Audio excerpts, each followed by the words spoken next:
have to. Double KO. Chasm said your views are botted. What do you have to say about that? Fuck Chasm. Chasm's a fucking idiot, bro. Who still watches Chasm in the big 2025? Wow, 4 in a You guys row. realize Chasm wasn't And good, stay like, down. since, I don't know, bro, like 2021? He used to be good at ball. He was terrible at Deadlock. He's terrible at Rivals. Why are we even watching this guy? I'm gonna be right back, chat. I need to go to the bathroom. Oh god, really bad.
Watch out, they're headed our way. Now Hulk mad!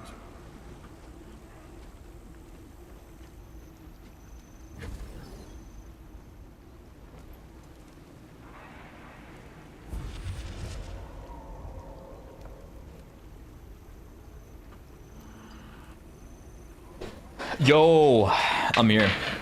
Chat, can I keep it real with y'all? Can I keep it real with y'all? I'm gonna stream 30 more minutes. Because I'm busy today. Gonna get sticky. Haley Cross, thank you for teaching me Spider-Man and introducing me to gooning and vaping. Ever since trying it, I find myself craving it constantly. It's great. Thanks again for starting my new habit. Thumbs up. You're welcome, bro. You're welcome. Enjoy gooning and enjoy vaping. Two things that I never do. And I would never encourage on this stream. Never, ever. Pretty sure those are Yet bad. somehow you attribute those two things to me. I don't know why. It's not like I've ever gooned and I've never fucking vaped. Yet you guys always say that I'm a gooner and I'm a fucking vapist. Yo, what's up, Alex? I just don't understand why. Yo, this guy Literally, is why? crazy. What have I done? Yo, this guy crazy. Yeah, buy station. That's 3. I don't want to hit you more than I have to. Oh man, chat, you know what I realized? Wow, 4 in a We're row. so close to learning about what the Human Torch does all together. 6 in a row. Both me and you guys, we have no idea about like what the Human Torch's kit is, and we're gonna find out really soon. I just realized, didn't they make an announcement like yesterday that the mid season is coming on the 21st? So basically that means we're gonna find out about what Human Torch does probably a little bit sooner, because like every time there's been like a release, they've always done like a trailer on these characters, so we're gonna figure out their abilities really soon. Are you guys excited? So we've upgraded the lighting. Are you guys and excited? Upgraded the weapon. We're gonna find out together what he does, because I have no idea and you guys have no idea. Should be able to tell a difference for sure. Should definitely be able to tell a difference.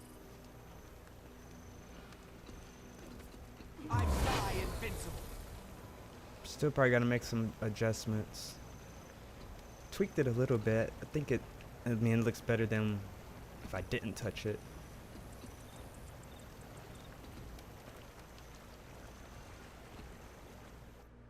Gotta restart this game. It's an update.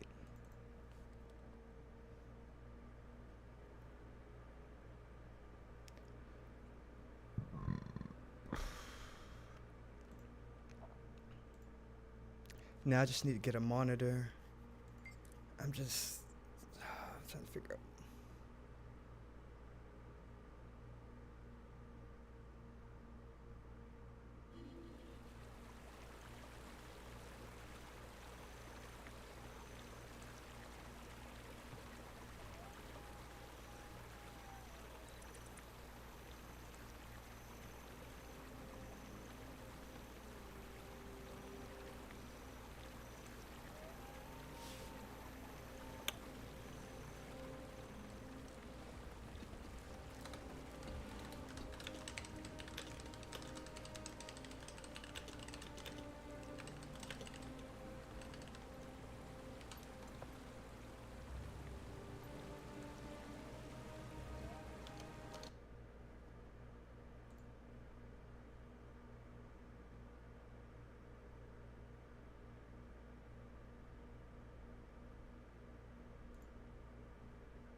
All right. Just checking to see what new games.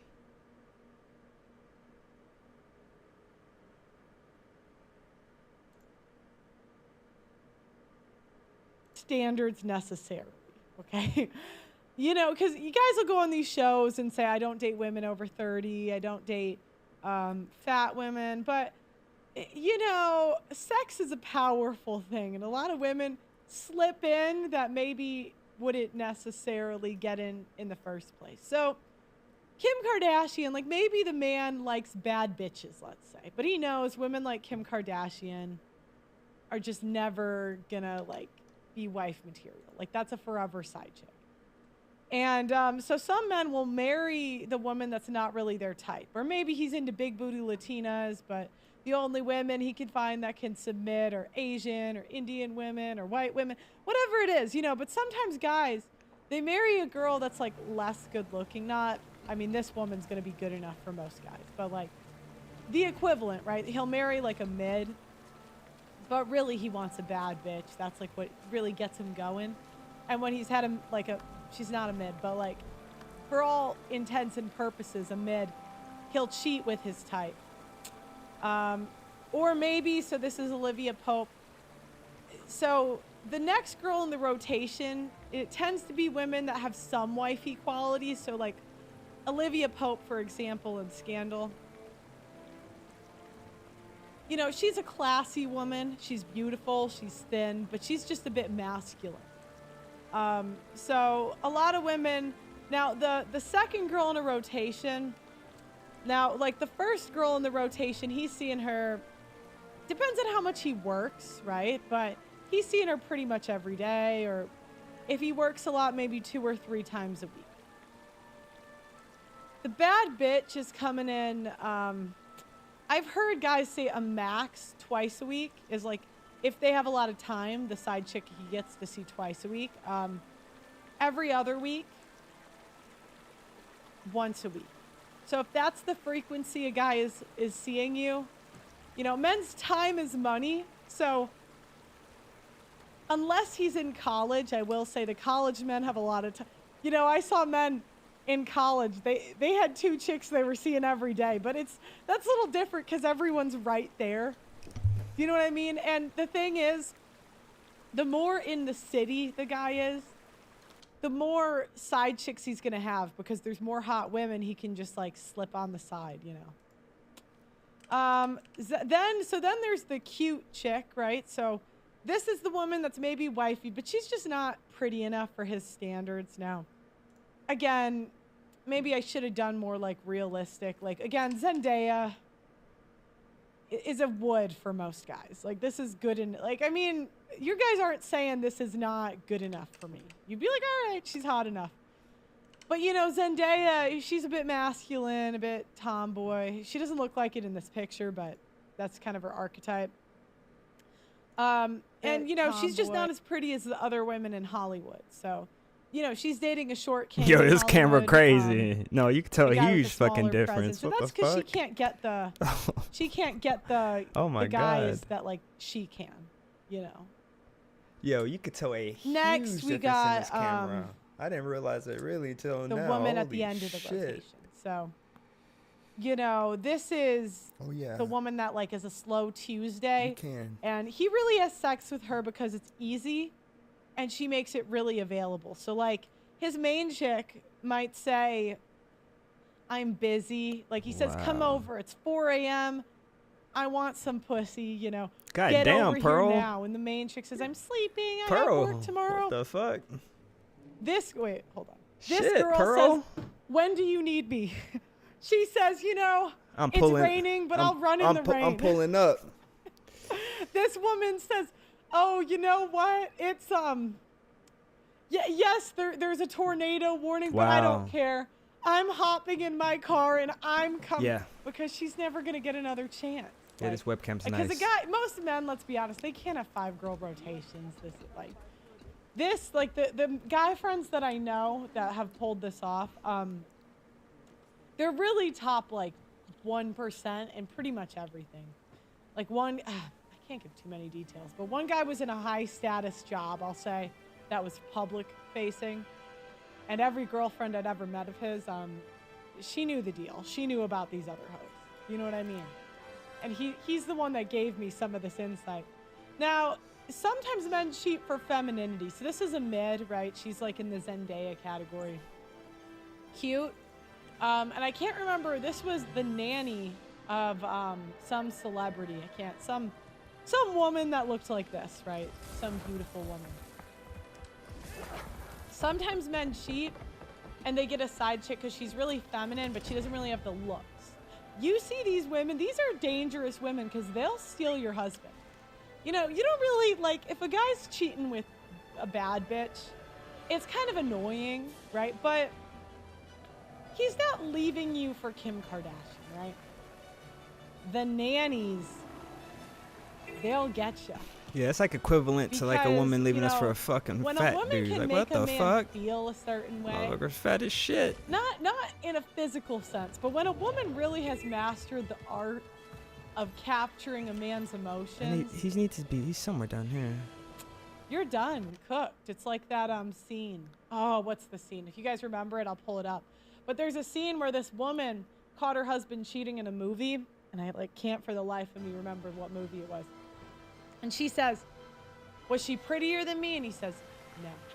And she's like, "What was she? Did she have bigger boobs than me?" And she said, "No." Was like, and she kept listing off stuff. She was like, "Did she have this? Did she have this?" And he said, "No, no." And then he said, "She was softer than you." Oh, they got Those are the 15-minute women resets. that get you to divorce your wife. Now, according to my guy friend, he said there's wifey, there's backup wifey. God damn. And so essentially there's wifey, you see her like 3 times a week plus, let's say 2 to 3 times a week. Then there's backup wifey. Now backup wifey is like the career, like maybe the lawyer woman. She doesn't have a ton of time anyways. So, you know, you see her every other week, up to 2 times a week. Okay. Is this a basic female skill? Rob, hell no. Yeah, okay. Has your experience been dating women that they're overly feminine in America? Has that been your experience? No, most women do not know how to do that. No, they're fucking. So then he would say the third in line was, this is like the crazy hot woman. Now you can't see her too much because you might, like, she might key your car. But this is a woman that's like bad, right? You know, but she's either irresponsible, got a lot of debt, something that like eliminates her. But her you might see like once a month. Okay. The next is 4 and 5 is new blood. So that's like maybe like a new girl you're just starting to see. Maybe she and these women they can always take 1, 2, or 3's place. Like the 3 are kind of like consistent women that they see. 4 and 5 are either they're like filtered in, there's one night stands, or women that return, you know, that ex you dumped 10 years ago that's always messaging you, and you know she's kind of nuts. You know it'll never work out. However, you know, sometimes the guys just want variety, maybe they miss her. Yeah, and so that's like the PowerPoint of like side chicks. Now Doug says the ugliest side chick of all time was Arnold Schwarzenegger's nanny. She looks like Danny DeVito, and he smashed that for years and had a kid with her. Hi, let's Google this. So Arnold Schwarzenegger's nanny. Holy shit.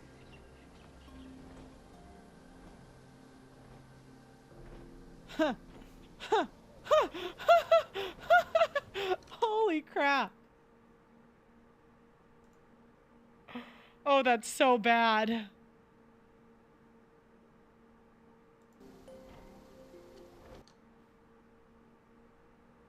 This is what I mean. Like, you guys tell me when I show women on screen, you're like, oh, I would never do her. Well, Arnold Schwarzenegger did this.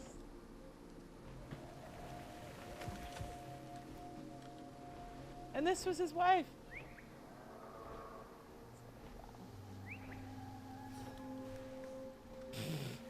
Holy shit. Pearl does. This is a great one, Doug. Thank you. See, you guys can directly influence the show if you get a yearly membership. Does the quality of the side chick reflect on the main chick? I think it more reflects on the guy because it depends. Like, it's more of what can the guy get, because most men are kind of equal opportunists. They're like, old women? Fuck, if you're hot enough, I'll do it. And Arnold says, this is the available woman, the woman who is just like there. You know, like she's in the house. She's in the house waiting. Okay, so when I first saw her, I couldn't believe it. I'm having a hard time believing that too. So how do you know? And I'm gonna have Myron's gonna call in at some point this show. There's no one that knows more about hoes than Myron Gaines, so I think it'll be a good collab. But I put some criteria that you can tell if you're the side chick or the main chick.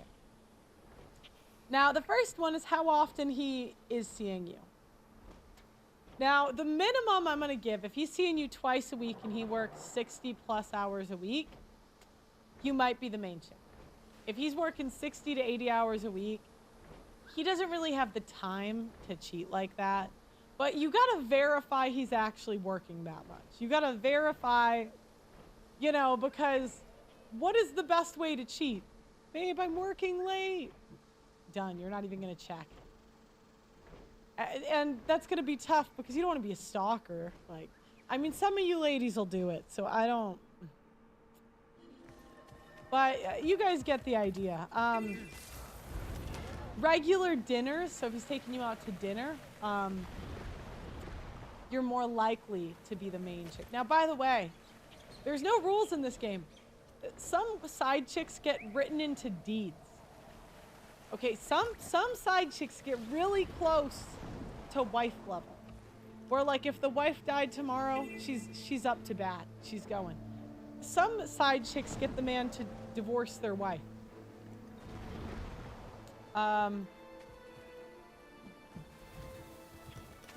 Now, what time of day is he seeing you? Is he taking you out in public? Is he bringing you to places that he regularly goes? You are more likely to be the main chick. However, if he's only seeing you past 10 p.m. at 10 p.m. at the Motel 8, you are most likely a side chick.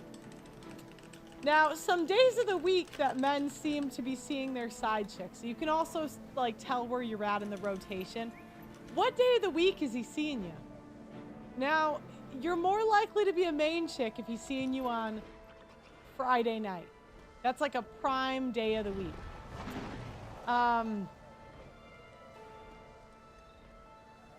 I've heard Tuesdays and Wednesdays are great for side chicks.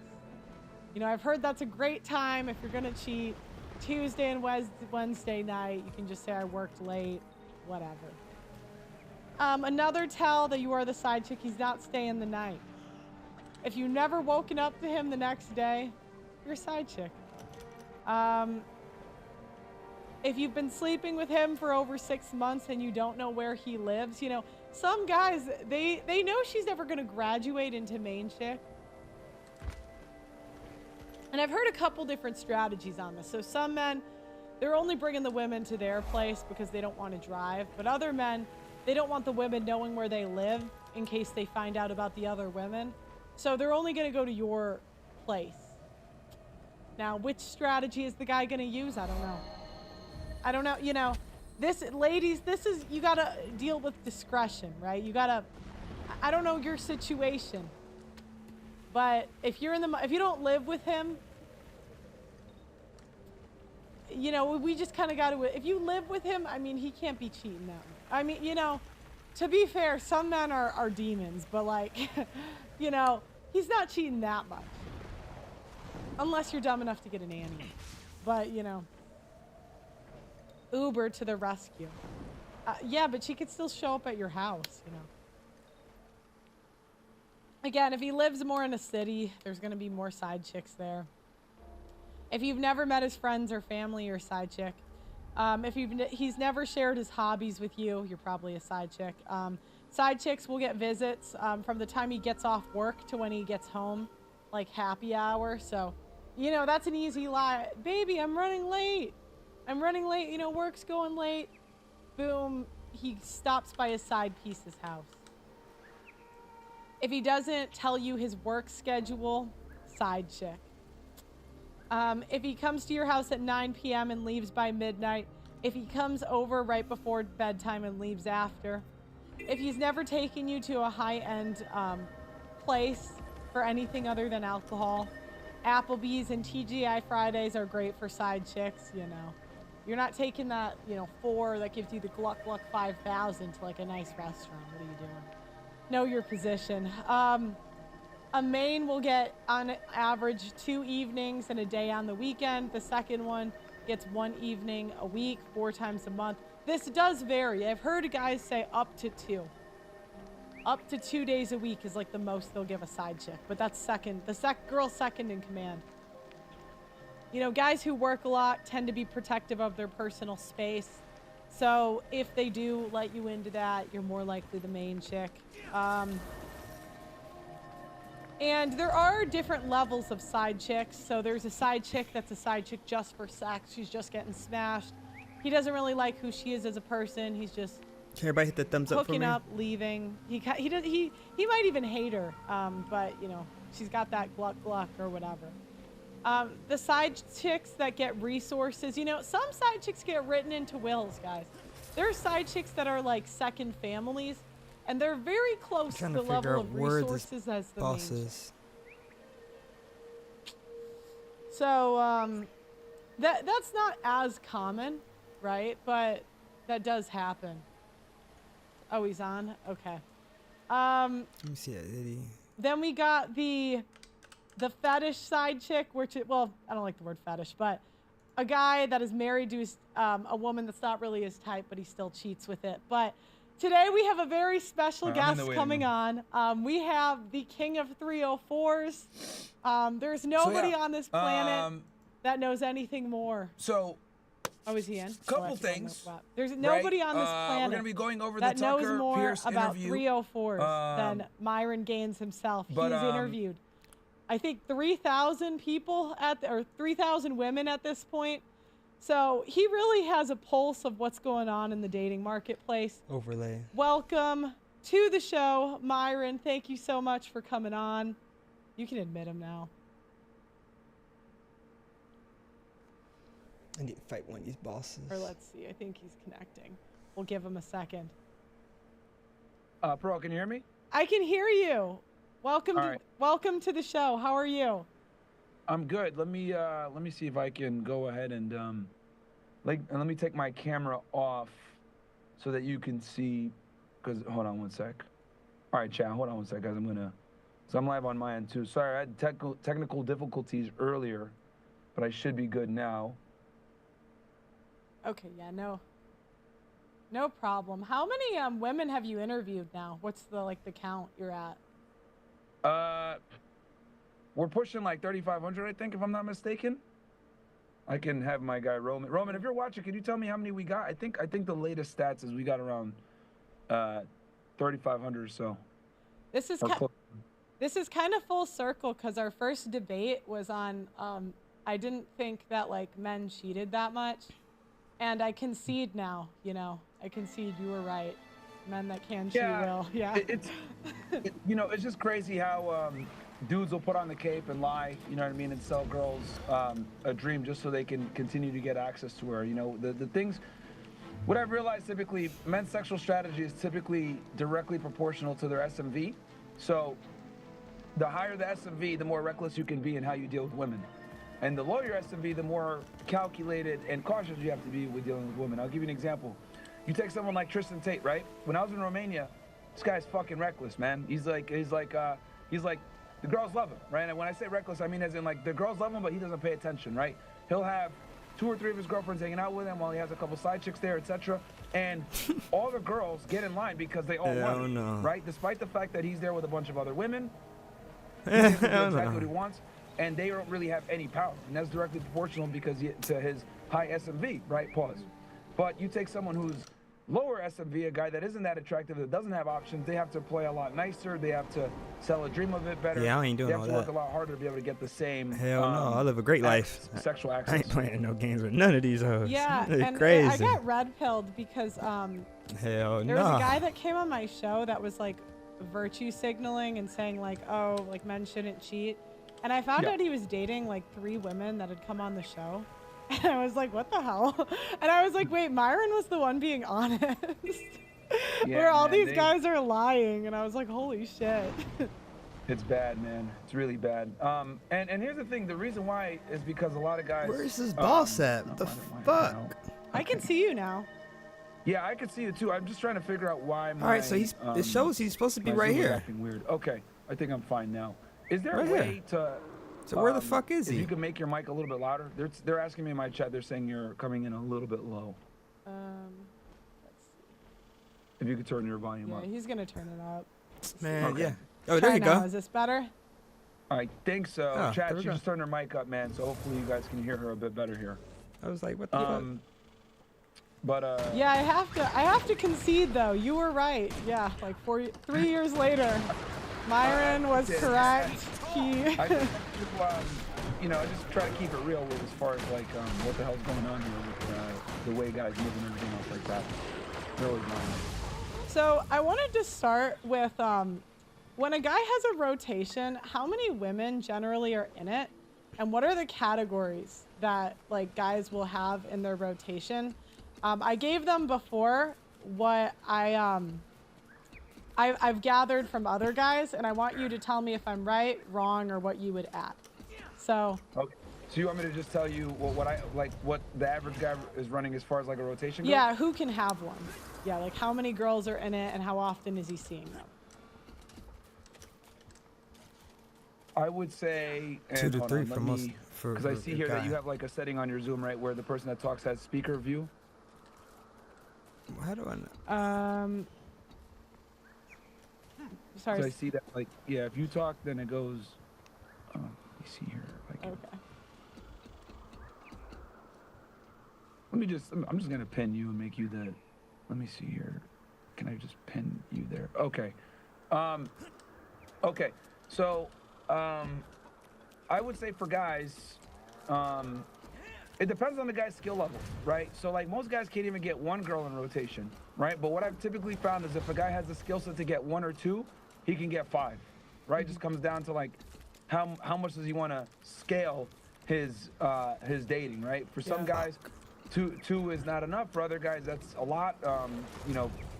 But it really depends on the skill set. So, and how much time the guy has. But I would say if you were to take like an average guy that's, you know, pretty decent with women, he's gonna have 1 to 3, somewhere 1 to 3. Anything beyond that really starts to become very cumbersome. So I'll say somewhere in that range. And then he might not see them every week. He might see, you know, 1 every week, and then he might see another one every 2 weeks, and then he might see another one once a month or twice a month. Okay. So what would you say, how can women tell if they're the main girl or a side girl? Because what I found, and I'm sure you found this too when interviewing women, a lot of women think they're in relationships with guys when really they're just a side chick. Yeah. So this is a good question. This one depends on the guy's means, right? So like what ends up happening, and this happens. Yo, what's a lot up, with, Kel? Guild Wars girls 2. that get with like guys that got money. Yo, can you tell a difference like, in my stream? That guy might take him on a trip, or he might buy her a gift. I and she'll think upgraded that the she's lighting. The main girl, but what she doesn't realize is he just has a lot of money, and he's just tricking off on all of them. So, you know, I would say for women, if your guy has money, be especially suspicious when And I you get upgraded gifts my and everything else webcam. like that, because that doesn't necessarily mean you're the main girl. But I would say if you're sleeping at his house multiple times a week, that's a pretty safe way to tell that you're the main girl. So how many times a week would you say makes someone the main girl? I want to see if we have the same answer. Hold on. No problem. I would say if you're getting anywhere between 3 to 4 or more, you could at least say you're a main chick. He might have another main chick, but you can at least say you're one of the main chicks. Yeah, that's what I thought too.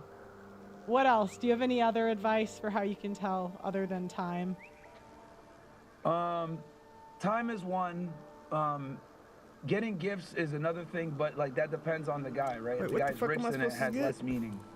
What else? I'm trying to think here. Oh, if you have access to like anything, if you have access to like anything that's like important, like maybe maybe he has a business and you have access to like his credit card billing or something like that, or he has you as an authorized user or something like that. But Okay, he's just not need to rich. complete this That shit. could be a way to tell as well. But I'll say like the more access you have, the higher the likelihood. The more access you have on his life, I'll put it that way. The more access you have on his life, the higher the likelihood that you are a main girl. So, in Miami, you must see like a lot of crazy things with side chicks. Have you seen side chicks get like written into the deed, or like side chicks that actually meet the wife? He needs to go. I can't see with this motherfucker. It's too huge. Not meet the wife, but I've seen like guys like live like a whole other life, like with their girl, with their side girl, and the main girl never knew about it, and vice versa. So, because the thing is here in Miami, man, is a lot of these guys are tricks, man. So like, what'll happen is like they'll sell the dream, they'll show her a certain lifestyle, and Money. she'll fall for it, and she won't even look at some of the red flags. She'll just, she'll pretend like she doesn't see the red flags, right, to kind of have the dream continue going on. And how long do you see women until they age out of Miami? Like, because I always say the hottest women will Age go to out. like, A-level cities, I call them, Vegas, LA, Miami. How long until they move out, either from a bad decision or they age out? 35, 30, Good question. 32-ish. Depending on How how they well take care she of takes themselves. care of herself, Exactly. 32-ish. um, Most of them don't take care of themselves. They late drink too 20s, much. early 30s. What I've noticed They drink with too white much. women, in particular in Miami, is they get out of here sooner. Yeah. They get married. Step out of here sooner. To get married. And do you see them like getting married usually, or where do you like what happens to them? They go to Fort Lauderdale. Holy No shit. way. They get out of Miami. Oh, They Ben, I go to Fort Lauderdale, fall! West Palm Beach, etc. Like I the need this other thing, too, point! is it's interesting. Ugh. What I've noticed is like they What get a the lot of fuck? hate down here. He's a from the Latinas and mesmer. From the black girls. He's So, a white girls mesmer. that come down here stay for a period of time. And then I they get the think hell he out, tried and to then help move me on. and I wasn't If paying they're Russian, attention. They go to Sunny Isles. If they're I like heard the regular whites, they mesmer go to Fort portal Lauderdale. going off, y'all. It was him. I don't know if he was trying to help me And, or he. I don't know, man. Fuck! Why would you say that most men that Wait. cheat, they just see it as sex? Is he? or Be, like, I don't even want to. Let me see. Is So I he? was saying some he men might be cheat in for different LFG. reasons. Like when they cheat with the nanny and the nanny's ugly, it's like based because usually the wife isn't giving him something, so he goes to the nanny. Like Arnold Schwarzenegger, have you seen that? I did. I think most of the time when guys cheat is just to get something new. That's really what it comes down to, man. Novelty is literally like every guy's like thing. Everybody wants new pussy, regardless of how good your girlfriend is. So that's what I think is the main thing. So one of the best things that you told me on the show years ago, I thought you were wrong, but you're right now, was you said it's different, like a different time. And I would say the cutoff is like men over 40 and men under 40. Where like some men over 40 don't really know as much about like the social Do I media need age. just one light? And so, but I'm just wondering, like the men, do you see men, have you ever seen men not cheat that could, I guess is the question. Have I ever seen men not cheat that could? Of course, but typically those guys tend to Religious reasons. those guys tend to be religious. The guys that I see that don't cheat that can that have the capability, 9 out of 10 times they're extremely religious, which is why their Religious. conviction to God keeps them from cheating. So they got That's the the only diving time I've ever goggles seen up it. there. And do STDs ever become a problem? Yes. Like, have you seen that, you know? Yes. If you, Uh, it will for a become. lot of guys, man, no, unless they're like smashing a bunch of like. Yeah, if you smoking a lot thoughts of raw, girls, man, it's gonna. Yeah, like bro. not really. Not for a lot of guys. I think for women, man, they're way more likely to get a STD just because obviously, they're the ones receiving, right? So Yeah. versus a dude, you just wash your D. Yeah, well, because that's the biggest thing you hear with women and cheating. It's like they don't want to get an STD. And I was just wondering if, like, because you get so much insight into what's going on in the marketplace, like, if that's really a problem with guys that run harems and rotations. I think it's two things. I think it's a twofold thing. So, I need yes, 4. they have a valid concern about the STDs for sure, but they just use that as a crux because the reality is they don't like the fact that he's having sex with other women. That's the real reason. Like, because what I've realized is, okay, I got one of them. Women want higher status men, but they don't want to deal with high status problems. They want to basically be able to have a dude that's like the top tier guy and have him all to himself or have him all to herself without dealing with the consequences of being with someone like that, right? And they kind of want to have this illusion in their mind that they're still the prize. So, though they know that their guy has the ability to go out and get other women, and probably does, and they dislike that, instead of saying, well, no, I want you to be monogamous to me because I'm special, they kind of know in the back of their mind that's a ludicrous concept because they're not special. So they kind of cope and say, oh, well, I don't want any diseases, right? That's how a lot of girls I've noticed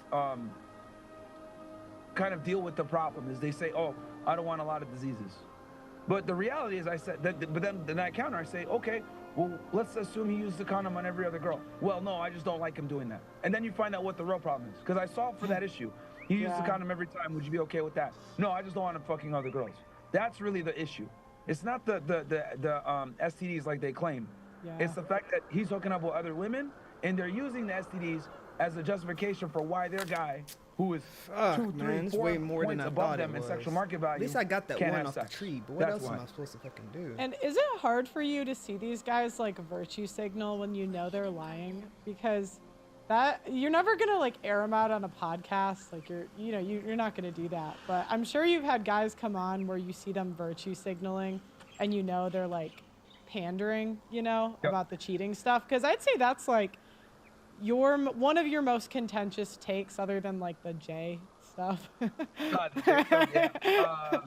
Yeah, they hate me for that too. Yeah, no, this is why I don't hang out with blue pill guys. So if you look at like my friends, the guys that I hang out with, that I spend the most time with, whether they're guys on a team or whatever it may be, or creators that like I collab with a lot, whether it's the Tates or the Justin Waller or Sterling or any of these other guys, like they're all red pill aware. And the reason why is because blue pill guys do stupid shit that you just, it's just infuriating, right? Whether it's like they try to show off in front of a girl or they put down their friend in front of a girl to look better, some stupid shit like that. Like blue pill guys just don't get it. And then they also will virtue signal and do dumb shit like that, saying, oh yeah, women are queens or whatever. And that's just very annoying. And I think the culture's kind of caught up to it. Like we're all tired of this virtue signaling shit. I'll give you the perfect example. Bryce Mitchell made some comments, right, about a certain guy with a mustache from the 1940s. Yeah. And what ended up happening was he went viral all over YouTube for talking about this, right? And a certain event that also occurred in the 1940s. And he went viral. The video got taken down. Dana White called him an idiot, blah, blah, blah.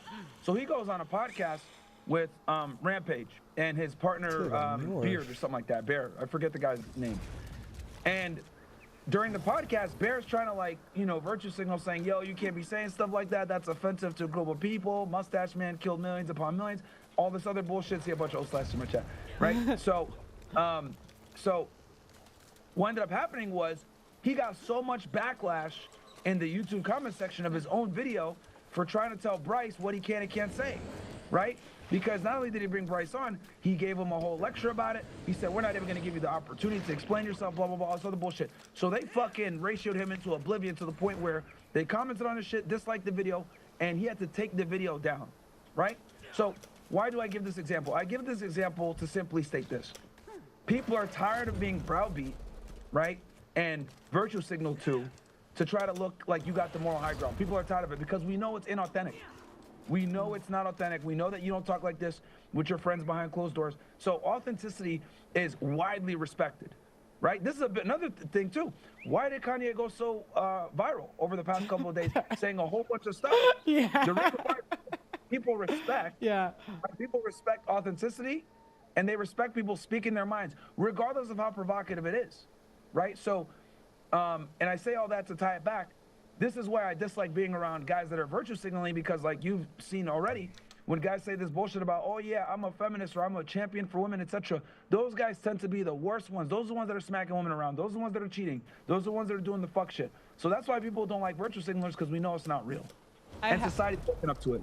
I have a theory that the Christian simps are bigger simps than the leftist guys in open relationships. Because at least the leftist, like the Christian simps get cheated on by their wife and they have to take her back because of God, where the leftist guy, at least he's doing it too. So, okay, so you're saying they're both simps, but like I would put the leftist guy above the Christian simps usually. Okay, so you're saying like a liberal guy, though he's a pussy, like, he still has more awareness of female nature than the Christian guy. Yeah, like take Destiny versus the guy that married Nala. Like who's like Destiny, and I know you're friends with him, it's not a shot at him, but like he was hooking up with like Lauren Southern, he was like hooking up with all these women that were pretty attractive, where like the guy that marries Nala is stuck to a porn star forever. Yeah, I mean you know, that's an argument you make. You know, some guys play what I call liberal game, right? And what I mean by that is like they'll play this social justice warrior, this I'm a champ, I'm a fighter and advocate for women's rights, etc. And the only guys that get away with doing that properly are guys that look very good, or guys that are famous, right? I'll give you a perfect example right now. You take someone like Hassan Piker, right? Yeah. A lot of people remember, 10 years ago plus, he was doing like frat bro videos on how to pick up girls in college, right? No way. Yeah, he did. Yeah. He doesn't like to talk about it, but he has a bunch of old videos where he's like literally doing like frat bro, you know, red pill light videos on how to be attractive to women. So he obviously has a concept and understands what it takes to be arousing and attractive to women, right?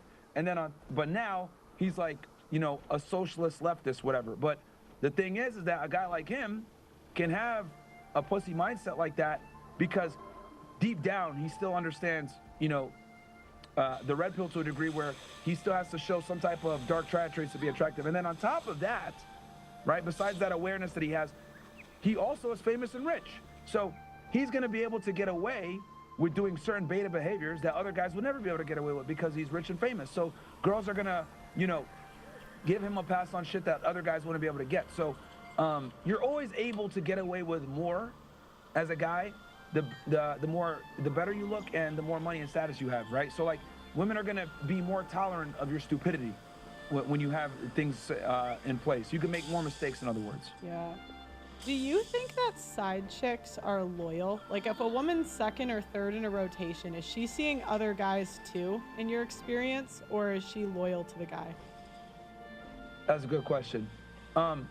She'll be loyal to a point. Like if she doesn't get something for being the side girl, because some girls are totally content with being a side girl, right? If they're getting some type of provisioning. But typically she'll put that guy on a time clock. If she doesn't get what she wants, she'll start weaning off that guy and becoming the main girl for another dude instead.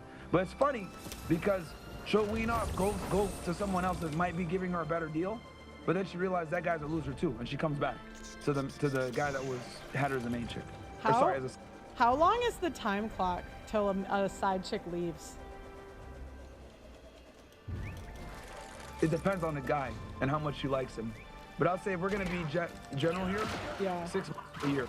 So she'll stick around 6 months to a year, and then she'll go find someone else. How long till she comes back usually? I'm plugging something in. Hold on. That could vary. It depends on what she ends up doing with the other guy. I've seen it where they leave, you know, they get with that guy for maybe 6 months to a year.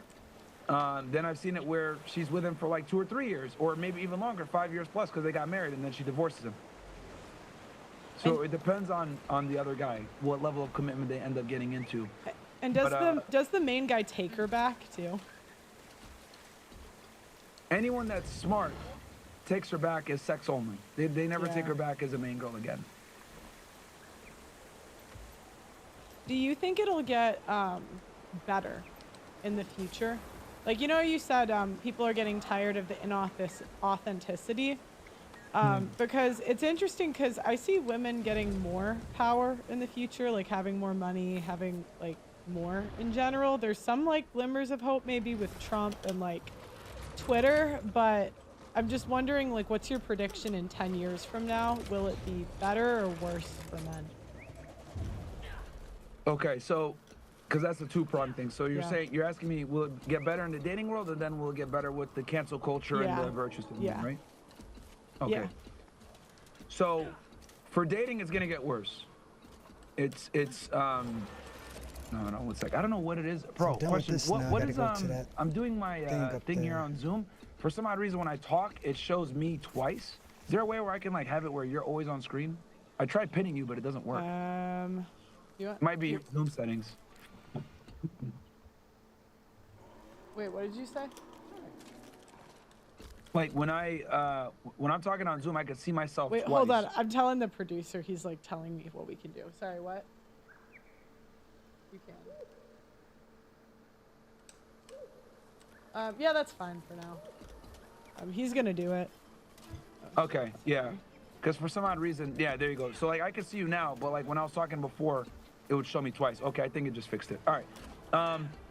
So the question is are things gonna get better for men dating wise first, and then the second question is, are we gonna get a better result from this woke virtue signaling culture? Yeah. Okay, so I answer the first one first. For the dating, No. No. I think it's gonna going to get worse. continue to get worse, and what's going to end up happening is And men's gonna give up. I think, and there's going to a crazy conspiracy theory.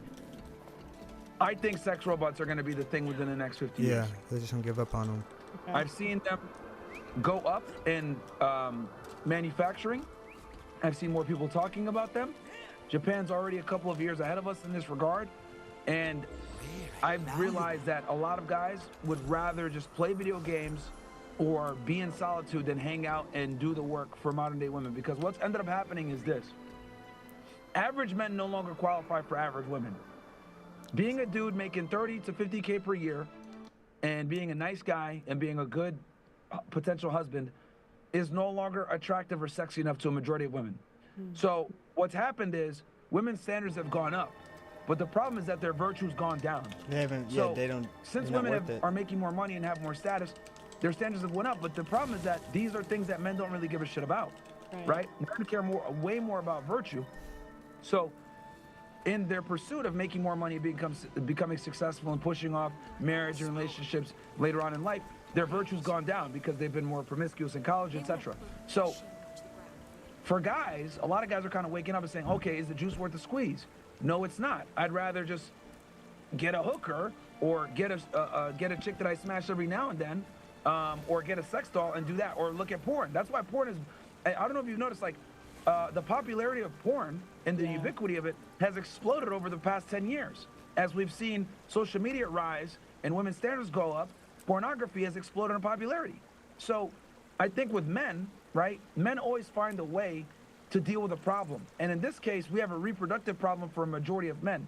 So they found ways to get around this by, getting hookers, going on porn sites. Only that we've seen the explosion of OnlyFans within the last 5 years, etc. So this all tells us that there are men that are absolutely struggling with women, right? So I think it's going to continue to get worse because women's standards are not going down, and they're not going back in the kitchen. As much as these tradcons want to sit there and say, oh, well, we need to make a return to make women traditional again, etc.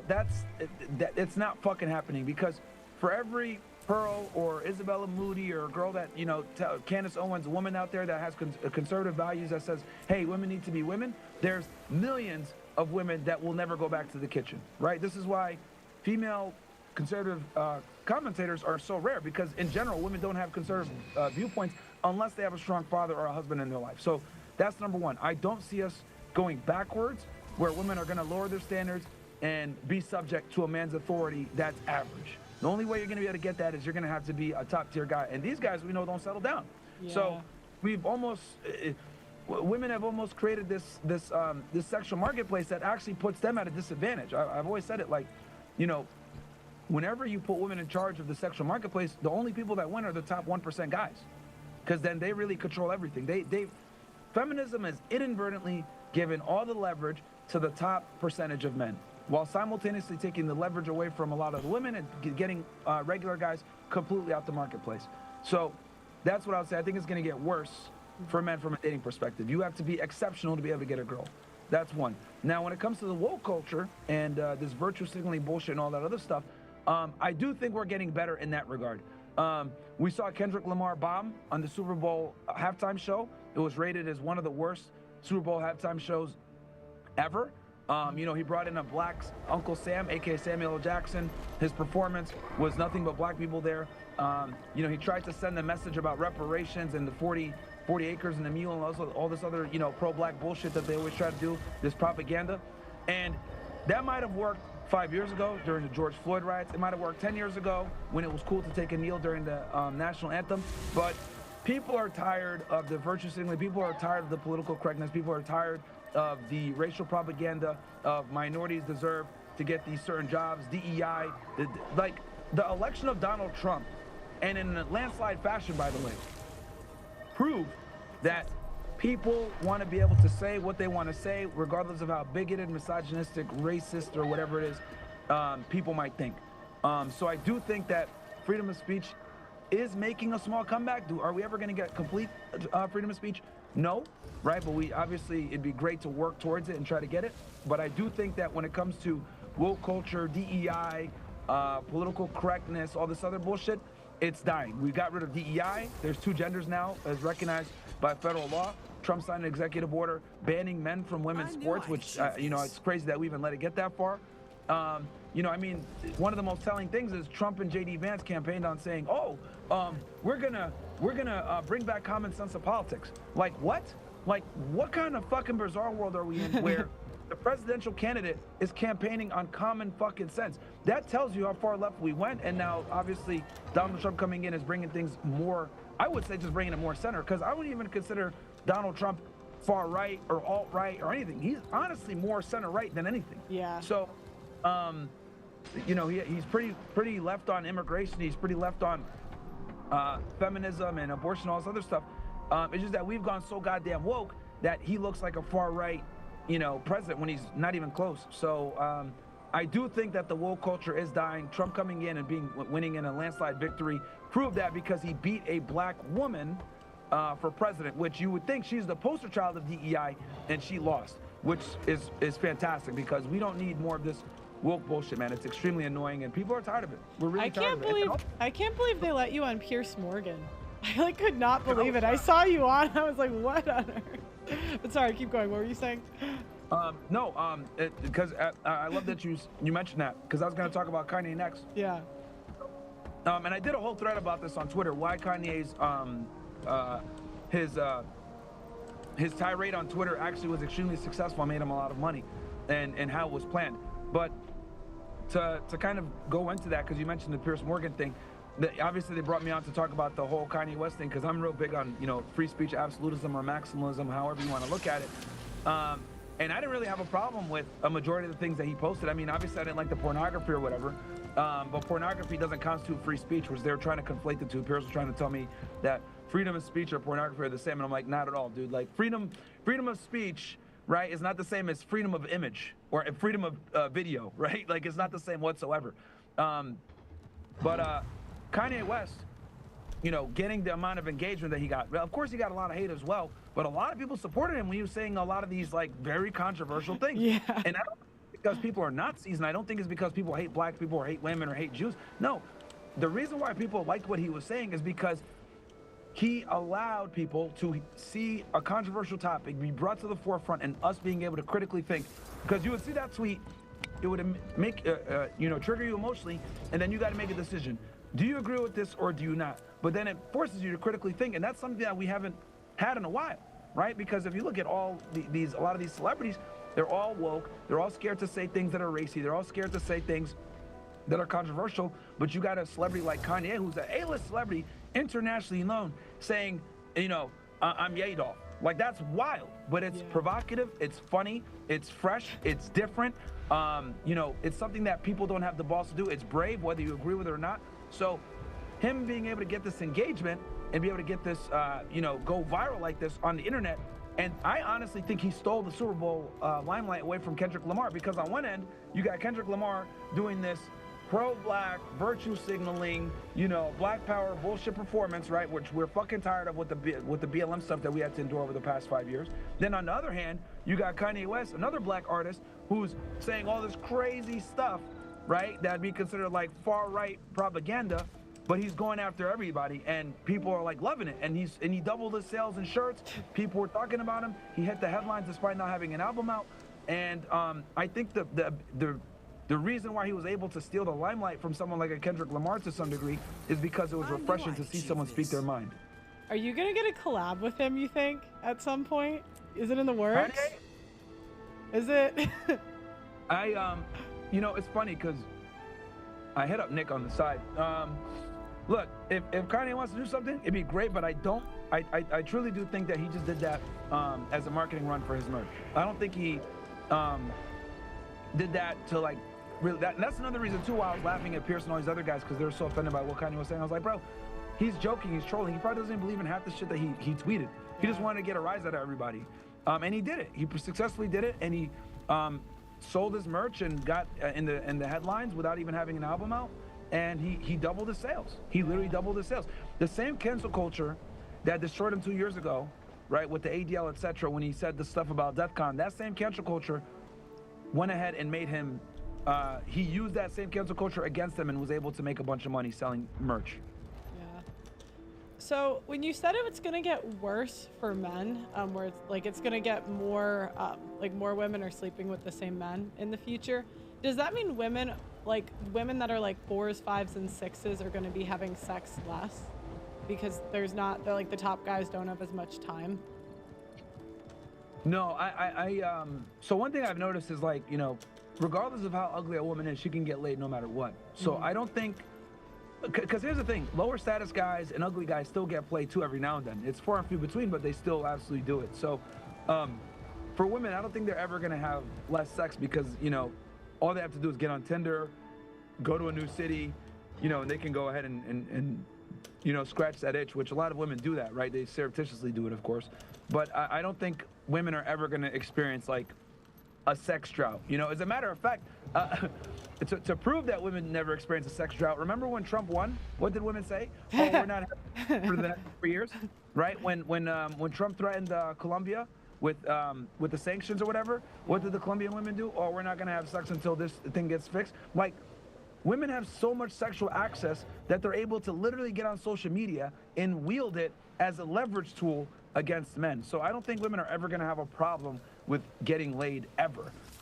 If anything, they use it to their own advantage. It used to be, I'm going to wield this and use it to get marriage, right, and a family. Now they use it for political leverage, financial leverage, status leverage. And that's just where we are now, where women just use their sexuality to get a come up. I was just wondering, I have seen in my interviews women claiming they go like 1 year, 2 years without having sex. Do you think that's all cap, or do you think they're telling the truth at all? Lying, man. It's a fucking lie. What I've noticed with that, when girls say that, oh, I'm celibate, they're lying, man. Or I haven't had sex in XYZ, what they're not saying is they hooked up with their boyfriend or with an ex or a guy that they've had, you know, a fling with, right? And they don't count that. Like, and you're a girl, you know. Like, I'm gonna ask that. Okay, sorry, keep going. Yeah, ask them. Yeah, because like when they say that dumb shit, just be like, okay, but did you hook up with an ex or a guy that you used to have a fling with or whatever? Because girls, what they'll do is they won't count that. They'll say, oh, I'm celibate. What they really mean is, I'm celibate not from fucking new having dudes. sex with new partners. New dudes, exactly. Well, or they don't count blowjobs. Like they'll do everything but, and they won't count it. Yep. Or they'll do anal and not count it. Or they'll or they'll have sex with a condom and not count it. Like it's crazy. Girl math is like an insane concept. Someone needs to write a book on this shit. Like how girls will like use very strange scenarios to justify their actions and not count certain things but count other things. Well, I think you'd be the person to do it. You've interviewed more. Book on right? The weight of the resources goes down a bit. But if you're with a guy that's more, you know, average when it comes to income or whatever, the more money he spends, the more you can assume that you're the main girl. But if it's a rich guy, obviously, you might need a little bit more proof to know that you're the main girl. Maybe sleeping at his house more, etc. Do you have access to certain things, you know, about him that other people don't? I think these are all really good signs to tell if you're the main girl or not. And what is the average level of looks of a main chick for these guys? Like 1 to 10. So it depends on the. Are we talking about a guy that like is A guy with options. a guy with options? I think it's kind of it's an unspoken truth/secret that most guys understand, that if you want a dutiful girlfriend that's not gonna be a thought, you need to get a girl closer to the average. You need to get a girl somewhere in the 5 to 7 range, right? Those girls tend to be the best girlfriends. You know, especially in the social media world, because the girls that, and I think you've talked about this before when you talk about like A-list cities, etc. Yeah. Once girls get into the 8, 9, and 10 range, they start to become community property. And what I mean by that is, by community property, I'm not saying that she's necessarily engaging in overt sex work, but what ends up happening is she's able to monetize her beauty to a degree. And when she's able to monetize her beauty to a degree, that opens up certain opportunities for her, like in the major cities you mentioned, or on the internet or whatever. And that opens her up to more, how do I say this, problematic encounters that would, that a future husband or serious boyfriend would not necessarily want their girlfriend to be involved in. So this is why I tell guys, always be wary of women that are highly attractive. You know, 8s and above, 7, even 7s are very attractive. Like, because the thing too, right? When I say a 5 is average. Like a 5 is a girl that is cute. You could bring her to a party. People are gonna say she's cute. She's not embarrassing, whatever. A 6 is attractive. A 7 is pretty damn hot. 8, 9, 10, these are when you start getting into the model categories, right? Like girls have an overinflated sense of self-worth when it comes to where they rank themselves. Like a 10 is damn near impossible to find. Like impossible, right? The most beautiful women in the world are like 9s. So when I say get yourself a girl that's like a 5 to a 7, that's still pretty fucking attractive, right? I just want guys to stay away from girls that are beautiful to the point where it's inevitable they're gonna monetize their sexuality, because these are girls that typically don't end up being good long-term girlfriends, because these girls end up becoming models, influencers, etc., and that's not what you want as a guy ever. Yeah, 8 to 10s. I don't find that they're the sluttiest. I think that the sluttiest women are like strong 6s and 7s, because they get past them. Yeah, they have access to too and ugly much. girls too. Yeah. Below average girls are the biggest hoes. Yeah, but 8 to 10s, I actually think they're less slutty because they don't have to be as slutty to get stuff. Yeah. But yeah, I mean, what are they gonna say no to a yacht party to be with an average guy? No. Yeah, they're more devious. Yeah. They're more devious, and they're way more more manipulative, right? The very attractive women get really good at being able to compartmentalize male value. And what I mean by that is, like, these are the women that have a dude in their phone saved as Uber. These are the women that have a dude saved in their phone as yacht guy, as light bill, as rent. Like, these girls are the ones that are absolutely skilled at, like, putting men in certain boxes to benefit them, because since the time they've hit puberty, men have been coming at them, so they've become extremely adept at being able to put men in categories and siphon value from them while simultaneously not giving any value back. Do you know what? I had a realization, because I used to, I don't want to say used to, but I would judge women that would like do that very harshly, you know, like the yachts and all that stuff. And, but I realized, I'm like, I guess I don't know what I would do in that situation, because I've never been offered yachts or like any of these crazy, you know. So it's like, when you think about it from there, what? No, I said that's good. Yeah, I know. But I'm like, when you think about it from their point of view, it's like, well, it kind of makes sense why they would do that. You know, they get to be worshipped 24/7. And like, it then, makes perfect sense. Go ahead. They get worshipped. There's a lot of like higher status guys on these boats. They're able to, you know, take pictures and show a certain lifestyle. I've noticed that a lot of girls also are real big on conveying a certain lifestyle, right? Like a big reason why girls love Instagram is because they're able to show their life and be like, look at how lit I am, right? Like, women will go ahead, like average chicks will go ahead and put all this effort into their Instagram and not make any money off of it just so that they can flex on other girls. Like, they love flexing on each other. It's crazy. It's like a very strange phenomenon of like, look at what I have access to, right? Look at look at, you know, me traveling here, being on this boat here. Look at these pictures. So Yeah.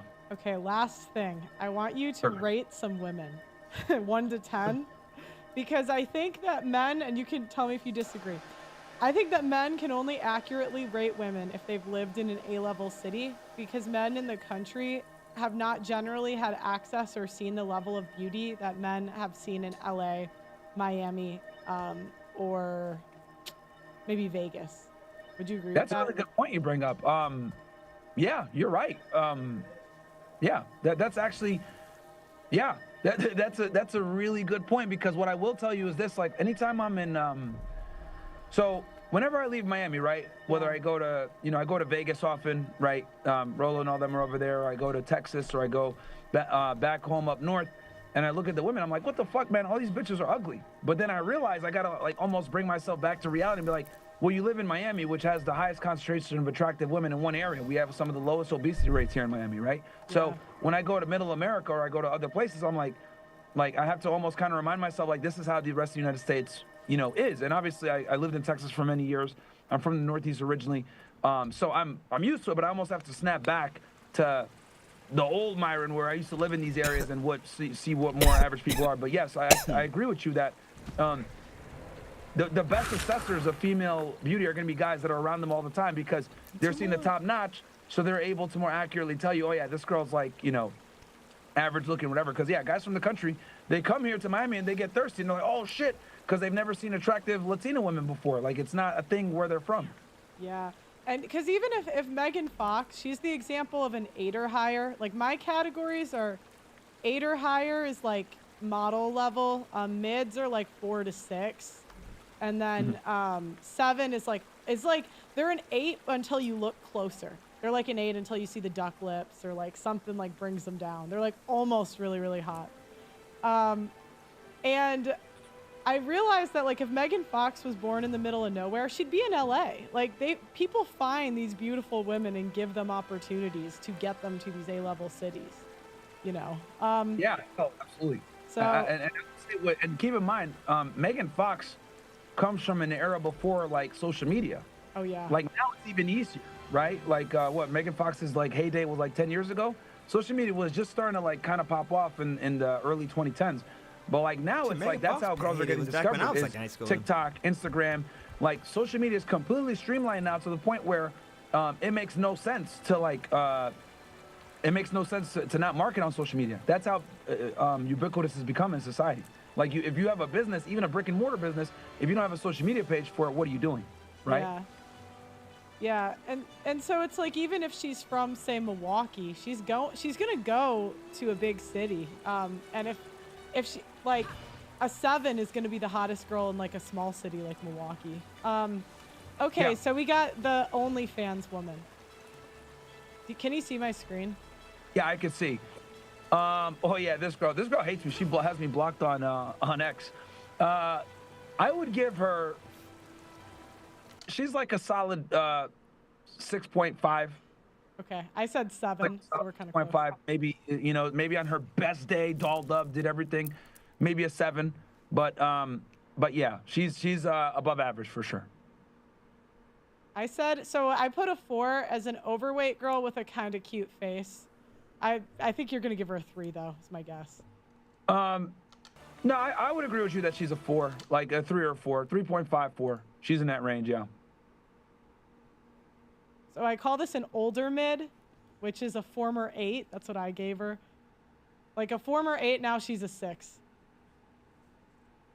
Yeah, I would say, yeah, for sure. How old is she? Who is that? I think she's like 40 now. Ivanka Trump. Okay, who is that? Ivanka Trump. Oh, okay. Yeah, in her heyday probably a lot more attractive. She declined. But yeah, I would say now, with the age, yeah, you could say a 6, yeah. 6 max. Because older women are always gonna lose points. Yeah. Upper beautiful. So, what would you give her? Or him? We don't know. I can't see her body, but I can tell that she's not not fat. Yeah, this is a solid 6, for sure. Solid 6, 7. Dang, in that range. You gave Megan Fox a 6, 7? Dang, this is Megan Fox. You might be harsher than me, Myron. They think I'm harsh. Margot Robbie. Yeah, this is a middle America 5. This is a completely average girl. 4, 5 This is a chick that max. you can walk on any college campus. You're gonna see girls that look like her all over the place. 4. This is a socially awkward mid. 4. 5. Yeah, that's like a 3. she's Lower. Yeah, 4. she's like a 3 or a 4. 3 or 4. Yeah. Okay. Oh, these are the men 9, 10s. Normal guy who improved, but that's all I got for the. I wasn't gonna. So who's your? Give me an 8 to 10, like celebrity. Shit. Damn. Megan Fox in her prime probably was like a 7, 8. You just gave her a 6. That was her at 22. Oh, really? Yeah, you just gave her a 6. I couldn't see her body. That's why I couldn't see her body. That's okay, but who would you put for? Give me another one, like more common today. Yeah, let me think of damn, I can't think of a female. What about celeb. Rachel McAdams? What would you give her? Like back don't even when know she who was that is. young. Hold on. Let me Rachel Google who that is. McAdams, young. This. Rach. She's in The Notebook, like young. This is her young. Googling her right now. Cute face without makeup. Full lips for a Caucasian woman, which is good. I can't see her body though. But yeah, I'd give her 6. Yeah, I'd give her like a 6. Like a 6. She's a 6, yeah. I want to. She's a little above average. Yeah. Like Yeah, a 6. I want to see what you would give an 8. That's what I'm curious. You're harsher than me, and I think I'm pretty harsh. So I want to see what your 8 is. Yeah, No, my I thing think is, once most you start men are getting into, universal. Like the 8 or 9 range, like the woman has to need to have like an exceptional body. And we're seeing you know what about I the mean? 'Cause same now thing. we're If getting you look into- at a girl, if I look at a girl, we're probably I about think the to same break rate. into the 8, 9 Rating. range, you know, you need to have like, you know, now we need to get into like, you know, certain body ratios where we're talking flat stomach, Or thick ass, hips, or whatever. developed breasts, etc. Once we get into that range, because now we're getting into monetized beauty range, right? So that's what it is. Gail Goddard, someone gave me in the chat. No, I wouldn't give her a 10 or 9. She's like a 7. Would you? Nah, give- not even. She's like a 5, man. I think young, maybe she was Very better average. looking. I think young, maybe she was better looking. Oh, this is for like younger. If I walked into a Starbucks and saw her, I wouldn't look twice. I need to see your You're fine. 8s, Myron. I need to see them. I just can't think of a girl right now at the top of my head that's like an 8. I need to see what I'm like, because I want to get my ratings better. Like I want to get more accurate. So I need to see what you're gonna give an 8. I mean, you're not that off. Like, I mean, you're still pretty damn good. You're only maybe like 1 or 2 points off. Yeah. For That's a me. lot. And keep in mind, I'm down here in Miami, so like, you know, I'm around very attractive girls all the time. Stacy Dash and her What about the one woman who just aged out and everyone was saying she hit the wall? Pamela Anderson. Knew she was about to say Is it. that an 8+? Not now. Pamela Anderson in her prime, probably like a 7.5. Like Oh a 7. Max. 7.5. Max 7. That's still very attractive, man. That is. Stacy Dash. 7. No, I agree with you. I'm just trying. I just Not want no to 9 see or what, 10. Fuck no. 7. Oh, guys, come on. She's not 8. Dude, this webcam's nuts, man. I can't She's believe a it. good looking, but I wouldn't give That her shit an came in 8. fast She's as like fuck too. strong Ordered that 7. shit yesterday. Jessica Rabbit. Came in today. saying. So I got no, 2 she's camera attractive. angles Yeah, she now, gets but a I 7. don't know how to run both of the cameras, so I'm got to figure Guys, that that's a out. Because right cartoon now, if I cut character. one, if I try to use this other one, so cut this one. Is your chat giving you anyone? Let me see. I could look right now. I didn't even look at my chat here. We got. Oh shit. We got. Well, we got how many unique? We got like 5,000 assholes in here. Guys, like the goddamn video. Also, go show Pro some support. She's live right now on Just Pearly Things. Go like her video as well. Open up a tab. Yeah, open up a tab, guys, and like Pro's video for me. Anne Hathaway. Let me look up this girl. See, the thing is, like, I don't even like. Well, a lot of these guys have never seen what you've seen. So, like, they've lived in the country their whole life. And I can tell this because my brothers are way less harsh than, like, guys that have lived in the city. Because we're, like, an hour and a half from Chicago. So it's like, they haven't really... The other thing that makes a city A-level, I think, is if it has a big, like, college, like University of Arizona in it or something. That's where they'll start before they get to, like, LA or Miami, in my opinion. Yeah, no, for sure. You guys are giving me all these old ass hoes, man. I'm looking at some of these names they gave me. Like, bro, these chicks are all fucking in their 40s and shit, man. What the fuck's wrong with y'all niggas, man? No, they don't put 8s on TV anymore. They have to use old ones. I can't I guess find they young, do. like all the new pop star, like Sabrina Carpenter. Media's all for women. They don't put hot women on TV. The wives get mad. Well, yeah, they've been definitely. You could see that even in commercials, man, where they've infiltrated. They got like fat Obese women in women. commercials now. Obese women and that shit now. There's so much. If you watch like a Netflix series, right, like a very popular Netflix series that originated in America, there's so much propaganda in there. Whether it's like mixed couples, a gay couple, The weak man, a the weak lesbian dad. couple, right, or The dumb dad. or like women that are fat, like they're slowly trying to brainwash us into like accepting this whole DEI inclusivity bullshit. And people are pushing back on it, right? And hell, they've even tried it with a couple of movies where they take traditionally masculine characters and make them more feminine or make them females or they make them gay. And it's like people are, fighting back saying like, yo, we're tired of this shit. Audrey Hepburn young. Audrey Hepburn? Average. She's like a 5'6". Okay, well, next time you come on, I'm going to wait. Angelina Jolie young. Yeah, Come she's on. like a 7.5, 8. What? She's gonna break 7, 8. into the 8s. Angelina 7 to Jolie. 8 range, I would say. Okay, guys, we've officially found someone that Myron deems 8 or higher. I would say Kim Kardashian when she was young and not all on steroids. Not steroids, sorry. All the surgery. She was in the 7-8 range too. And remember, 7-8 range is very attractive. Yeah. You don't find many 9s, and then 10s basically don't exist. Well, if you think of any, feel free to send them to me because I really wanna dial in my rating system, but I'm always gonna be biased because I'm a woman. So Yeah, no, for sure. I would say to break into like you got to be like have a great body to get into the 8-9 range, like damn near fitness girl. how big of boobs gets you in the 8 range? Like obviously if you're flat, you can't get in, so like Yeah, I would say most guys would be okay with a larger B or C. That's like the sweet spot range. okay, so Which C most or- guys won't have an issue. I mean, obviously, see, tits are like an old nigga, like an old guy thing. Like most modern guys, like we don't care about tits as much. If a girl has them, great, but it's more about being proportional to the chick. Yeah. I'll say proportionality is more important than having a big. But like if you talk like some old white dude from the 80s and 70s, that's all they cared about was tits. I don't know. I think white guys like tits more. Like my brother is like a boobs guy. What about Yeah. Madison Beer? Okay, I think come on, she's gonna be 8 or higher, I think. Attractive face. Yeah, this girl gets like a 7.5, 8, somewhere in that range. Give it an 8, Myron. 7.8 somewhere. Sorry, like 7.5, 7 to 8 range, depending on, how she looks. Anna de Armas. All right, last one, guys. This is the chat's last chance to impress Myron enough to give it an 8. Okay, this is our last chance. I mean, this girl's like a 6, 5. She's not that much above average. This girl. Okay, well, we tried, guys.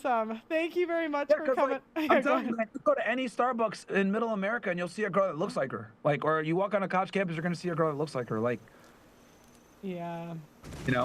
Maybe we've It's- got to try Miss America. Oh, wait. Ring girls, because you have to look for a male audience at UFC fights. You know what? Who would get like a high 7, 8? Like, what's that fucking bimbo that was at the Jake Paul ring thing? Okay, these girls. The blonde. Yeah, those girls are attractive for sure. But the ring girl that was at the Jake Paul Mike Tyson fight, I forget her name, Sydney some. Yeah. I forget her name. But the blondie with the tits, that was just type in ring girl Mike Tyson Jake Paul. It'll come up right away. She got famous off of that shit. She got more attention than the fucking fight did because it was so garbage. Yeah, that girl. She's like the blondie. She's like a 8. Okay, what about her, black girl in the front? Yeah, she's like, I would say she falls in that range as well, which is rare for black women. All of them? Would you give 8s? Girl on the far right like a 7. Girl in the middle like 7.5. Girl bottom right like a 7.57. Yeah, they're all in the 7-8 range Got it. for sure. Like they're all definitely, I would say, closer to 8s, maybe 8.5s, like 7, 8.5 range. All right, chat. We got it. We got an 8 rating. Well, Yeah. thanks so much for coming on, Myron. Seriously, No problemo. I appreciate you being honest, and I do concede that you were right 3 years ago when I came on your show. So, Hey, no, I appreciate that, and I think I appreciate that you, you know, sometimes it takes people time to see the stuff, right? Like I'm a guy in Miami, so for me, I'm gonna see things sooner than other people might, just because of like the nature of the sexual marketplace here in Miami, right? We're always typically a year or two ahead of the bullshit, so, you know, I don't blame you. So it is what it is. But hopefully we can wake up some guys and, you know, get them to realize, like, being an average dude now is, you're cooked, man. I was sheltered. Now I'm like, I've seen too much. Have you ever tried making a Twitter? You know what you should do for your audience? I think they'd enjoy it. Make a Tinder profile as a guy. Oh, I should actually. Make a Tinder profile as a guy and like share your results. Cause there was this girl. What's the guy's name? The Australian guy. I forget his name. He does shit like this. He has like kind of a red pill channel. Alex. Is it Alex? Someone in the chat's gonna put it. Okay. Hormozy? Australian guy that does like red pill content. Alex something. Someone's in the chat's gonna put it. But either way, he had this girl that worked for him. That made a Tinder profile as a guy, and she used his pictures, right? And what ended up happening is by the end of the experiment, she started, no, not Rattlesnake, guys, no, not him. Alexander Grace, boom, there we go. Thank you so much, Guyver. Yeah. Alexander Grace, right? I haven't seen him in a while. I don't know if he still makes videos, but a guy named Alexander Grace. He does a lot of like, you know, red pill psychology type videos. He had this girl that worked for him, and she made a Tinder profile using his pictures. And he's like an average looking guy, right? Like nothing crazy. And I think he works in psychology, and she had like made a profile, but he was a psychologist or some other shit, or psychologist student, some shit.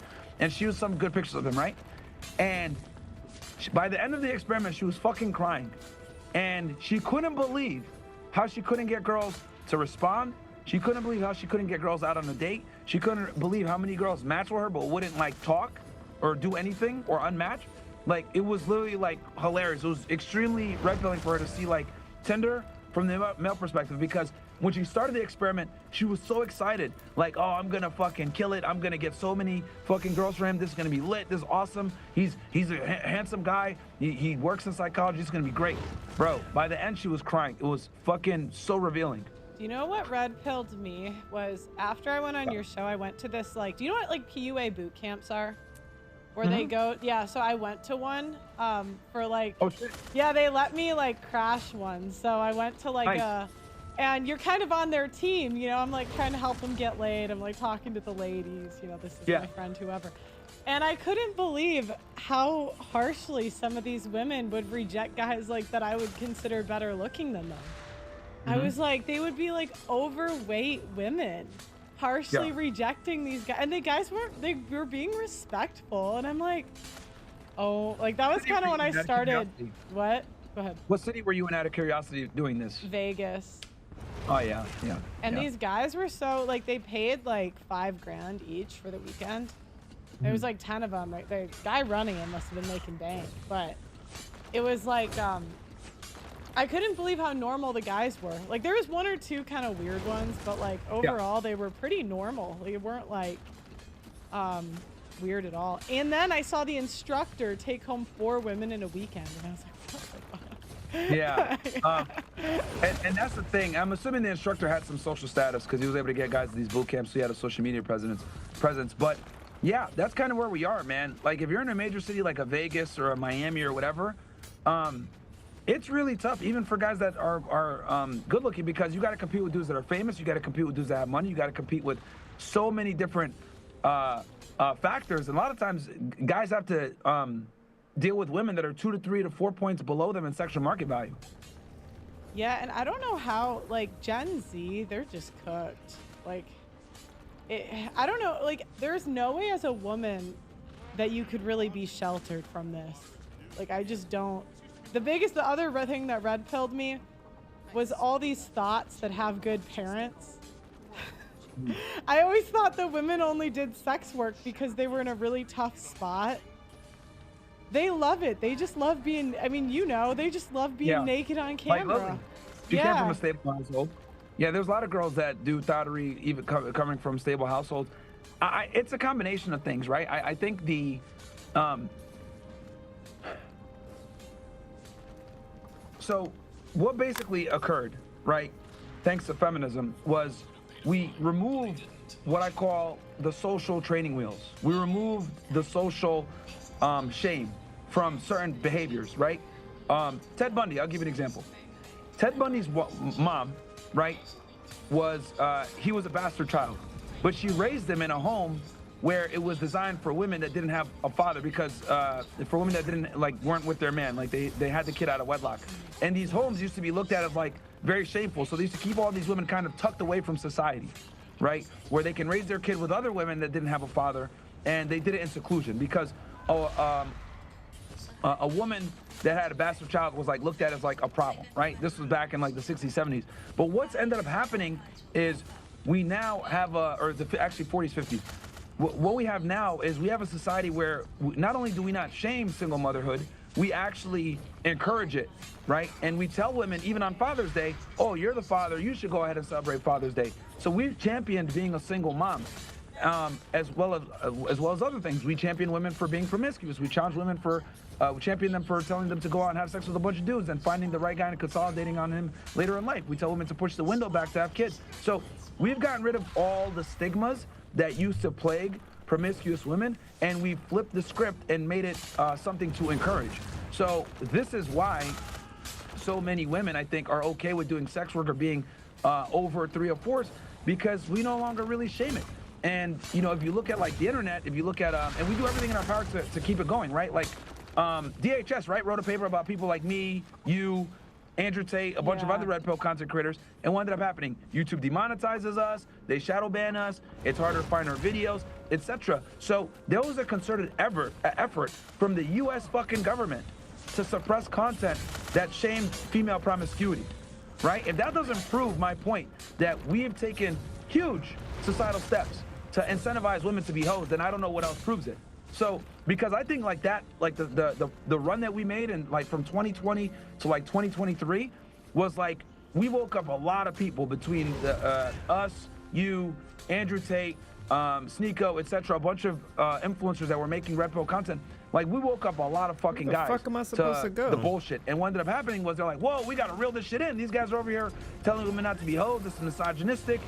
TikTok implemented new rules where anything that was deemed to have any type of misogyny in it, they would ban it. So we saw like a very strong retaliation from social media companies, the government, etc., to keep people from shaming women. And I think the reason why is because feminism makes money. When you lie, women buy. You make more money when you have women buying their own apartments and buying their own stuff, and men. Like, if you keep them separate, you're able to charge them twice. You have a bigger tax base.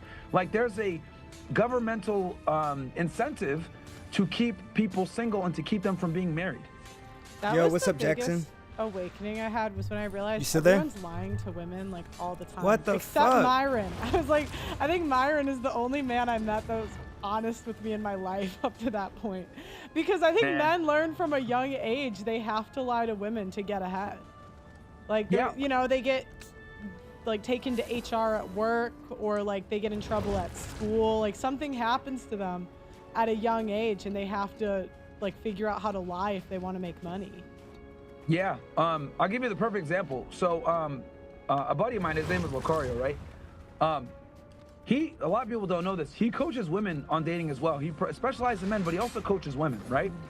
And I remember asking him, like, hey, bro, what are some of like the biggest differences between coaching women for dating versus coaching men? And he told me straight up, he was like, well, with the men, you got to be extremely blunt and honest with them, because if you don't, then everything they experience, right? They're gonna get mad if they don't get results, and the only way they're gonna get results, you have to be painfully honest with them and tell them where they're fucking up.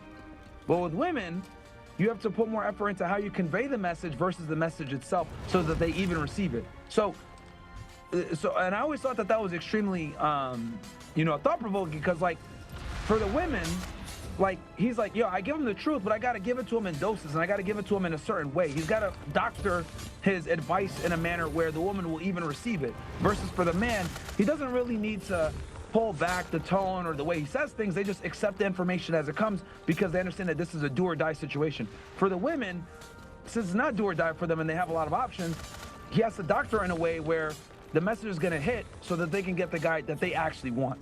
Well, I have the device. And that's why I think it's so jarring coming when women, even me, when I came on your show the first time, I was like, I remember your tone like set me, I was like, what, like, I'd never had anyone talk to me in that way, you know, like, because you're very like direct, and it's especially then. Now I think it's a little more normal, but like it takes you aback, you know, because nobody, like, you go through life, nobody ever tells you the truth about anything. Yeah, you know, I told the story the other day. I had to have a very tough conversation with my sister. I remember she was like 27, 28. I'll never forget this shit. She was, she had just like graduated. She was like in the process of going to medical school, or in medical school. And, you know, she's in her late 20s. And I'm like, yo, look, like, you're not going to get any younger. Like, you need to find a guy now while you're still like in your 20s and, you know, you're being a stupid bitch. And I told her just straight up, like, you're being dumb, right? Swore at her, used a little bit of profanity, but I was extremely direct and very assertive and aggressive in the way that I delivered the message. Even though she didn't like it, but the reason why I had to do that was that so it's memorable. So she ended up finding a guy, anesthesiologist, and, you know, they got married and everything else like that. But, you know, I do like to give I do like to take a little bit of credit, and I always think to myself, like, if I had not given her that stern talk and told her, like, yo, this is what the fuck it really is, you need to really reassess and figure out if you're gonna find a guy, because it's only gonna get harder for you here as you become a doctor and make more money. And she didn't like what I had to say, but obviously the advice hit home. And, you know, I wish I could talk to more women like that, but obviously it's my sister, so that's a bit different. But most women just simply don't want to receive the message because it's, you know, if it doesn't come out the way that they like, they don't listen to it, which I think is a big fucking problem. Where in the hell? One of the biggest differences actually between men and women I've noticed is with men, they'll receive the information no matter how harsh it's given if the person giving the information is more successful than them. So if you're a guy and you got your shit together, you got money, you got status, etc. In other words, they want to be like you could tell them they're a fucking piece of shit and they need to change their life, and they'll accept it because they're like, okay, this guy has merit. I will listen to what he says, even though he's saying it in a manner that might be offensive. He's earned the right to talk to me like shit. But with women, it doesn't work that way. They don't look at things from a meritocracy standpoint. They look at it like, I don't like what you're saying. This hurts my feelings, despite the fact that you're successful, and I'm not going to listen to it. That's one of the biggest fucking differences I've noticed between men and women when they receive information. Men care about who conveys information, they have merit, and then women only care about the information and how it's conveyed. I just thought of the funniest show idea. People should pay you to call their relatives and red pill them. Like, guys, how funny would it be if I'm thinking of someone I know in my life that's making a very blue-pilled mistake, and nobody can tell him anything, but I'm like, how funny would it be to have Myron call him and tell him he's making a stupid mistake? It's a funny story. They've actually, because when we have our call-in show, like a couple times the guys like called in and said, yo, I got my buddy next to me, he's a fucking simp, his girl did this, I'm gonna put you on speaker, can you tell him he's an idiot? And then like he'll quickly tell me like what happened. Maybe the girl broke up with him and he's trying to get back with her or whatever, and then I'll be on the air and I'll tell him like, hey bro, what the fuck are you doing? You're an idiot. But what I've noticed, right, with this thing, like trying to red pill somebody or when someone's about to make a really bad reproductive decision with a woman, most guys don't want to hear it. They don't want to listen. Like, guys are stupid. In this regard, men are very stupid where they need to get burned by the woman for them to wake up. Yeah, you can't red pill them. Like, you can't, like... Very few men will preemptively take the red pill without being hurt. Like very few guys. Most guys need to get hurt first so that they can receive the information. Yeah, that's why I'm always replying to you on Twitter when you're saying no man will ever want you. I'm like, Myron, there is always a simp. Always. It always is. If Riley Reid got married, it is not like... I just see some of these situations. They're done now, aren't they? I think they're still together, but she'll just find another, Myron. They always do. Yeah, it's you know, the simp economy has definitely fucked everything up. But what I will say is, like, you know, the girl gets the simp, right? But she's never happy and satisfied. She wasn't gonna be happy or satisfied anyway, yeah, Myron. Like, they're gonna be cooked regardless. They could. Women break up with the alphas too because they can't take the stress, or like the high value guys. They can't take the ego hit of being cheated on or not having control. They're gonna. We just lose either way most of the time. Well, thank you so much for coming on, Myron. It's a pleasure as always. And thank you for being honest. I know you take a lot of heat and people come at you, but there are people out there that really appreciate that you are actually honest. So. No, thanks for being on. It was a great discussion. You know, like I said, and definitely we could do another one in the future. Yeah, for sure. Thanks, Myron. All right, later, bro. Take it easy. Okay, guys. So we could do another one in the future. Yeah, for sure. All Thanks, right. Myron. All right, later, bro. Take it easy. All right. Let me go ahead, guys, and get myself back on camera here. Give me 1 sec, ninjas. Shout out to Pearl. All right. We are back, niggas. Welcome. So, guys, we got what? 5,000 y'all ninjas in here, man. Do me a favor, guys. Like the video, okay? Like the video. We got, I'm looking here, we only got 945 likes. We need to get goddamn, we need chat, we need 2,000 likes. That should be easy. 2,000 likes. And let's go ahead and get into this Tucker and Pierce Morgan discussion. Oh, also, big news that I want to drop before we get into this. I was almost going to cover this exclusively, but check this out, guys.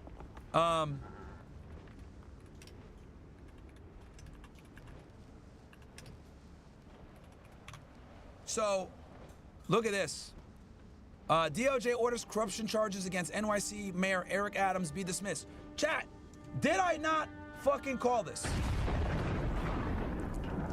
Did I not tell y'all that Mayor Adams is taking a more pro-Trump stance with helping with the immigration enforcement, taking more Republican talking points, and I told y'all he was working for that pardon. And what the fuck happened? I called it. I fucking called it, goddammit. All right? Let's go ahead and play this clip real quick. I had to, you know, give myself a quick little pat on the back because I told y'all this shit was gonna happen. For those of you that are unaware, let's go ahead and quickly go back in time a little bit, okay? All right, so earlier this year, guys, New York City Mayor Adams was indicted by the FBI and the Department of Justice out of the Southern District of New York on corruption charges. Long story short, he accepted a bunch of money from the Turkish government and rushed the opening of the Turkish embassy in New York City and violated fire codes by doing it. He put an enormous amount of pressure on the FDNY to get the building done and the inspections done, etc., because he had been paid and was getting benefits from going to Turkey by the Turkish government. So what ended up happening was the FBI went ahead and arrested him on bribery. Well, yeah, they indicted him. I don't think they actually like took him in and shit like that. I don't think they did that. He surrendered probably. They booked him and then he left. But the point is that they charged him for basically bribery and accepting money from a foreign government, also the bullshit, right? That was a couple months back, I think this summer. I broke it down for you guys, we went over it, and you know, I saw a complete 180 shift, right? Once Trump got into office, I saw Mayor Adams basically, you know, the Democrats left him for dead, everyone left him, and he started taking a more pro-Trump approach. He was more pro-immigration, he was more pro-liberty, he took way more of a center-right position on some of his stuff. Right, this is the mayor of New York City, guys, one of the most woke cities ever, right? He had a bunch of NYPD guys out with ICE agents conducting immigration raids, right? So I knew back then that he was absolutely posturing for a pardon, and as expected, boom, Trump's in, and they kind of did this behind closed doors. Now, here's the thing. Y'all don't see this anywhere. It's not breaking news. It hasn't hit like the mainstream media like that. It's kind of at the bottom of the news cycle, and that's by design. But obviously, I caught it. I found it as I was like, you know, surfing the internet, and that's where we are. So let's go ahead and cover this real quick, and then we're gonna get into the main thing.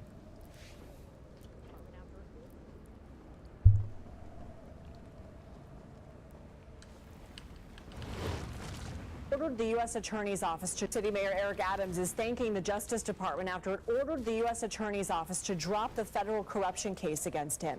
Adams faces 5 charges, including bribery and fraud. A memo on the decision from Acting Deputy Attorney General Emil Bove, who was appointed by President Trump, claims the timing of the charges And the former U.S. attorney who brought the case created, quote, appearances of impropriety and was also interfering with Adams' ability to help with President Trump's immigration crackdown. Boom. That's the key right there. And mind you guys, New York City is a sanctuary city, okay? It's a sanctuary city. This is one of the most notorious cities where they would never fucking help you when it comes to immigration enforcement. But he did. I guarantee you, him and Trump struck a backdoor deal. Look, bro, I'm gonna give you everything you need. I'm gonna give you all the resources you need to conduct your immigration enforcement here in the city of New York. I need you to fucking hook me up with a pardon. And that's what's happening. Well, he's not even getting a pardon. They're just dropping the case. He's not even getting a presidential pardon. They're just dropping the case. And the reason why they're dropping the case, because it's still proceeding, so he hasn't been convicted of anything. So there's no need to pardon him. So instead, they just dropped the case. They wanted to do it nice and quietly, not hit the major headlines, and that's kind of what's occurred here. Adams addressed the DOJ's... And notice this comes days after who? Pam Bondi gets sworn in. For those of you that are wondering who is Pam Bondi, let's go ahead real quick and show you guys, because again, I understand that some of you guys might not necessarily be following politics like that. So let me go ahead and quickly show you guys. This is the new U.S. Attorney of the United States of America. Okay, Pam Bondi, she was a former AG for Florida. She was the Attorney General in Florida from 2011 to 2019. Now she, last week I think it was, she was sworn in as the Attorney General of the United States. And just so you guys know, Attorney General of the United States is the most powerful law enforcement official in the land. She oversees all of the United States Attorney's offices, which are responsible for prosecuting individuals, and she oversees the FBI, the DEA, the ATF, all of the Department of Justice. The Attorney General, they call it the Attorney General, but they're really, think of them as the Secretary of the Department of Justice. They just have a different title, okay? So she, basically came down from her that they need to drop the charges against Mayor Adams out of the Southern District of New York. His new order earlier today saying he has maintained his innocence all along. Senior coordinating producer for CBS News' Crime and Public Safety. Yeah, what's up, Lucas? This is me watching someone, yeah. I'm watching a podcaster on Fresh and Fit. In the chat said, he talks about the news and stuff. Guys, yo, the list is already out with Epstein, guys. It's already out. Ryan Dawson has talked about it pretty extensively. Let me see if I can get him on the show. He said he wants to give it to Kanye, but I'm like, bro, that's not gonna... Yo, can you tell a difference in my Ryan stream, Dawson man? already has the list, Got a guys. new He has a whole webcam, map on it. upgraded And my we lighting. covered the list quite a bit on Fresh and Fit. The webcam, it should look a lot better now. It comes with strings attached, right? What are they? Well, that's The quality of the exactly stream right. should What look it very does good. is it opens the door, actually, for a situation where Adams can play ball with Trump and do what he wants him to do, which is to devote resources to apprehending illegal immigrants, particularly those with criminal backgrounds, and deport as many people as possible. Boom, and this comes from the Office of the Deputy Attorney General. So basically, Pam Bondi's number 2, which, let me see here who that is.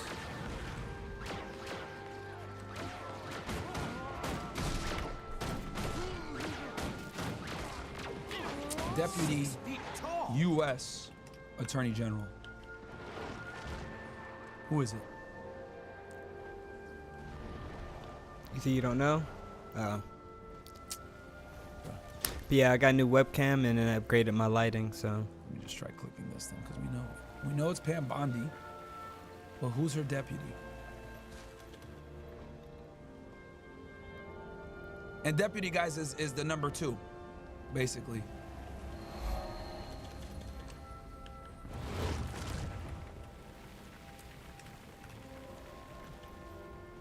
Okay, the Honorable Lisa Monaco took office Deputy Attorney General of the United States 2021. She served as Assistant to the President of Homeland. Okay. It's her?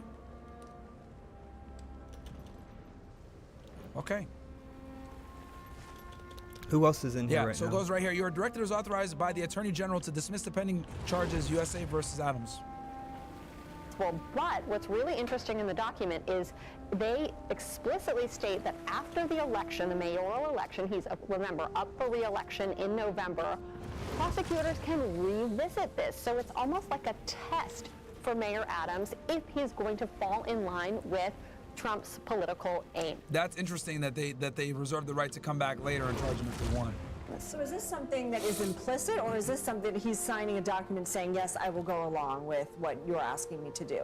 Well, it's really up to the acting prosecutor. And obviously this is very important, guys, because what? Donald Trump has quite a bit of ties to New York City. That's home for him, right? So he's gonna have an incentive to have the mayor of New York City be loyal to him. And this is a way for him to do it. Now, some of you might say, yo, this is fucked up, you know, political warfare. Hey, man, they waged this against him for the past 4 years, so the redemption arc is here, chat. The redemption arc is absolutely here. Lead of the Southern District office to sign this document, and Mayor Adams has to agree. He said, "We're what?" So yes, in a sense, he's probably going to agree because, of course, he wants these charges to go away, and he wants to continue on as a free man and acting as a mayor. This case is so unprecedented. This memorandum is so unprecedented. The legal experts I've been talking to all morning, they just they can't believe what they're seeing. Yeah, I ain't gonna lie to y'all. I've never seen this before either. Why not? Normally it's a presidential pardon, but they're not doing the presidential pardon because there's no need. Just dismiss the case. It's under indictment, so they could just dismiss it, right? Dismiss the indictment, good to go. And if he gave a presidential pardon, that would hit the news way harder. If he had done a presidential pardon. As you guys know, presidents don't like to do pardons during their term. They typically reserve it for after their term is done. Obviously, in this case, we saw something unorthodox where Trump, on first day, he released the January 6 prisoners, but that was done more for, prestige, etc. It was favorable for him to do that, so cool. But most of the time, most presidents wait until the end of their term to do pardons because it's typically not looked at as favorable to pardon criminals, as Joe Biden did with his son and a bunch of other people. He did it literally a couple of days before he left office, and that's how most presidents do it. But this right here, it is unprecedented. Dismissing an indictment of a political figure upon a president taking office, never seen this shit before. In the sense that it's just so blatantly political. The reasons for the order to dismiss the charges are very clearly laid out as political to advance the Trump administration's efforts on illegal immigration, and also that they say DOJ says that it's bad timing because Adams is up for election in November. Right. So these are just sort of very curious, sort of strange reasons. And this has been a very long and complicated saga. So can you just remind us what he is accused of from the indictment? Absolutely. You and I were sitting at this table when the news broke, and we were going through pages and pages of allegations of fraud, corruption, accepting campaign donations from foreign entities, which is illegal.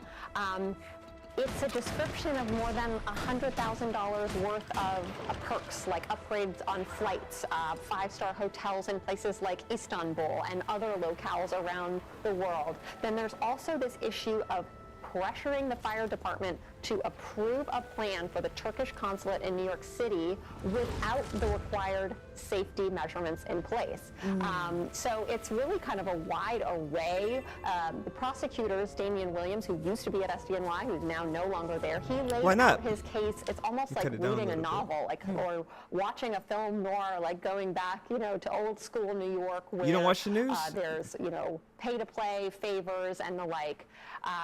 And Mayor Adams has said from day one, I'm innocent. I've never asked anyone to break the law.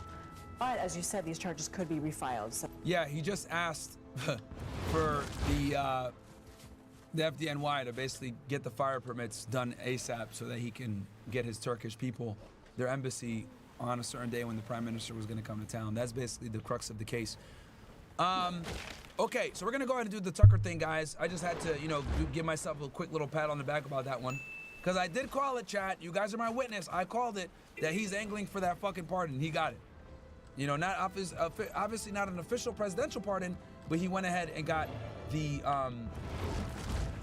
pardon as far as getting the case dismissed. Xander Ligo, Myron, while you're at it, rate Pearl 1 to 10. Like a 5. Pearl's very average. Right? He's already rated her before. But honestly, dude, people care more about her for her brain, not for the way she looks, which is good. You always want to make a name for yourself off of what you say versus how you look. Noam Billy says, thanks to you guys for giving me the amazing advice. I went from 630 credit score to 730. Alboy says, you know what's funny? check out the owner of Shopify every single time. Yep. Also, guys, do me a favor. If you guys want to get involved in the show, I think I need to leave and come back. donate on Myron Gaines X. It's like a big glitch. Okay, chat? Because, and here it is right here. How old are you? Shit. Right here. You're probably super young. Okay, guys. Myron Gaines X. You see that? MyronGainesX.com. All right. Put that on the screen there for a second. And the reason why, guys, is because I'm using Restream. Rumble Studio was fucked up. That's why I had these technical difficulties. So, MyronGainesX.com. All right. I'm going to go ahead and pin in the chat for you ninjas. Because it is going to be very difficult for me to read Rumble rants and Castle Club chats. So, let me... I feel like tracking something. Not now. That lion guard said she had some All right. work for us. So, donate here, ninjas.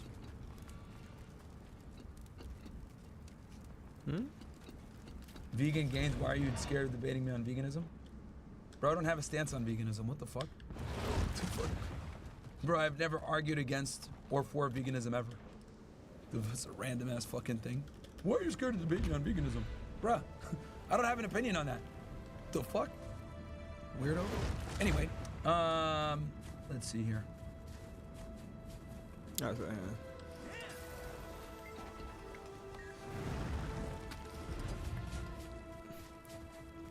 This guy, he fucking trolled. Yeah, this device is kind of like weird. All right, guys, I'm gonna put this in the chat right now for you guys and pin it if you guys want to get your chats read on air and it gets shown. All right. I'm gonna pin it for you ninjas as well.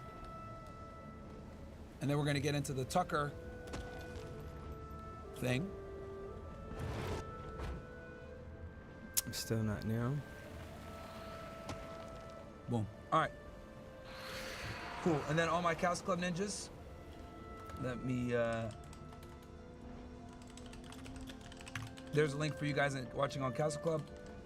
Holy Berry, Top Shay says Rosalind Sanchez and Latina Natural Body YouTube video of Trump Jamas deadline ultimatum. Yo, Myron, for the subathon, we should do top 3 FNF shows. We could start it out with a call-in show. Then we do After Hours. Then we do a Red and Blue Pill. Songs were what you, Fresh Bills, and Mo. That's from Demetrius Raps. Gal Gadot is a J. Rosalind Sanchez back in the day. Okay.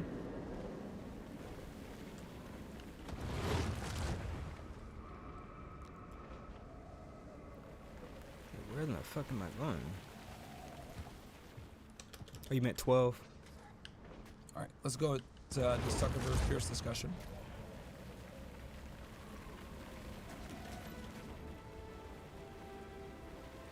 Me about any, okay? Meghan Markle does not represent. Well, actually, hold on.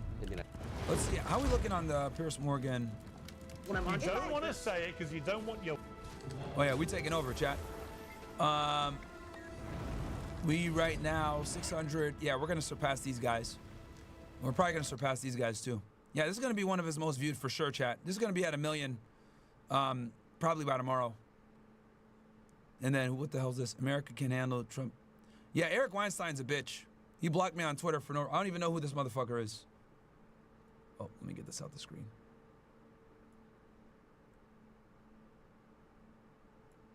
Yeah, this fucking pussy.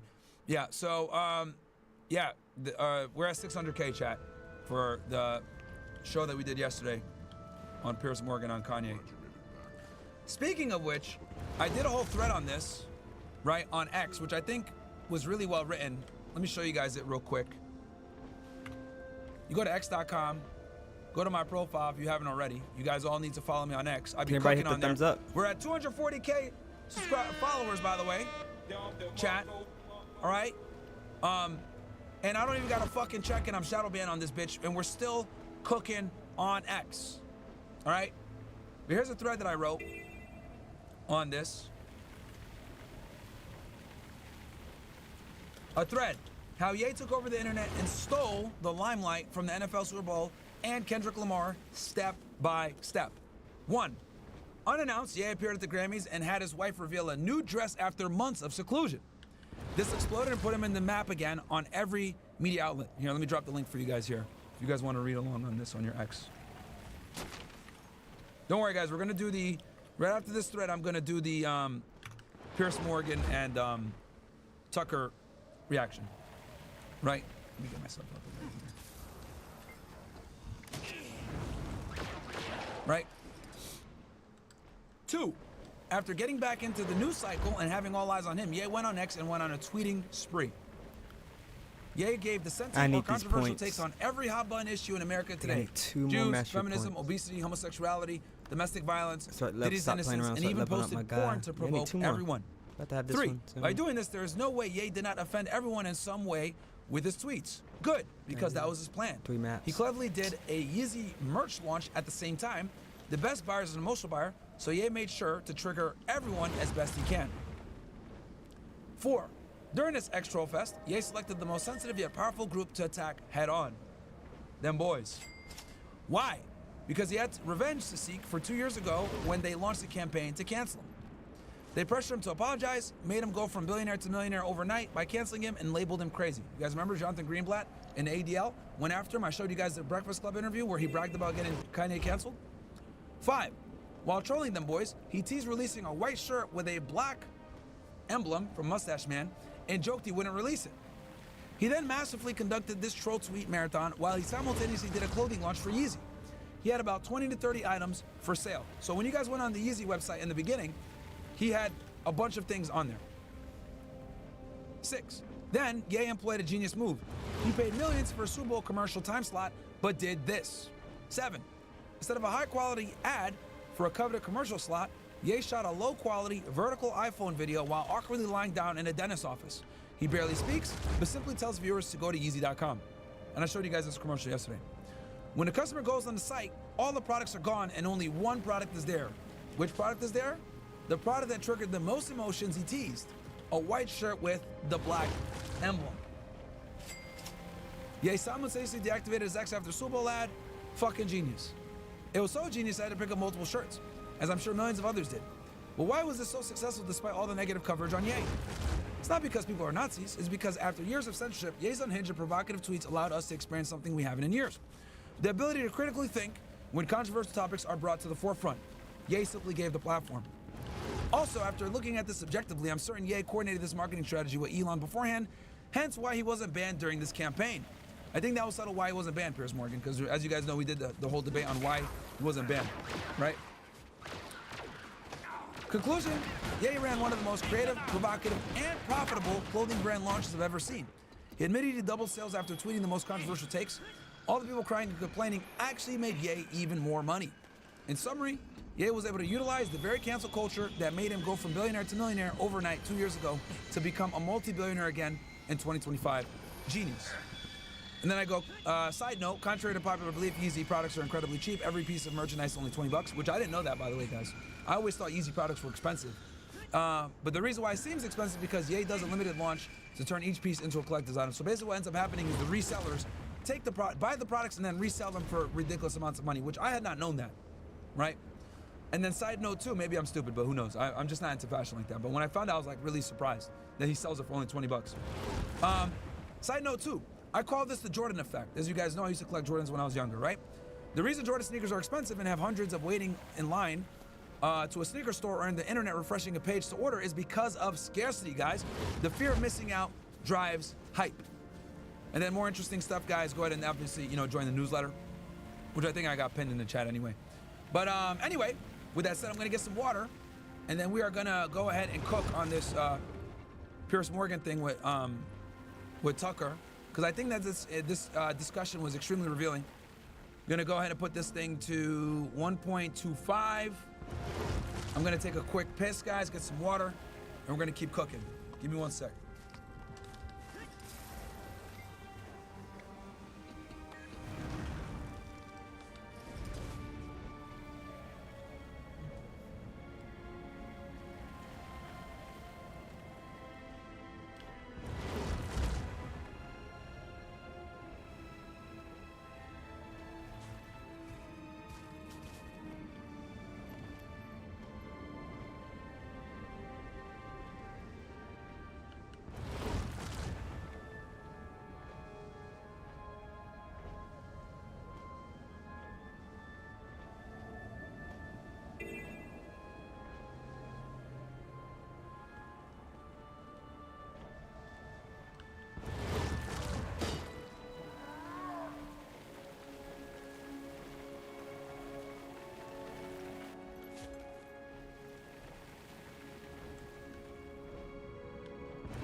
All right, ninjas.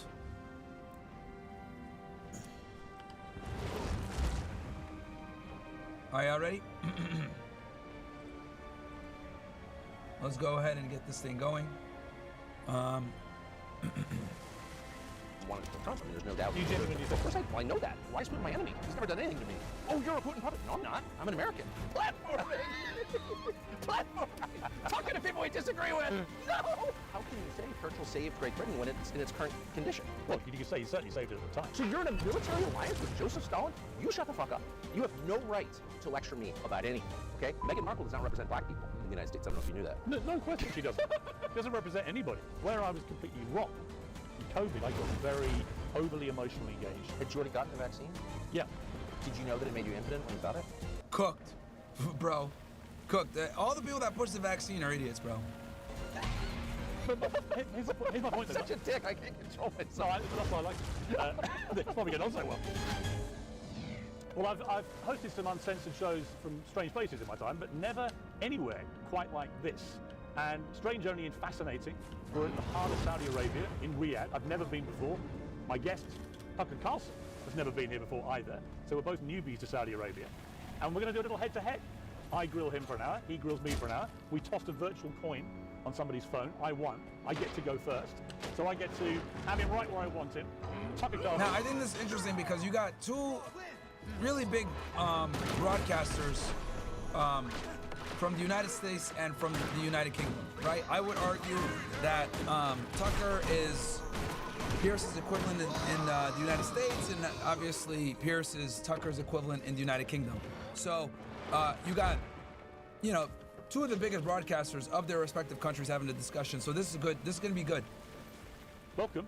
Well, good morning. Dude, do you ever think in all the alcohol-free gin joints in all the world, we would be finally sitting down together in the middle of Saudi Arabia? The world has gotten so weird that it actually doesn't shock me.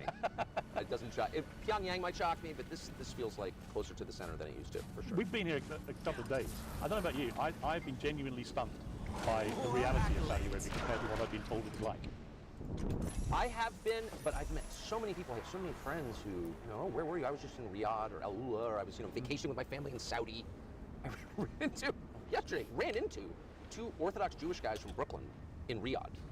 What are you doing here? Oh, we're looking to open a kosher something or other. Really? So I think a lot of our preconceptions are absurd, actually, or mine. I'll speak for myself.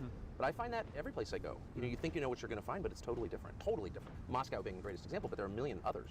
You know what I mean? The most extraordinary example of that was you walking through the streets of Washington, I think just before the inauguration. Now, that was extraordinary. Where normally I would have expected you, in the heart of liberal country, to be a reviled figure, chased by people down the street, having sackcloth thrown at you. Actually, it was the complete opposite, which was very telling about the change of mood in somewhere like DC. I spent 35 years there, basically my whole life there, and I had to leave ultimately because I was perceived. Hey guys, we got 1.2K likes, man. Let's hit 2,000, guys. We should be at 2,000 easy.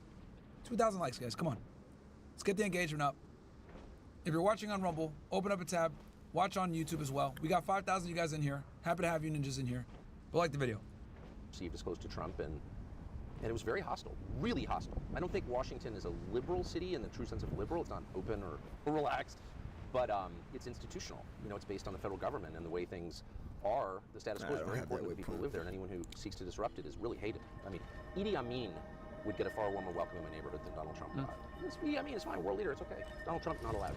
And so to be, you know, greeted warmly in Washington, really because of Trump, it had nothing to do with me. But you know, people were happy that Trump got elected in Washington. So I don't fully understand what's going on. But I noticed it. I noticed it. I went to my first ever rally by any politician.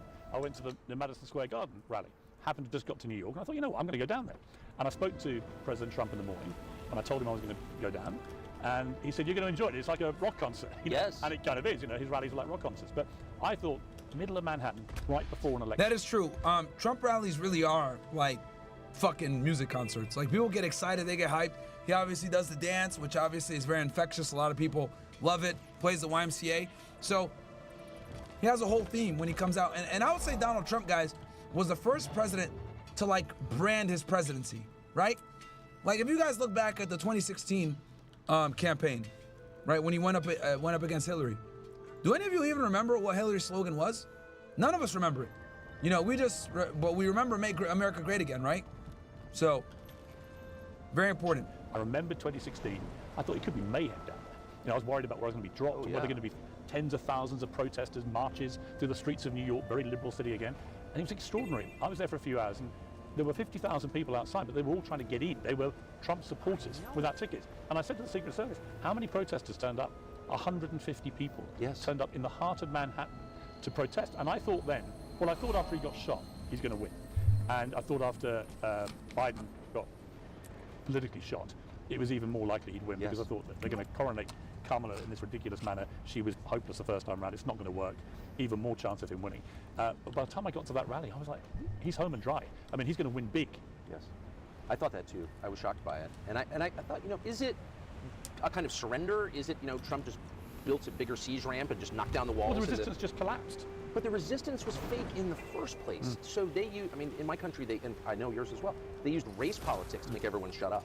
Like, you can't talk or you're a racist. And the truth is that... Yeah, and they've been doing that for a very long time, right? Like Joe Biden is saying, you know, if you don't vote for me, you're not black, shit like that.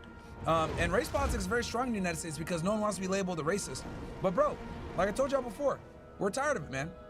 We're tired of it. I'm tired of these niggas, so I know you guys are too. Like, get the fuck out of here with your BLM and taking a kneel during the presidential anthem, during the, national anthem. Like, get the fuck out of here, bro. That was enforced by unhappy little white ladies. And there are not that many of them, actually. And they had like a hammerlock on the culture of my country and really oppressed it. And then when they took power through Joe Biden or attempted Kamala Harris, they did like a terrible job. They just didn't do a good job. And so the second somebody just said out loud, like, this is all nonsense. Like, these people don't know what they're doing. The race politics stuff is fake. Look at all the black people outside the rally. All the Hispanic guys like love Trump. It's nonsense. You don't have to obey anymore. And all the liberal white ladies are like, oh, yes, you do. And everyone's like, shut up, liberal white ladies. Like, we're sick of this. The fact that Trump won the menopausal, angry liberal chick was just too much. And so it's like Liberation Day. I mean, the fact that Trump won the Hispanic vote was truly extraordinary. Ever met a liberal Salvadoran? No, there's not one. Of course not. The whole thing was totally fake. And it was a certain class of people. It wasn't just menopausal liberal white ladies, though they were in charge, ruling through fear. But it was a whole class of people whose cart was being overturned by Trump, and they used kind of symbolic figures like Meghan Markle, as you found out, as their proxies to hold power. But those proxies never represented the groups they supposedly represented. Meghan Markle does not represent black people in the United States. I don't know if you knew that. No question she doesn't. She's a I'm thought. very familiar. She's a thought, man. Anybody. Of course not. And Prince Harry's a fucking simp for getting with her. She's a fucking 304. Hypocritical group of people who are really going to get down in history. She literally just used them for clout, got famous, became like royalty, and then just tossed them to the side of the road. Because if I'm not mistaken, they're separated right now. As the most hypocritical group of people ever. And the most incompetent. Like, they don't know how the power grid works. They can't fix a car. They don't know anything. They're totally useless. They're parasites. And when given the chance to rule, they like wreck the country because they don't know how to do anything. And it was all a lie. And it just turns out you can get pretty far in aggression. And there's sort of a famous battle at Gettysburg, the pivotal battle of the Civil War in the United States, where, you know, a Union detachment led by a guy from Maine called Joshua Chamberlain, who was a history professor at a college in Maine, led a charge with no ammunition. And they just yelled loud enough that the Confederates were like, oh my gosh, you know, they surrendered. That was an honorable thing to do. A very similar thing just happened in the United States, where like these super angry, unhappy people acting out of the agony of their own barren personal life were like, I'm in charge because you're a racist. And everyone's like, okay. They had no bullets in the gun, actually. What was fascinating to watch it all go down in the last 2 years was that you could go back 2 years and Trump appeared to be dead and buried politically, like it was over. All the momentum was swinging behind people like DeSantis. It was like the party were desperate to move on from Trump. He was really in the wilderness, apparently floundering and apparently over. And then, almost from the moment they started the attempt to put him in prison, the lawfare as it's become known. Right. From the moment they started that, I just noticed, obviously you couldn't fail to notice it, his poll numbers began to tick up and up and up. And the more they did it, and the more cases they threw at Trump, the more popular he grew. What do you think that was about? I think it's about exactly what you said. It was the moment, I think it was August of 2022, when they raided his wife's underwear drawer in an armed raid at Mar-a-Lago on a documents charge, and then tried to tell us he had nuclear secrets in his dressing room or something. It was also stupid. It was so obviously political persecution conducted by the Justice Department, which in our tradition, in our country, like, you can't do that. Now, I will say this, guys. That was by far the strongest case the government had against him. By far. And again, if you guys remember, when I broke down that document case, look, ain't nobody on YouTube ever, actually, can I say this? Everybody hit the thumbs up. Yeah. To my knowledge, I don't think there's any big YouTuber that's actually ever investigated 8 USC 1793, 18 USC 793. And for those of you that are unaware what it is, 18 USC 793, espionage, right? Gathering, transmitting, or losing defense information, right? Basically, and there's different statutes of it, but basically, like, you can't have certain types of documents that aren't in a secure area, right? And as proof, I'll show you guys.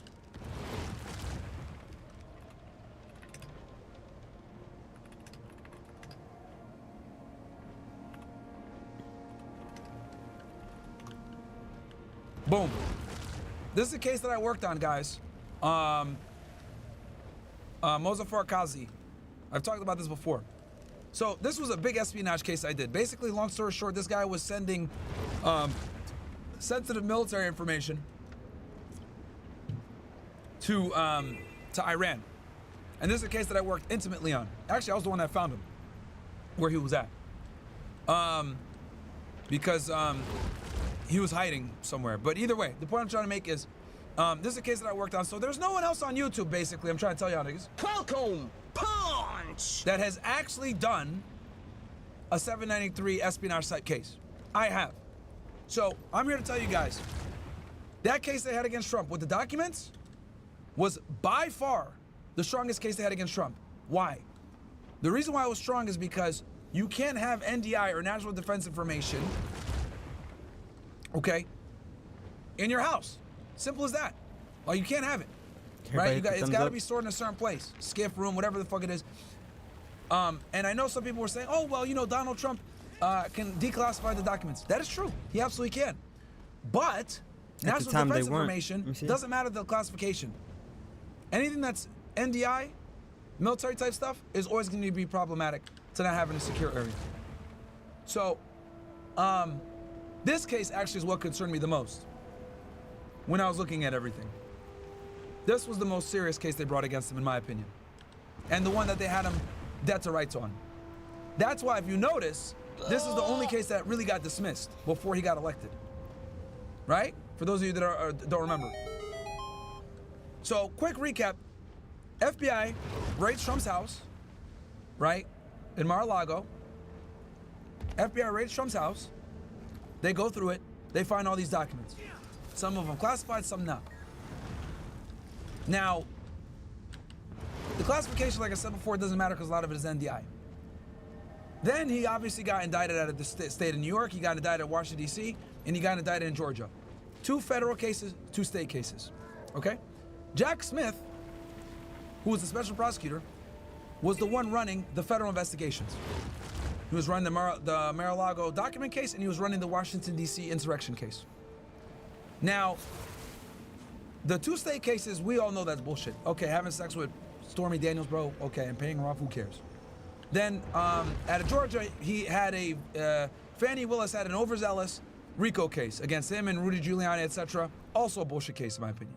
But, again, that was 2 state cases, 2 federal cases. Now, with the federal cases, if you guys remember, Jack Smith didn't dismiss the Washington, D.C. case until Trump was elected, right? He was like, okay, this shit's dead in the water, I'm gonna drop it. But this case, and the reason why I suspect that they had to get this one out of the way ASAP, was because this is one that actually was the most dangerous, this document case. So what ended up happening was a district judge out of the Southern District of Florida, because remember, West Palm Beach falls under the Southern District of Florida, okay? A district judge that had the case basically dismissed it on grounds that Jack Smith didn't have the proper authority to bring this case forward. So basically, she got dismissed on a technicality. But she also was appointed by Trump. A lot of the Democrats complain and say, oh, well, this is a judge that was appointed by Trump, blah, blah, blah. Whatever. The point is this. The reason why they dismissed it was by far the strongest case against Trump. And if, me just being very honest here, if Trump had went to trial on his document case, he would have lost. It is what it is. He would have lost. And he would have got a serious amount of time. So thank God he got elected as president, right? But had he not gotten elected as president, the judge still dismissed this case. And Jack Smith, guys, was trying to refile it. Not this one. This is what my case, all I'm talking about. But Jack Smith was trying to refile that document case against Trump, Chad. So, if Trump had never become president and Jack Smith was able to refile the case in the Southern District of Florida and Trump went to trial, he would have lost. No doubt about it. No doubt about it, he would have lost. Because him simply having the documents is the L. Doesn't matter about the classification. All right? So anyway, let's go back to the thing. Give me ones in the chat if you guys learned something new there that I didn't show you to you guys before. Because I know a lot of you guys are new here. You guys might not watch my Fed Reacts episodes where I covered this in detail. Give me ones if that's something new that you guys didn't know. That is a true fact. It was really at that moment, I think, that, I was on vacation with my kids, and my wife and kids, and I read that. I was in a foreign country, and I thought, ooh, he's going to be president. And then did you? You instinctively felt, instantly, if they're going to try and do this. Instantly, and I said that to my son said that to me. We were sitting smoking a cigar, and he's like, Trump's going to win. And I thought, he works in politics, so he's a little better at this than I am, but I was like, yeah, that's totally true. And then the opposition, he had very capable, a couple, I thought, very capable people who I like. Ron DeSantis, I'm among them. Yeah. And the problem with DeSantis was not that he was incompetent, he's supremely competent. I think he did a wonderful job in Florida, and I really liked Ron DeSantis, but he was totally a marionette of his donors, utterly. And that became really clear on, like, the war in Ukraine. Like, Ron DeSantis comes out and says, oh, the war in Ukraine is not central to American national security, and Ken Griffin, his biggest donor, reels him in. The next day, Ron DeSantis is like, oh, no, it's really important that we continue to send hundreds of billions to Zelensky, or whatever. And then his donors demand a hate speech law in Florida. He pushes it, it passes. It was too obvious. I would say this to his face, I hope he sees this, because I mean it with love. You can't be a pure puppet of your biggest donors. Everyone's influenced by the people around them. Donors have a great deal of influence, inordinate influence probably, but you can't do exactly what they say every time. And it made DeSantis look weak, and it made him look controlled, and this is a moment where people are kind of hip to that trick, and they sort of know the politicians, you know what I mean, aren't really acting on their behalf or even independently, they're acting because some billionaire. Yeah, that did fuck up Ron DeSantis quite a bit. And here's the thing. Ron DeSantis is absolutely controlled by them boys as many other politicians are, but with him it's fucking overt. It's egregious with him. Or told him to do what they're doing, and I think DeSantis was just too obvious about that, and it destroyed him. I agree. That fucked him up. And also, he did a really bad job of launching his campaign for presidency. He launched it on like a fucking Twitter space. Dude, what the fuck is wrong with you? Like, I know Twitter is cool and all, but like, that was a bad move. No. When the lawfare continued, it seemed to me the tipping point where I was convinced Trump would win was the attempt to prosecute him for ultimately what he was convicted of doing, which was shuffling a bit of paperwork over an alleged one-night stand with a porn star 18 years before, which on every level was so ridiculous. And I'm glad that Pierce holds this position on that, because I agree, it was absolutely a fucking waste of time to bring that case forward the way they did. It was fucking stupid. And he's referring to the Stormy Daniels case, guys, is what he's referring to. I immediately looked at the polls, and what was fascinating was, no Americans thought this was a good idea to go after Trump over something so trivial, to actually drag an American president for the first time for a criminal court over something so pathetic and so inconsequential. Yeah, for banging a whore. Like, come on, bro. So meaningless was such an obvious example, it seemed to me, of a petty, political, spiteful move to try and shut Trump down. And by doing it over Stormy Daniels. Guys, also, do me a solid, guys. We got 1.4K likes on YouTube. Guys, let's get to 2,000 likes. I'm going to drop the link. All my guys that are watching on Rumble, do me a solid, guys. Open up a YouTube tab. Watch it on YouTube as well. Keep it open so that we can keep bringing the normies in to this, to the OSS. We need more recruits for the OSS to take over. All right, guys? So open up a tab. I'm dropping the YouTube link for you guys right here. Okay? Open up a tab. Watch it on YouTube as well. Just mute it if you want to watch on Rumble. And like the video. That's all I'm asking. Right. It just seemed to me, well, if you're going to do this, he's going to win the election. Americans are not going to put up with this. And my Cast Club guys, I got like 160 of y'all in here. Do me a solid, guys. Please open up a tab. Watch on YouTube. Like the video. That helps the channel quite a bit, man. The more views we get on YouTube, the more people find the content. The more people that find the content, the more we can convert them over to the OSS. And we are going to fight back against this bullshit DEI, politically correct inclusivity bullshit. All right, you guys love my message. You guys like the fact that I keep it real, raw. I don't give a shit about anything. We need to grow the army. OSS needs to grow. So watch on YouTube, because that's how we get the new recruits. You guys know I hate YouTube, but it's a necessary evil. With respect, I don't think the president handled it in exactly the right way. I would have said, all right, everybody here in this room, all of my judges arrayed against me, raise your hand if you haven't sent money to your girlfriend or boyfriend. I mean, let's be honest. Like, let's make that the new standard. If you're an American politician, you've ever sent money to your girlfriend or boyfriend, because like a lot of those guys have boyfriends, then you're disqualified. So we're gonna make that the new standard. Then there's no Congress. No, I'm serious. It was like Matt Gaetz, like, oh, we're gonna leak the, ethics committee investigation we did on it, and Gaetz said something which I wish had come true, which is, okay, fine, let's leak all the ethics committee investigations, all the sealed investigations into sitting members of Congress. I wish Matt Gaetz stuck it through, man, because they confirmed Pete Hegseth, so, there's a good chance they could have confirmed Matt Gaetz too. He would have been a great attorney general. You guys want to know why? He ain't take no money from AIPAC. And I'll tell you this, if you don't take money from AIPAC, that's respectable. Most politicians do. There's only a few that I could think of. I could only think of two that don't take money from AIPAC. Thomas Massie, Matt Gaetz. And I think that's why they went after getting Thomas Massie the fuck up out of there. He exposed the AIPAC handler stuff. Right? Matt Gaetz has alluded to Israel when it comes to spying. So yeah. I mean, if you want to play that game, let's play the game, right? And I spent my life there. Because it is a game. I mean, it's only a game. It was a cynical game. The supreme hypocrisy of, people like Mitch McConnell, or pick one, with personal lives that would not withstand scrutiny. They wouldn't, and God can sort that out. It's not really my place to judge. But as long as we're judging, okay, let's judge. They're not in a position to talk like that at all. A lot of these guys are completely controlled by their personal peccadillos, by their personal failings. And everyone knows that. So, like, how about stop? How about shut up? And I wish Trump had said that, because he knows that, because it's true. Well, I just talked to Democrats, and I went, so let me get this straight. Bill Clinton, who I thought was a very good politician, interviewed him a few times, very he's certainly a great politician, yeah, the best. Bill Clinton was out here smashing these hoes. The best natural politician Ever. I've ever met. Yeah. But I see, in the end, the Monica Lewinsky scandal, the fact he paid somebody off $850,000 in another scandal, you put it all together, you think, okay, if you're going to play this card with Trump, do you not understand that this is going to come back and haunt you guys for eternity? In other words, if you get to that kind of ludicrously petty level where you drag a president through a criminal court over something so trivial, then this will never stop. Right. Well, it also devalues Americans' faith in their justice system, which is a real cost. It's a I think, a country-destroying cost. And if there's one thing, there's this constant conversation about what makes America, well, as we say, exceptional. Why is it different? Why do people want to come here? And you often hear the dumbest people in our society say it's because of our free market economy. We're rich. There are tons of rich countries. People want to move. Don't want to move. A lot of rich people in Lagos, Nigeria. No one moves there. The main thing that we have always had is a fair justice system. Not perfect, but basically pretty fair, where every citizen is treated equally. I mean, that's the promise of the United States. And if you tamper with that, you're really messing with the core formula of the country.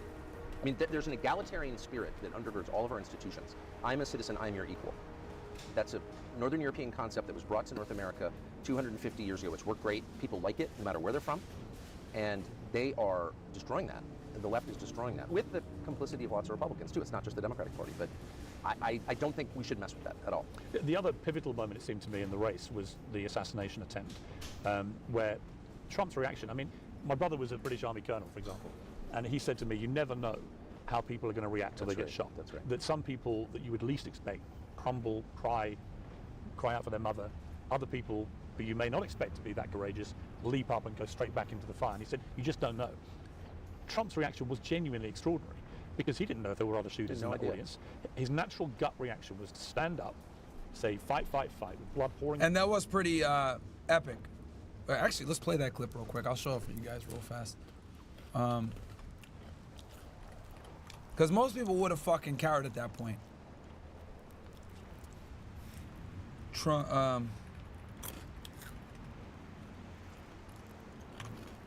when this shit happened.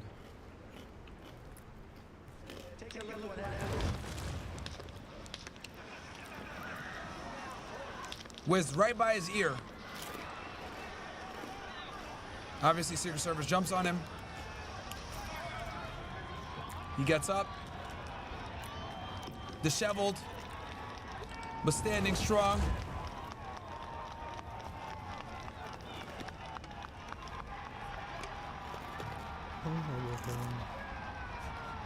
Great moment in American history. And everyone started chanting USA. Let me see if I can find the full one here. Fucking lit, man. Oh, that's a little bit old, that chart. That chart's a couple. And this is when he's looking at the immigration chart, right? And he had his head turned. And him looking at that immigration chart and having his head turned actually saved his life, chat. Months old, and if you want to really see something that's said, take a look at what happened.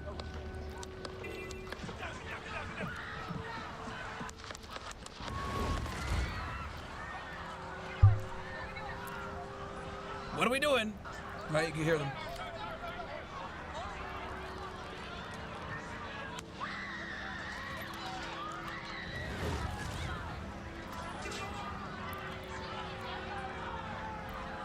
I came over here before.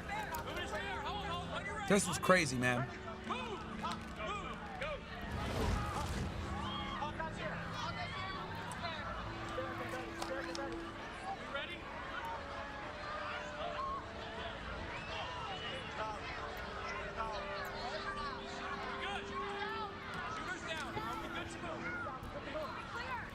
So boom, the sniper team confirms that he's gone.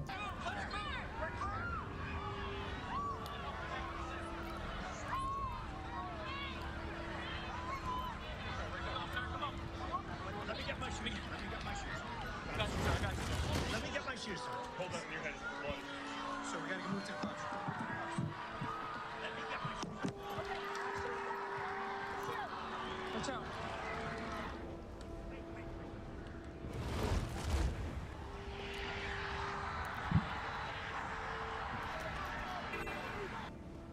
Crazy. And the chat started chanting USA too. Great moment in American history, guys. It was at that point, my friends, that he won that fucking election, by the way. You got even liberals saying this is epic. Even people that hate Trump saying, holy shit. I remember Hassan Piker even tweeted saying, holy shit, this dude just won the election. Leftist ass, socialist ass, liberal ass, Hassan Piker even admitted that Trump was gonna win the fucking election after that. Over his face, and it became not just an iconic image, but I'm certain that if there was any doubt, that's the moment he won the election. Did you feel the same? Of course, because the prerequisite for leadership is bravery, physical bravery, not just conceptual bravery. I'm so brave, but actual bravery. You know, the guy who leads the tribe is the guy who, you know, repels the invaders. Period. That's been true since we lived in caves, and it's never going to not be true. And you know, Kamala Harris would like it not to be true because she's obviously a coward who follows instructions. And the leadership of both parties is that way. And Trump is unusual in that he has bravery. And people follow that. It's a matter of instinct. I do think that shooting, I hope that'll be examined, because what's happened with the investigation? We don't know anything about this well, case. Piers, I don't know, because you're not from the United States. It's very common for assassins of presidents to have no motive at all.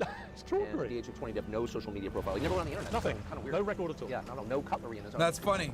Yeah, Oswald, etc. That's actually funny. It says his comment that they don't have a motive. Advanced bomb making skills. Operating drones, bringing a rangefinder, making a pretty great offhand shot at 150 yards under duress. It's just normal in America. I mean, the whole thing is so nuts, actually. The fact that the Secret Service allowed this to happen, which they did. The guy's on the most. Oh, if I was running the Secret Service for the day, what's the first place? All right, we're at 1.5K likes, guys. Let's get to 2,000 and just. You'd look. Oh, it would be the flat roof with a direct line on the stage. You think? And there was not one agent positioned or assigned to look at that. None. They had no idea. Why? Well, because they wanted to kill Trump, obviously. The Biden administration wanted to kill Trump. I mean, there's no doubt. Do you genuinely think? Of course, I know that. And I know that by what I saw. In other words, if you leave your child inside a locked car on a hot day and go into a casino and spend 3 hours gambling and the kid suffocates, I can say, Piers, you killed your child. He said, well, I didn't mean to. Doesn't matter. You didn't care enough about your child that you went back and rescued him from suffocation. It's demonstrable. Your intent can be divined from your actions. If you allow a roof 30, 40 yards away to remain unsurveilled, a guy with a rangefinder and a drone to come into your area while the president can't. It's absolutely wild. You don't care about saving the life of that man. I actually thought what happened at the golf course a few weeks later was even worse in this sense. This is a few weeks after he's actually been shot. Yes. He's playing at his own golf course where he regularly plays at weekends when he's in Florida. And he was 5 minutes away of walking up to a green. And literally, this is when Ryan Ralph was sitting there with the AK-47, chat. A couple weeks later.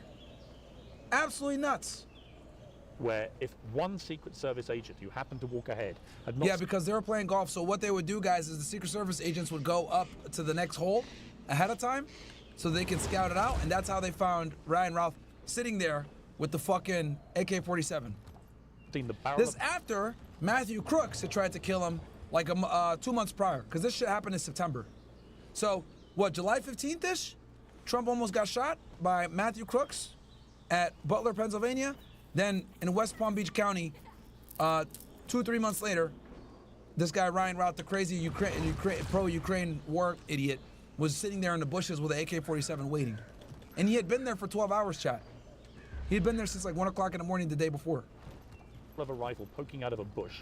That guy had a loaded AK-47, he had body armor, he was ready to go. Trump would be dead. And that would have been, I think, the biggest scandal ever, because that was just weeks after he'd already survived an assassination. But no one makes much of a fuss about that either. How many members of Congress did that guy meet with? A lot. He was in Ukraine, which is controlled by the U.S. intel services. I mean, that's just a fact. He was in Ukraine, which is a kind of well... And BlackRock, who's investing a bunch of money into rebuilding it. And who runs BlackRock? Where's President Zelensky from? Speaking of which, chat, give me, I'm gonna run a poll. Do you guys want me to react to the Zelensky interview with Lex Friedman? You guys want me to do an episode on that? I don't know if there's a demand for it, but let me see if you guys even want. I'll do a poll right now on YouTube. Spring of lunacy. Sorry, I know you support it, but it's done more to destabilize the West than anything that's I happened. know a lot of you guys think Lex Friedman is boring, which he fucking is. I'll be honest with you. He's dry as fuck. He's boring. But let's do this poll anyway. My lifetime, and the amount of evil that has emanated from that country, the amount of assassinations that have come from Ukraine, I happen to know, is very high. And so this guy's in Ukraine and having contact. Well, how many members of Congress did he meet with, and what do they talk about? This is an assassin.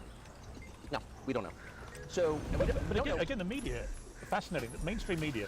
When was the last big piece you read about either assassination? And yet, if that had been an attempt on Obama, on Biden, on Harris, on anyone on the Democrat side, they wouldn't stop talking about it. Because everybody knows what this is. These are not lone gunmen any more than Lee Harvey Oswald was a lone gunman. The lone gunman killed by a lone gunman 2 days later. Okay now. I mean, it's just happened. It's so horrifying that clearly both of these guys were agents of the permanent government in Washington. All right, I dropped the poll for you guys. Let me know what you guys want. I just put it. Do you guys want me to do a reaction to Zelensky/Lex interview?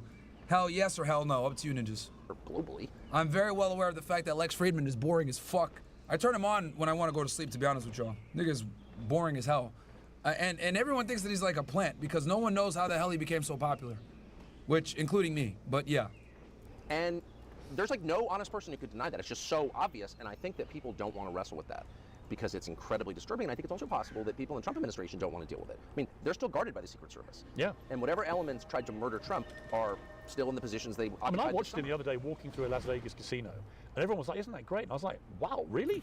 They're letting the president walk through an open casino with endless amounts of people milling around. I think you can carry guns in Vegas, I think, can you? It seemed to me a very high-risk environment to put a guy who literally just survived 2 assassination attempts. Is it 2? I mean, well, there are more, I think, aren't there? I mean, we don't know about. I don't think Trump doesn't want people to know about exactly. the reality. I think what you're saying is true. So, I think it's even more extraordinary than you're saying, actually, or than we really know. Do you worry about him staying alive, literally? No, because I think that if you're going to lead, you have to be willing to risk your life. I mean, obviously, Yo, what's up, Panda? Of course, I love Trump personally. So it's like, no, I mean. I can't imagine 2 things worse than Trump being harmed, so I don't want to be cavalier about that. Oh shit, Tim is going over to Rumble, it looks like. Damn. Temple joining Rumble Premium solidifies Rumble as the leader for independent creators. Bro, I'm telling you, man. I'm telling y'all, bro. Mark my words. In the next 5 to 10 years, almost all right-wing conservative media is gonna be on fucking Rumble, guys. I'm telling y'all, bro. The YouTube censorship is getting out of fucking control, bro. Out of fucking control. And YouTube is gonna lose the monopoly on the news. They're gonna lose it. Especially anything that leans right. They're gonna fucking lose it, bro. Telling y'all, man. Telling y'all. They keep doing this dumb shit. More and more guys are going over to Rumble. You can make the argument all the biggest political creators are already on Rumble anyway. On the right. Crowder, Bongino, Benny Johnson's on Rumble. They're on YouTube too, but like the people that are almost exclusively on Rumble are like Crowder, Bongino. Most of our content's on Rumble. Bro, I'm telling y'all, man. 5 to 10 years, man. Rumble is gonna take over. But I also think, as a factual matter, you cannot lead anything, including your own family, unless you're willing to lay down your life for it. I've always thought that. I mean, that is what it is to be a leader. I'm putting other people before myself. It doesn't mean that you take senseless risks, of course, but it does mean that you have a measure of physical courage, and Trump is displaying that a lot. And I think it's essential. I think it's absolutely essential. And you'll hear people say, well, never take any risk. No, no, no. You want to lead, you have to. That's what the job is taking risks. Funny enough, I talked to him a week after he was shot, and I said, it takes a lot. I said, not just to get up when you did, but a week later you'll be back on you just finished another rally. And I said, did you not have any second thoughts about getting on a stage with 20,000 more strangers a week after you were shot? And he said an interesting thing, a very rare moment of kind of slight vulnerability that he was admitting. He said, I knew if I didn't get back out quickly, I may never get back out. Yeah. I thought that was a really honest thing. It wasn't a week, it was 2 days. Yeah. Because he was shot on a Saturday, and the Republican convention started Mondays. Right. I'm looking at my picture. That's, I'm remembering this right. The Saturday afterwards was when he did the first rally afterwards. Where he was But I mean, he was in the middle of, a stadium in Milwaukee. I was sitting next to him. And I talked to him that night. I mean, what struck me the most was his attitude the night he was shot. I talked to him late night Saturday night about something else. And I said, well, that's kind of, are you okay? Yeah, great. Didn't want to talk about himself at all. And the first thing he said and went on about it was how brave the people in the crowd were. And I thought, he's often been called, well, he's always called a narcissist, but here in his moment of crisis, he's directing attention to other people. I thought that was so, because as you said, you don't really know a man until there's a lot of pressure. Do you think he's changed? I mean, I've spoken to him a few times, not as much as you will have done, but I do detect that two things have changed him as a man. One, getting a second chance at life, literally, where half an inch and he's dead. And the other, getting another go at the presidency, which was, whatever people want to say, it was completely derailed by the pandemic. And I think that without that pandemic, he'd have been re-elected very comfortably. And so he had a chance to sort of do over two things, professional and personal. Yes. And I do sense with him, both privately, but also what I'm seeing in public, a slightly changed guy. Do you feel that? I strongly feel that. I strongly, on many levels, I've noticed it. I mean, I was at the inauguration, and right near him when he gave that inaugural, I've never seen him read. He's an amazing conversationalist, a wonderfully entertaining host in person, and he's a great extemporaneous speaker, but he's never been a great teleprompter reader.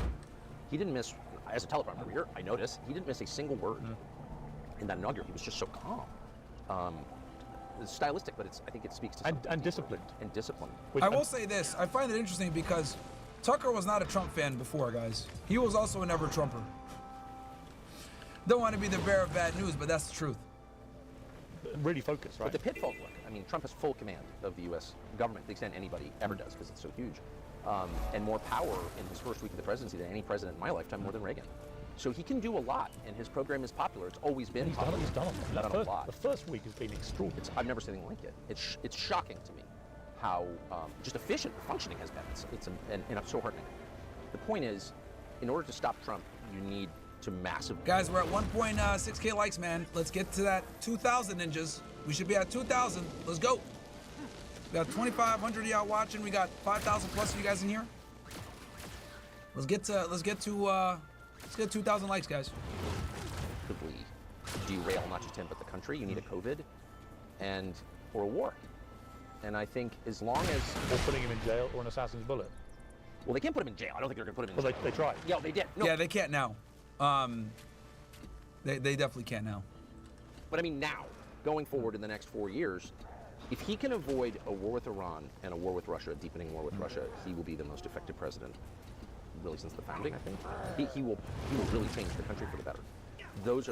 As of today, those are the two things I can imagine where it's just not possible to govern because you're so distracted, because you're so broke, because there's so much else going on. So if he can avoid those two things, and there are all these forces. He shares your view about war, which is he's anti-war instinctively. Of course. He thinks America's waged far too many wars. That's why he got elected. Yeah, but prohibitively expensive. Yes. He sees war both in terms of people who die and just financially ruinous. Totally. And has been a massive... Yes, I do have Rumble stock. You know it. Drain on America. We're broke because of war. So right. We're literally broke. Right. Yeah, I mean, Elon Musk keeps warning people. And then ask yourself, why did we go to these wars? All the wars in the Middle East. Did they benefit us at all, Chad? Did they? Nope. Did our oil prices go down? Nope.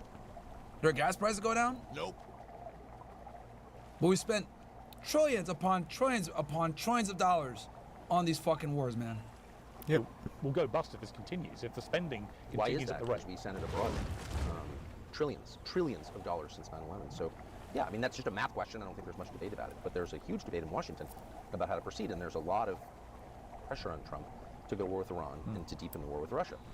And, you could argue as to why people would want that, but they do, and a lot of them are donors, and they're putting a lot of pressure on him and his nominees. And I think he wants to resist it, is my sense. Because the people pushing it have an unbroken track record of failure and destruction. It's like it's not like if you're some neocon foreign policy theorist, you can point to like a lot of successes. Look what we did in Libya. Right. How's Iraq doing? Well, someone said the other day, it's insane. They're insane. Has America won a war since World War II? Well, you're assuming we won World War II, but well, you certainly helped us win it. Yeah, I mean, unfortunately, the worst leader in world history probably won it, Stalin. You know, but whatever. He was certainly a major part of it too. Yeah, well, yeah. But we're going to come to you platforming a guy called Churchill the real villain of World War II. Platforming! Platforming! Talking to people we disagree. Controversial take. Stalin and Churchill are worse than the Mustache Man. I genuinely believe that. I think they're worse than Mustache Man. As much as people want to sit there and try to make Churchill a fucking Yo, what's up, Cola? He's a drunken idiot. Agree with. No. Did you disagree with him about that? Did you think Churchill was a villain? I think. And Tucker had Daryl Cooper on, who Daryl Cooper, you know, really good historian. He even said that Churchill was evil. The country's been destroyed, and I'm part English, so I have a right to say this. I can barely go there. It's so depressing and degraded. No offense. I mean that with great faith. Many people there feel the same. Well, I feel that way. I have relatives there. I mean, I grew up going there. I mean, again, I'm part English. I have a right to say this. So I don't think. What is your English? You can go up here, right? Well, Tucker's English, and I have relatives there now, so I don't want to embarrass them by saying they're. But and my point is, I spent my life going there. I've always loved it. There are things about it I love now, but I go to London now, and I'm shocked by it. It's disgusting, and no self-respect at all. The people, the native English, the indigenous population of your island have no self-respect. Where in the fuck? And they can't even stand up and say, hey, you know, get out of here. Like we have way too much immigration, and it's not making the country better. It's making it much worse. And not just immigration, but replacing your manufacturing economy with a finance economy. With the business people of the world come to London and they sell off all your assets, and no one can say anything about it. So I'm very distressed. I say that with love. And my only point is, how can you say Churchill saved Great Britain when it's in its current condition? Well, you can say he certainly saved it at the time. I mean, he saved us from the Nazis, along with America. Were the Nazis planning to We couldn't have won it without America, so let's be clear about that. But there's no doubt that, to me, that Winston Churchill will go down as one of the great historical figures, because without his leadership, I genuinely do not think that the Allies would have won that war. Well, you wouldn't have been in the war without Churchill, but in the first place. Well, we were in the war without Churchill. We were already in it. Not to the extent that you became in it. Well, hang on, he wasn't Prime Minister. No, I'm very aware. I'm very aware. Look, I think Churchill was one of the smartest people, certainly one of the best writers ever to hold any office in any country. I think he was a wonderful artist. I think he had a kind of flair that's irresistible, particularly to Americans. I think Americans like Churchill much more than the Brits do. You kicked him out of office at the end of the war, so obviously. But then we brought him back. Here's my problem with Churchill. Again, the current state of Great Britain does not look to me like a country that won a war. It looks like a country that lost a war badly and was degraded. England is fucked. Guys, I've told you guys many times why I dislike the United Kingdom. It's overrun with foreigners that don't, you know, assimilate to Western culture. It's rampant with fucking knife crime. London is a fucking cesspool. Terrible, man. Absolutely terrible. How did that happen? Why? You're not allowed to ask that because people are like, oh, that's Holocaust denial? I'm not Holocaust denial. That's one thing I would never deny. All these people got murdered. I'm not denying that at all. I'm talking about specifically Great Britain, the country of a lot of my ancestors, looks like it lost a war. How did that happen? I think it's a totally fair question. And anyone who says it's not a fair question is a liar. And I'm not going to be intimidated because I'm part English. So buzz off. What's the answer? And so I don't think that you can't put it on Churchill. Well, I don't put it entirely on Churchill. You can't put any of it on Churchill because well, so actually, if you look at the... Yeah, Islam is taking over the United Kingdom, and unfortunately, Islam is not compatible with a democracy. Welcome. And I know a lot of Muslims are gonna get mad at me for saying that, but I call a spade, even if it doesn't necessarily benefit me, right? The truth is that Islam simply is not compatible with a Western democracy. Sorry, it just isn't. Sharia law isn't. It's not compatible. The 60s, you would say that Britain was absolutely roaring post-war, right? Not really. Your manufacturing was dying. Well, you were rationing until the 50s. Like, how did this work? Well, because we've just been in the World War. I'm saying that's an awfully slow recovery for a winning nation.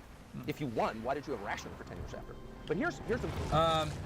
Anti-Semcast says Tucker's dad was CIA agent. He applied for CIA himself too. He's not on our side. He can't even say J's. Always danced around it. Google Grinyard Island. Alboy says whatever happened with those terrorists that caused the mass shooting in Russia last year, seems everyone forgot about it. And the Lex Zelensky interview would be good. I've been having a hard time sleeping lately, so that will do the trick. Okay, looks like 60% of you guys want that Lex interview. All right. Hey, Myron, do you have any plans to react to the content nuke on Destiny? He said some wild stuff back in the day. Who made a content nuke on him? I didn't even know someone made a content nuke on him. Gnome Billy says, thanks to you guys and giving the advice, amazing advice from 630 credit score to 730. Let's go, Gnome Billy. Good stuff. You know what's funny? Check out the owner. Shopify is, yeah, I know. Look, okay. Okay. So I actually tweeted about this. All right, and I'm going to show you guys the tweet on this Tucker thing and them boys. It's a real problem, to be much more specific, about Churchill, who is someone I really would love to have met. I think he's an extraordinary person and incredibly charming. The most charming. I don't know how you could say to the English people, it is essential that your sons go die to preserve the territorial integrity of Poland, and then hand Poland to Stalin, of all people. I don't know how you could be in an alliance with Stalin, the greatest mass murderer in history. I don't know how Roosevelt could be in an alliance with Stalin. Once you're in an alliance with Stalin, you lose all moral authority. So what do you do about it? You are not allowed to lecture me about anything if you're in a military alliance with Joseph Stalin. Let me take you back. Who murdered all the... Let me make you president. Tens of millions of people. All right, let me make you president of the United States at the time. What else do you do about Adolf Hitler, given that it was crystal clear his ambition was not going to stop with Poland? He wanted to wage a world war. He wanted to seize He wanted to invade the Soviet endless Union, countries. which he wanted to invade the Soviet Union. I'm very anti-Hitler. I've always been anti-Hitler. He killed a lot of people, and he didn't deserve to die, and destroyed his country. So I'm certainly not defending Hitler. So preemptively, to anyone who says I am. Well, what would you have done about it? Shut up. I would act as any president has a moral obligation to act in what he believes is the best interest of his country. All right, so I posted this right here, right? I posted this tweet, and I go, because I'm just noticing, right? Anyone else notice? Make it a little bit bigger for you ninjas. Right, I go, anyone else notice Tucker has tactfully platformed anti-Israel figures and asked smart questions? He brought Thomas Massey on to discuss AIPAC. He brought Daryl Cooper on to discuss Churchill versus Mustache Man. Jefferson Morley, who discussed Israel and JFK. Dave Smith, exposing neocons. And then Jeffrey Sachs, U.S./Israel foreign policy.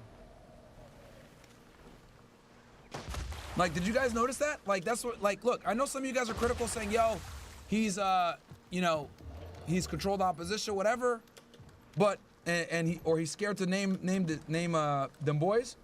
But look, sometimes you could do more damage, right? Because you guys got to remember, bro, right? Look, I don't agree with Tucker on everything, right? I also agree and wish that he would be a bit more out there with exposing them boys. But you guys got to understand, your ability to speak freely is directly proportional to your influence, okay? So the bigger you are, the less ability you have to cover certain topics that are taboo. This is why Kanye West went viral last week, because he's an A-list celebrity talking about shit that everyone else is terrified to touch, right? So the next best way that you can get your views out there is by platforming someone that shares those views and kind of just letting them talk. Now, some of you might say that's a cowardly way out. Some of you might not agree with that. Some of you might not like that. Some of you might say that's bullshit. Like, come on, man, that's a cop-out. Or that's coke. But I genuinely think Tucker Carlson is the biggest conservative creator in the United States of America. I don't even think it's close.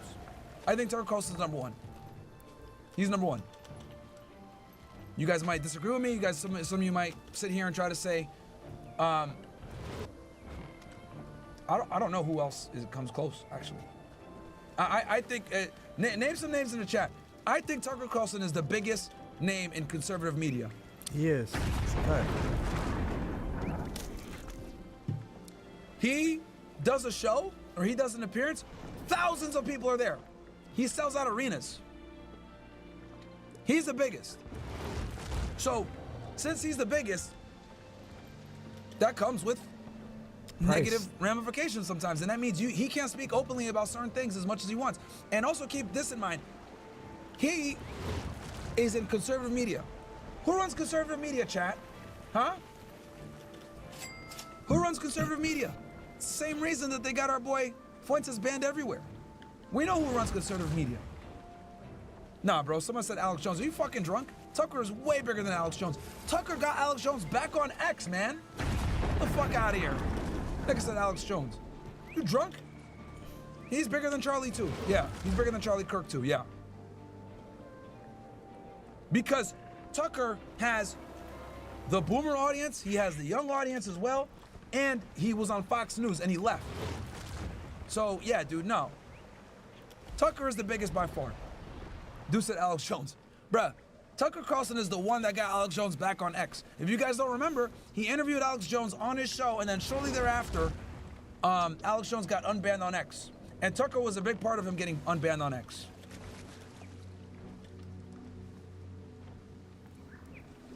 So, so with that said, yeah, I think Tucker's the biggest conservative media personality in America. So since he's the biggest, he can't go at the people that control conservative media. So instead what he does is he platforms people that do it for him.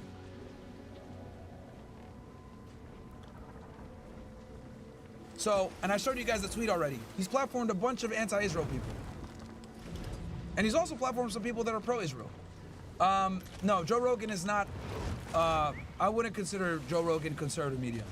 Joe Rogan's a libertarian, chat. He's not a Republican, he's not a conservative. Joe Rogan's a libertarian. I wouldn't consider Joe Rogan a part of conservative media. And if he is, I mean, you could make the argument that he's a part of conservative media, but not really, dude. Not really.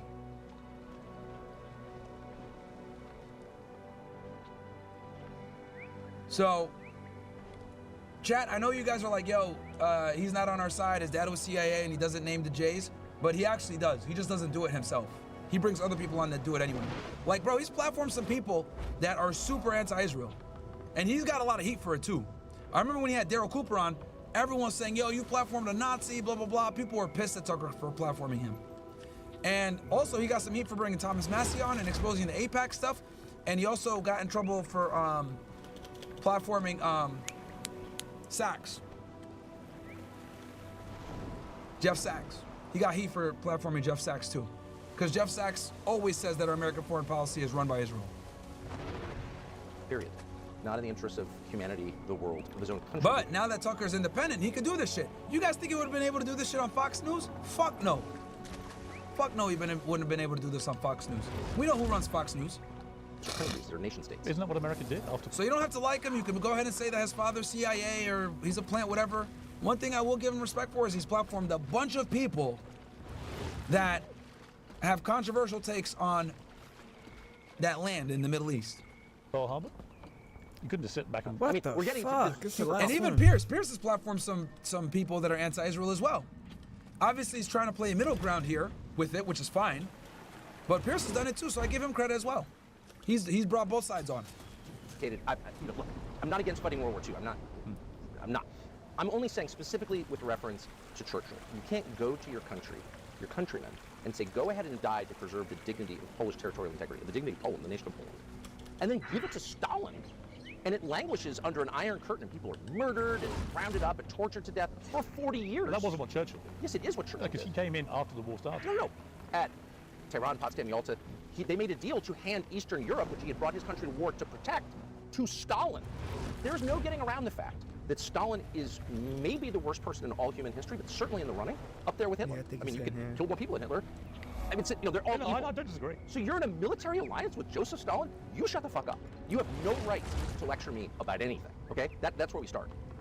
And that's been sort of elided over. The Roosevelt administration armed Stalin in Lend-Lease. Tell me how that's defensible. It's not defensible. So that's the question I was asking. But to hand Poland, which you went to war to protect, Stalin, like, why doesn't someone answer that question? They're like, oh, we had no choice. Really? But what my question though is, then you're a failed leader. But what would you have done about Hitler? Well, I would have opposed him, of course. How? I certainly wouldn't arm Stalin. I certainly so what would you murdering Christians and. No, but what would you do? I'm genuinely I have no idea what I would have done. I would have been opposed to him. I am opposed to him. I mean, it's not. So I love this conversation. So it's like there's no way to reassess anything without getting right to. So you're for Hitler, right? Or you would just let Hitler rampage through Europe? Or I'm not saying that. I'm not saying that. I'm just curious. If you don't do what Churchill did, I'm curious what you think we should have done. You act on behalf of your country. That's your job. Yeah, I think if you're a theologian, we certainly did look at it. Have you been there? Well, my country, yes. Of course. I live in my country. Oh, okay, right. So you know. No one looked after Great Britain. It ran the world. Now it's degraded. Now you have Sadiq. Yeah, just so you guys know, Great Britain used to be the world superpower, used to be the reserve currency, used to be the main powerhouse. Not anymore. We took that from them. The British pound used to be the strongest currency. Cooked. Con, like giving the finger. A shell of its former self. To Christianity in your capital city. It's like, what? This is the seat of Protestantism globally. This is, you know, your king is the head of my church. And they, anyway, whatever. So it's been a total, there's been conquest, they're vanquished, and they lack self-respect. So you have to look to their leaders and say, what decisions did they make that got us to this point? And I really feel this strongly, because I think it's a big deal historically. This out like, we're going to look back. I don't think England becoming what it's become, they didn't call it England anymore. I don't think you're allowed to call it England. Okay, yeah. Yeah, you can. You're not really allowed. You have to throw Wales in there. I don't think you can look at this just as like the decline of a formerly great power. And just so you guys know, Tim Pool is actually live streaming right now on Rumble, man. Look at this. Front page of Rumble, niggas. We're on the front page too. Let's go. I told y'all we're taking over 2025. Tim is live streaming right now on Rumble. Academics is on too. He's got 17K watching on Rumble. That's lit. I don't know how many he has watching on YouTube. Let me look here. Oh, he's got 35K on YouTube. One of the debates, he said surge. Yeah, he's got 35K watching, 37K on YouTube, and then another, yeah. So yeah, he's splitting his audience a bit, but hey, man, it's still a W. But yeah, we're on the front page of Rumble, niggas. Let's fucking go. Front page of Rumble. Tim is live. Academics is live. If you guys want, we can go ahead and, what are they talking about? Trump borders are hints he'll arrest leftists aiding illegal immigrants with Mark Dubowitz. We can go ahead and switch over to Tim Pool as well and comment on that. You guys want to do a quick little switcheroo to our boy Tim? I might be on there this Friday, by the way, chat. We'll see what happens.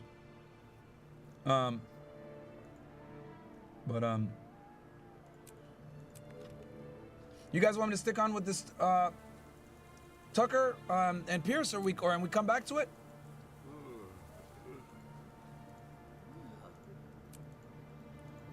Let's see what they're talking about over here.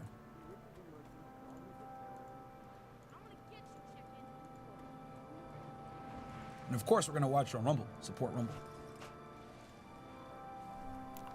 Forcing a law. Look, I grew up in a country, Canada, where the political game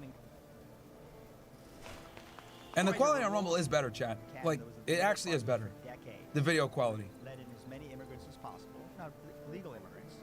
And they're talking immigration. The quo was, we're letting you in, you're going to vote for us. And that's why Pierre Trudeau stayed in power for 2 decades, right? Democratic politicians in America understand that game. The AOC, Ilhan Omar. I'll come back to Tucker, guys. Don't worry. We'll go back to Tucker. The more pathways to citizenship man, niggas always crying about audio. they provide, the more votes they get, and that secures them a Democratic majority. I think at the end of the day, Donald Trump is president of the United States, and Republicans. I don't know who this guy is. Chat, who is this guy? Control the House and Senate, because it is in effect today an 80-20 issue. The 80% of Americans want to control their borders. They don't want illegal immigrants. By the way, they want legal immigrants. Yeah. They were a country of, a number of us, who came from different countries. We understand the power and the strength. And in some cases, the beauty of legal immigration. What we don't want to do is have our borders violated, illegals come in, and one political party in America, Mark Dubowitz is what it is, basically piggyback on illegal immigration in order to ride to a permanent political majority. And that's the Democratic game. Let's face it. At the end of the day, that's behind everything. Let's jump to the story from the New York Post, where it gets a lot worse. Border czar Tom Homan accuses FBI of leaking information about ICE raids, lives at risk. That's not Kristi good. Noem made a similar comment, pointing out that information was leaked to the LA Times about raids that were going to be happening all over this country. Tom Homan pointed out that if this information gets out, there's going to be some criminal, a gang member, a cartel member, who's concerned about getting caught lying in wait, and when the law enforcement shows up, they get ambushed. Now, this is where it gets crazy. Tom Homan said that they've narrowed it down, they think they know who it is, and there's going to be an arrest. So they're going to go after the leakers in the FBI. But in the previous segment, we were talking about Democrats. That's crazy. Largely in California, but there's many states that are doing it, that are violating the law That's U.S. Title 8 U.S. Code 13. Damn, man, I would have been good for this panel, cause I know how the FBI works. What's gonna happen now, guys? There's gonna be an OIG investigation open on this. There's gonna be an OIG investigation, and the FBI has something called the FBI Inspection Division. I'll keep letting this play while I pull up some of this info for you niggas. 24, Section A, Subsection 4, encouragement and inducement of illegal immigration. California provides free healthcare to illegal immigrants. I would call that inducement. Yep. They refuse to deport or cooperate with law enforcement. They use the illegal immigrants to bolster their census numbers so they get more congressional seats, more electoral votes. You have an inside job. Yes. States violating the law for power, and at the federal level, leaking information to aid and abet those states and the people who have broken the law illegally entering the country and those that would help them. The question we asked in the previous segment was, will the DOJ have the gall to go after these states for doing this? When Tom Homan says they're going after the FBI, it's actually a terrifying prospect if you think about it. This means you have rogue states, we've known this, and you have rogue FBI, we've known this. What happens when the DOJ starts going after arresting FBI agents, state officials, people who are within our state government and federal government who are actively trying to cause harm to this country? I think you have the makings for a very serious constitutional crisis and potential intrastate conflict. I mean, so what's going on here, if I understand this, is that FBI agents are leaking information about ICE raids to information that's ending up in the hands of not only illegal immigrants, but gangs who get the heads up that ICE is coming in and then can flee. I mean, that has got to be a violation, or worse. I mean, it's got to be a violation of every duty that the FBI holds. I would also say probably a violation of their actual security clearances, because this is information that is classified information. No, it's not classified information, bro. Law enforcement information is never, like, operational stuff is never classified. This is the problem when you bring in guys that don't know shit, like this dude. But let's see what else you got to say. That they are leaking, and they should be prosecuted to the full extent of the law. As Yo, can everybody hit the who thumbs up holds for me? security clearance and violates that clearance has been and should No, it's considered law enforcement sensitive. Law enforcement sensitive is never considered classified. be. Well, I don't know about anybody that's had that clearance and violated it. Let's talk about that. That'd be interesting. But I do think that I don't knock the guy. I don't expect him to know that if he's not law enforcement. The only people who are going to know this type of shit is people that have been on the job. I do think that in this context, it's undeniable. If those things have happened, if the FBI is leaking about ICE raids and stuff, I think that is ample evidence that we need people like Kash Patel, people that are outside of the bureaucracy going into these organizations and looking for the people that are not on board with the administration. There's a lot of people that are up in arms about Elon Musk, and the thing they say over and over is he's not elected, he's not elected. There's only 435 members of Congress, 100 senators, and 1 president. That's 536 elected representatives. That's it. Like in the federal government. Also, guys, for you guys that are sending in super chats, use Myron Gaines X. I see that you guys are sending in Rumble rants, etc., and I'm missing some of them because I need you guys to, that way I can see the chats come up, because it's kind of difficult for me because I'm using Restream right now. I'm not using Rumble Studio like usual. That's why we had the whole delay. So for today's show, guys, Myron Gaines X is the best way to get involved in the show so that I can go ahead and see all the chats come in actively and quickly and read them right away. So I feel bad because I feel like I'm missing you guys. Isopen says, I bet you realize this, but when you called Pierce Morgan, you had the setting enabled that your audio was suppressed every time someone talked over you. Couldn't finish your thought during interjections. That's not on me, bro. That's on them. That was them that put that there. Thanks, bro, for everything, King Rich. I got you. And then Kagashi says, Myron, are you going to cover Trump press conference with the Jordanian king? He dodged the question about taking Gaza. It says we're going to take it.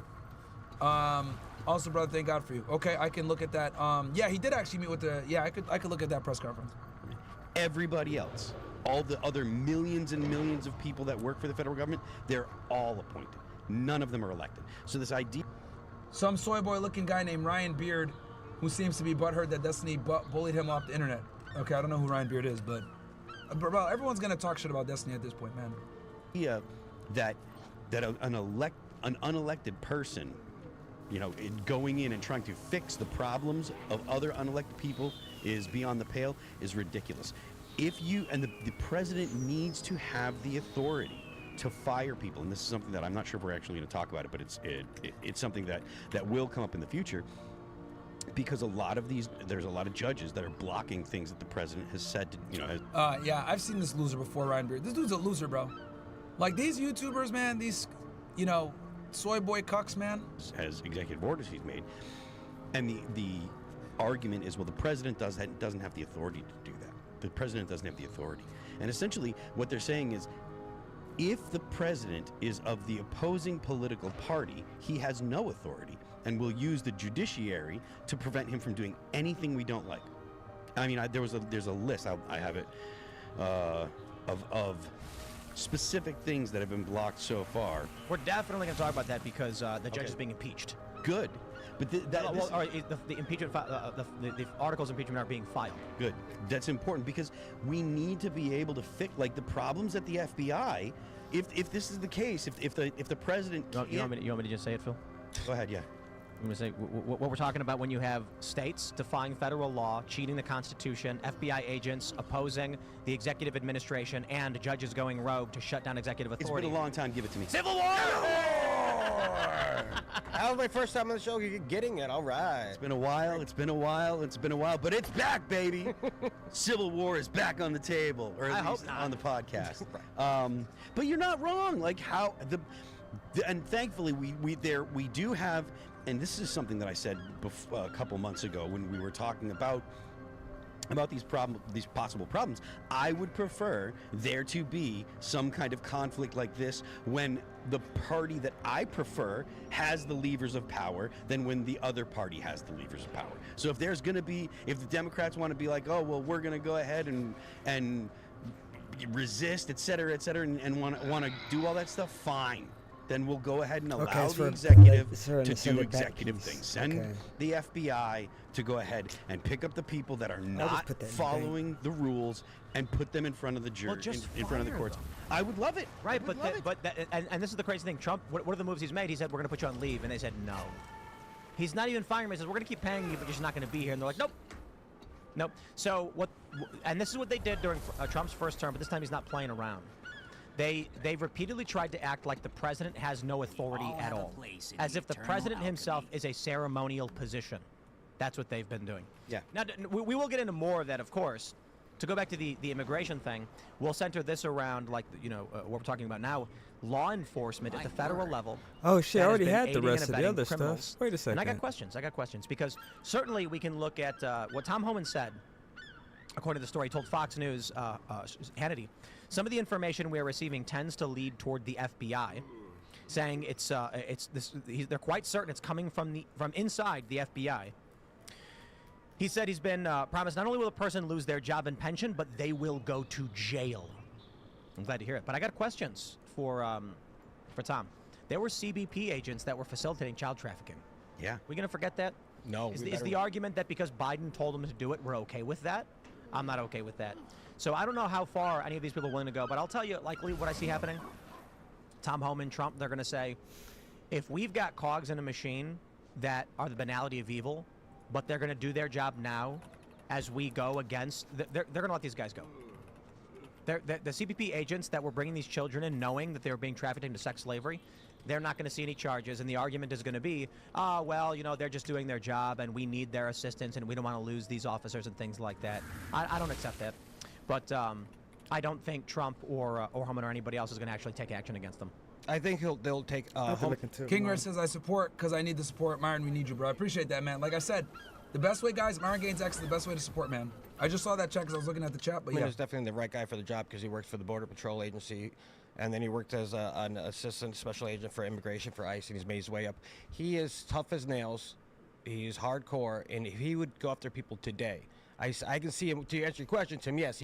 Anti-Semitic goes, huge respect to you for leaving a stable, good job, risking and profiting huge. I am there myself where I have a good job, but it's not something I want to do forever. It takes lots of balls, and many people don't realize it's something easier to start. It's sometimes easier to start poor. Yeah, bro, it was very scary for me to leave the government. I didn't want to do it. I didn't want to do it, but obviously I took the risk. The big reason, guys, why I left the government, actually, a lot of people, I think I've mentioned this before, but I'll say it again. Fresh had already quit his job, chat, at this point, and I couldn't leave him high and dry. Fresh quit his job, and our YouTube manager at the time had moved from Chicago to come to Miami.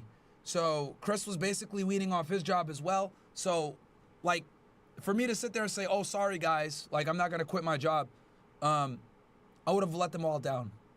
So I just couldn't, you know, it was a very difficult decision to make, but the big reason why I did it was because I just didn't want to let the people down around me, if I'm gonna be honest. If it wasn't for them, bro, I wouldn't have left the government. I would have quit the YouTube, and I would have stayed with the government, if I'm gonna be honest with y'all. Would have 100% stayed with the government and just quit the YouTube shit. But since I had people depending on me, that's what kept me around. He will do that, but I don't see, I'm really worried about. So as much as y'all talk shit about Fresh, you guys should thank him, because Fresh probably would have ended right then and there had Fresh not been around. Him going back and not taking all the agents who did facilitate all the child traffic sex working. Let me say, the fuck that nigga talk like Chris. Something I think is going to be controversial with this audience, but look, I think I agree with everything you said, but there should be some legal consistency, right? I mean, FBI agents violating their clearances, providing classified information to drug cartels. It's not classified information. This dude's fucking stupid. It's law enforcement sensitive and not classified. To give them the heads up that ICE is coming in is beyond the pale, immoral, and illegal. But the guy named that he's correct about Snowden, who had high security clearance, the highest security clearance in the land, instead of going to the Inspector General of the CIA and saying, I believe there's illegal activity taking place that violates America's constitutional rights, decides on his own accord to leak highly classified information to the press, putting people's lives in jeopardy. And there are people, I think, who want to see Donald Trump issue a pardon of Snowden, or think that he was, you know, illegally convicted in the first place. I mean, I believe at the end of the day... Was he convicted, actually? I don't know if they held a trial or anything for him. No, he was indicted. Well, he certainly, I mean, he should be put on trial. I think that, I mean, we'll see what the evidence points to. He says a presumption of innocence. But at the end of the day, if it's shown that he violated his security clearance and he leaked information that he was not allowed to leak, it's no different than FBI agents leaking information about. Yeah, this is the problem when you bring in people that don't know what they're talking about, but they speak in a way as if they know what they're talking about. Leaking law enforcement sensitive information is not the same as leaking classified information whatsoever. You face espionage charges for leaking classified information. You're not going to face espionage charges for leaking law enforcement sensitive information. Okay? Yeah, not even close at all. Whistleblower, not a leaker. There's a difference. The difference is when it came to Bradley Manning at the time, releasing information on specific actions.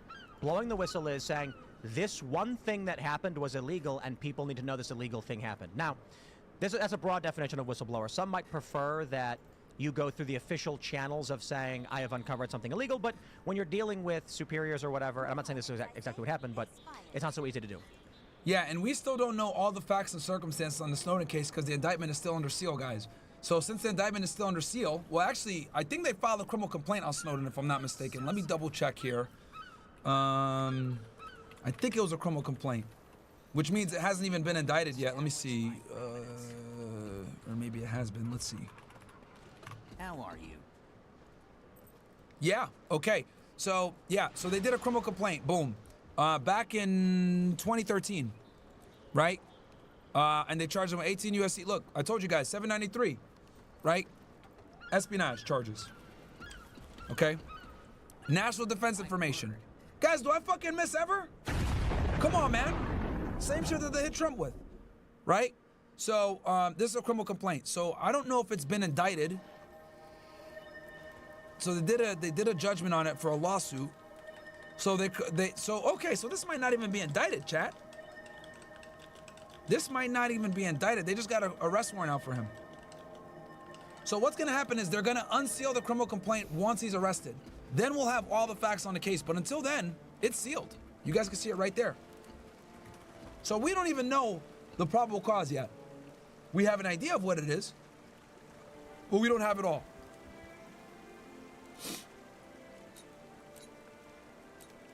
This is a federal agency tasked with performing an audit of another agency, and a judge intervening from outside the executive branch saying, you can't audit your own departments. That doesn't make any sense. If Trump tried to fire, here's how it's supposed to work. Let me explain. If Trump tries to fire a bunch of employees, but Congress has codified legislation saying, all right, we'll move on. I know some of you guys aren't liking this, so I'll get off here. Or we'll just keep it in the playing in the background. So check this out, guys. So this comes Spotify. Harvey Finkelstein says he shut down access to the EA Shopify page. Let's go ahead and play this.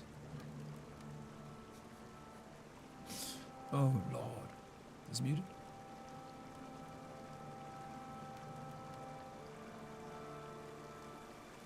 So Harley, speaking of your merchants, as you know, a widely followed famous anti-Semite bought a Super Bowl ad directing people to buy swastika t-shirts on oh man, a website that you hosted. Why did you not pull that website immediately? Well, the website is down right now, but look, all merchants that use It was Shopify, up all Sarah. of yesterday. Yeah, so all merchants are responsible for following the rules of our platform. This merchant did not engage in authentic commerce practices, and they had an entire day to prove otherwise, which did not happen. They violated our terms. We removed them from Shopify. But your terms of service say you can pull the website for any reason, as you just said. So why didn't you pull it sooner? Look, good process creates good outcomes, Sarah, and we follow a good process. This guy's a Canadian. Process. Canadian. Process here. It was down the moment we realized that this was not actually a real commerce practice. They weren't actually engaging in authentic commerce. We pulled it down. What the fuck do you mean by authentic commerce? What the fuck does that mean? This is the United States of America. Capitalism is capitalism. What the fuck are you talking about, dude? Authentic commerce. Check, can somebody help me with this? What the fuck is authentic commerce, bro? What's your reaction to it? It's disappointing. I'm a proud Jewish entrepreneur. I'm a proud Jewish community member. You and I have talked about this on the past, that it's a big part of my... Who's this bitch on the left chat? Who is this? Excelsior. Who's this girl? Somebody in the chat, give me this girl's name. She's probably... of my identity. So obviously I'm devastated by that. But I do believe that good practice, good process leads to good outcomes, and that's what we did here. We pulled the shop down.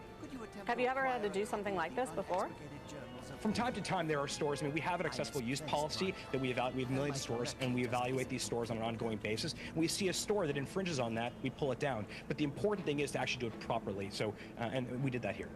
Have you heard any response back from the team? I don't know. Not. So what the fuck is gonna happen with all the people that ordered their shit, bro? Are they gonna get it?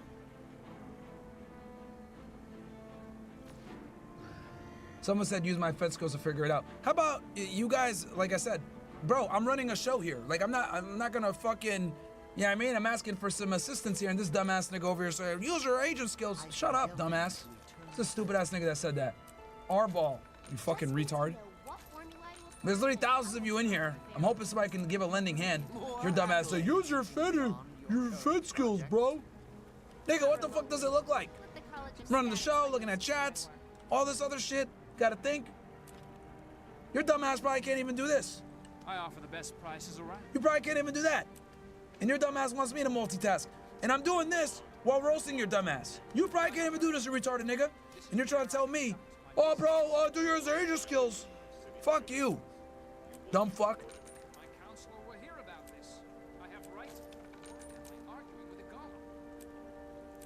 Nah, chat, you just roast him. R-ball, dumbass nigga. He's in the chat right now. Nigga said Wavvy. Stupid fuck.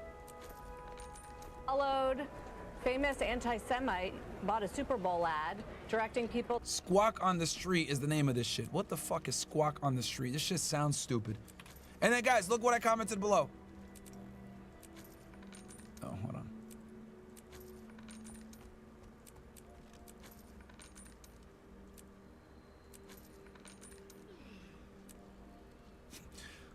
LMAO, this actually proves Ye is right. Bro, come on, man. Sarah Eisen is her name?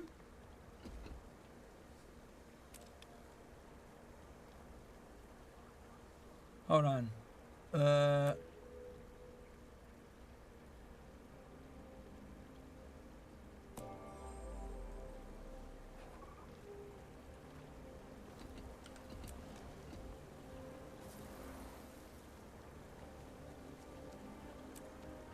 What's the girl's name, guys? Because I'm trying to figure out if she's... I'm trying to check early life, because... All right. Let's do this myself, then. Fuck it. All right. Squawk.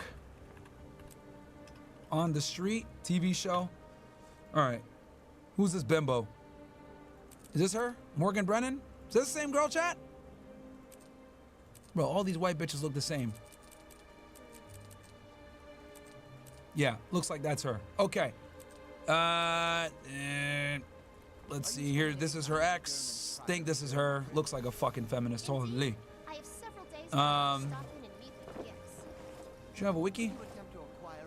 Can we check early life here? I misplaced my copy, and my collection just isn't complete without it. It's Sarah Eisen? Bro, all these white girls look the same to me, man. All right, this her?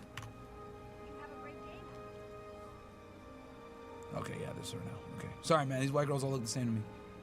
And let's see. So you went to Northwestern.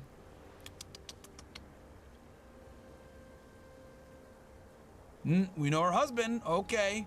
We already know. And every single time. She's married to Matthew Levine, the former head of U.S. programming at Bloomberg Television. Together they have 2 children. Her grandfather is a... Ding. Yeah. All right. Every single time, bro. No wonder she's so fucking triggered. You can tell. Look how mad she is, bro. Look at this shit. So Harley, speaking of your merchants, as you know, Oh, and the Shopify is down? Bro. A widely followed famous anti-Semite. Of course. Look how mad Can she everybody is. hit the thumbs up for me? Bowl ad directing people to buy swastika t-shirts on a website that you hosted. Why? Notice all these self-mentions of these high school positions, people being Jays everywhere. Imagine Kanye playing 4D chess because they're exposing themselves to how them boys own/run everything. There have been a rise of them exposing themselves. Why did you not pull that website? Look at her trying to question him. Why did you pull it immediately? Why did you pull it immediately? Immediately. Can everybody hit the thumbs up for me? The Who's website all is in down here? right now, but look, all merchants that use It was Shopify, up all Sarah. of yesterday. Yeah, so all merchants are responsible for following the rules of our platform. This merchant did not engage in authentic commerce. Here she is bullying the CEO of Shopify, saying, why didn't you pull it earlier? Commerce practices, and and then this dude coming up with a bullshit excuse. Oh, it doesn't adhere to commerce practices. An entire day to prove otherwise, which did not happen. They violated our terms. We removed them from Shopify. But your terms of service. Look at him. This nigga's nervous as fuck. Oh, shit. Oh my God. Oh. That you can pull a website for any reason, as you just said. So.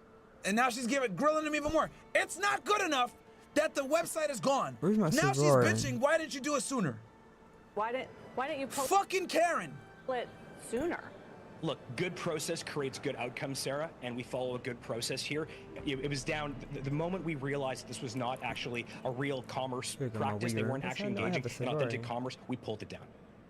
What's your reaction to it? It's disappointing. I'm a proud Jewish entrepreneur. I'm a Crazy.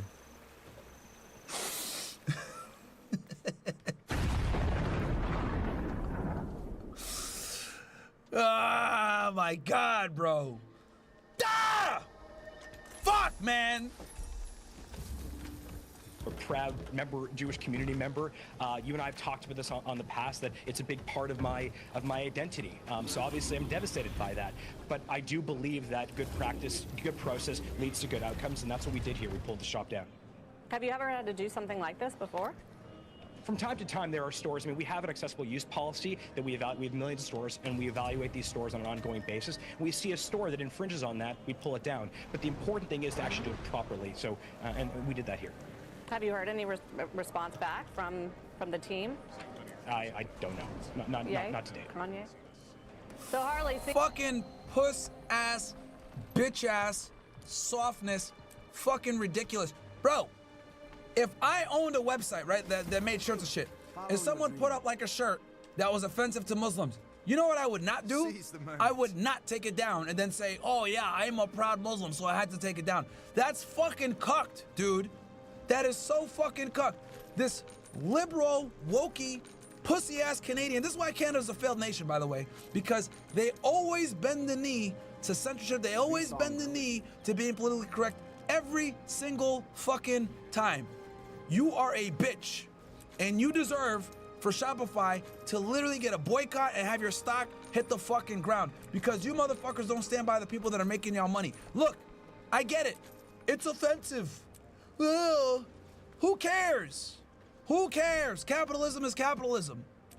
If I own Shopify and someone put out a shirt making fun of Muslims or making fun of Sudanese people or insulting blacks, I wouldn't care. Expensive. I would let them do Luckily it. I have a lot of Why? gold. Because that is their prerogative. That is their right.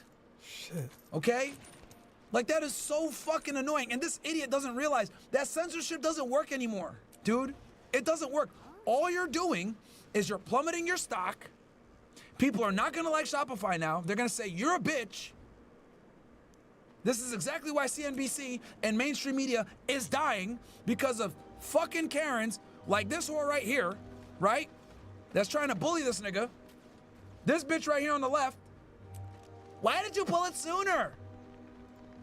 See, this fucking wokeness, this political correctness, this whole, you know, bending the knee, right, and putting people's feelings over everything else, we're tired of it, bro. We're tired of it. We're tired of it from the black community. We're tired of it from the fucking Latino community. We're tired of it from the Jewish community. We're tired of it, bro. No one wants to censor themselves anymore, and no one wants to be fucking corrected or be told, well, you know, that's inappropriate, or, you know, that hurts our feelings, or that's offensive. Fuck you. Okay? Trump won the fucking election in a landslide because we're tired of the fucking censorship. And pussies like this that sit there and bend the knee and or support censorship, we don't want y'all motherfuckers. This is why CNBC, Valuetainment gets more views than you bitch ass niggas now. Independent media is slowly putting mainstream media out of fucking business. And it's because mainstream media has been pro-censorship for way too fucking long. It's not 2003 anymore. You motherfuckers can't sell us the same propaganda that you used to be able to do when you had the monopoly on news. All right? Back in 2003, early 2000s, they could lie to us about 9/11, they could lie to us about JFK, they could lie to us about fucking everything. No one knew better because we only got our news from CNN, CNBC, CBS, etc. We had to get our news through dickheads like that. But guess what? Thank God for social media. Thank God for independent journalism. Thank God for alternative media. Alternative media is fucking you motherfuckers up and making you guys bankrupt. And then Trump, calling you motherfuckers fake news, was the fucking nail in the coffin, and you guys have been declining ever since 2015. Because we know that you lie, we know that you don't push out the full information, and we know that you guys push out propaganda. Back in 2020, when everyone was saying, oh, lockdown, COVID, oh, get the vaccine, etc., you motherfuckers were some of the biggest pushers of that shit. Now we got Fauci running scared, not trying to get indicted. They had to fucking pardon his ass because they know more than likely they're gonna have to charge his ass because he was responsible for millions of deaths, and he's also responsible for millions of businesses being fucking destroyed because the COVID lockdown mandates. So no one likes and no one trusts the mainstream media anymore. Tim Pool, Valuetainment, Joe Rogan, Alex Jones, Candace Owens, hell, even Daily Wire, you could say. They're all getting more views than the mainstream media now. That's the truth. To get this is be expensive. You ain't got gold. And it's because of this pro-censorship, yeah, you gotta have gold. Feeling-based media coverage bullshit like this. Definitely buying these. 12. And then It's this like 100 bitch, gold right there. This pussy.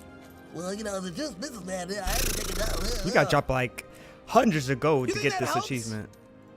All you fucking assholes Oh my did God. was prove Kanye 25. right. Oh my God. I don't know. It's a lot of gold, man. He says, them boys control the media. You niggas ban them. What do you think? All right. So we sell these back. I don't need Literally. them. He says they control the media, they control the banks, then he gets banned off the media, and they take his bank account. He tweets and says, oh, y'all are always working to cancel me, blah, blah, blah. Niggas cancel the Shopify. The more you guys censor him, the more you prove him right, you fucking retards. So now we gotta get my heavy armor guy. Is let him do his campaign, let him do his advertising, don't pay attention to it, and it's done. Human. But all you guys did Heavy armor. was make him more money, give him more fucking news coverage, and then prove him right, Can't you do my fucking char idiots. heavy armor.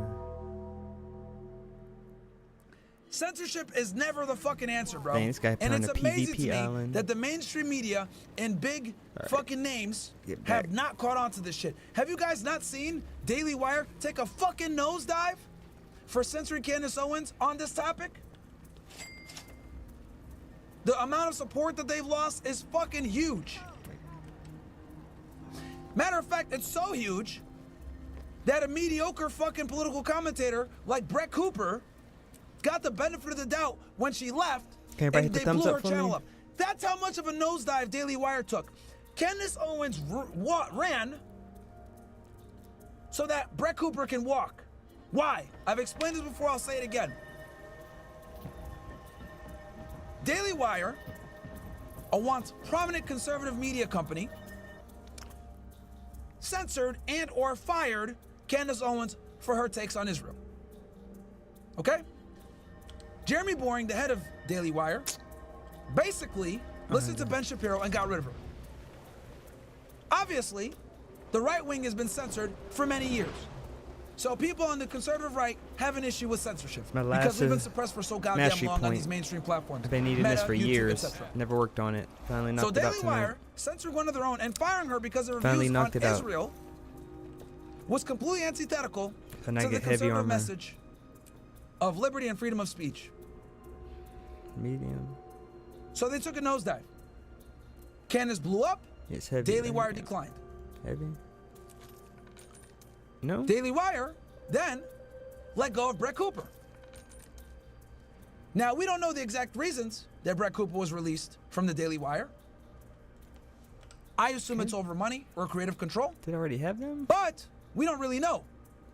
But since Daily Wire already got its image hurt by firing Candace for her political views, people can only infer that something similar might have happened with Brett Cooper. So what ended up happening is that Brett Cooper was able to benefit from the ambiguity based on Daily Wire's bad decisions with Candace Owens. What do you need? So in other words, a lot of people supported Brett Cooper for leaving Daily Wire because of how Daily Wire treated Candace Owens. So when I say Candace Owens ran so that Brett Cooper could walk, I mean that shit. Brett Cooper didn't post for weeks, made a new YouTube channel, made a new TikTok, it blew up in popularity. Why? Because they don't know why she fucking left Daily Wire, so they can only assume maybe it had something to do with Israel. Maybe it had to do with her being based. Maybe it had to do with her pushing back against the grain with the traditional conservative talking points that are safe. We don't know. But the point is that she benefited heavily and blew up her fucking new channel and her new social media because of Daily Wire fumbling with Candace Owens. Maybe that's what it is. Maybe I just gotta hop on my char.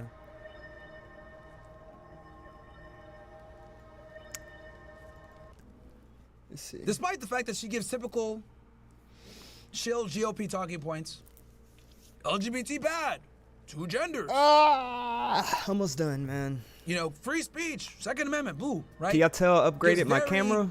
You know, typical takes. Got a new camera. Right. Upgraded the lighting.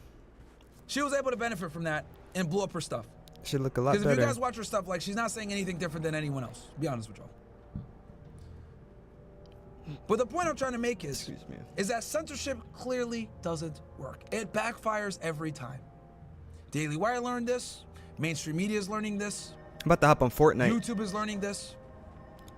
I just needed to knock This this is why out, Rumble's yo. gonna win at the end. Unless some of these fucking programs change their fucking tune. I gotta go below. Rumble has pretty much grabbed up every big conservative commentator to some degree. And they're all on Rumble. They all have even if they're not exclusive to Rumble, they have a channel on Rumble and stream on Rumble. All right. Heavy over. Come on, this This should right work. here, what we're seeing, this mass censorship that go. we're seeing right here is the fucking problem. And hopefully it dies very soon because we're tired of it. Everyone's tired of it. That's why you look at someone like a Ben Shapiro, anytime he posts anything pro-Israel, Jake Shields fucking ratios his ass every fucking time. Ben Shapiro got like what, 7 million on X? Jake Shields only got 1 million, ratioing him. Nick Fuentes got 500K, ratioing Ben Shapiro every single time.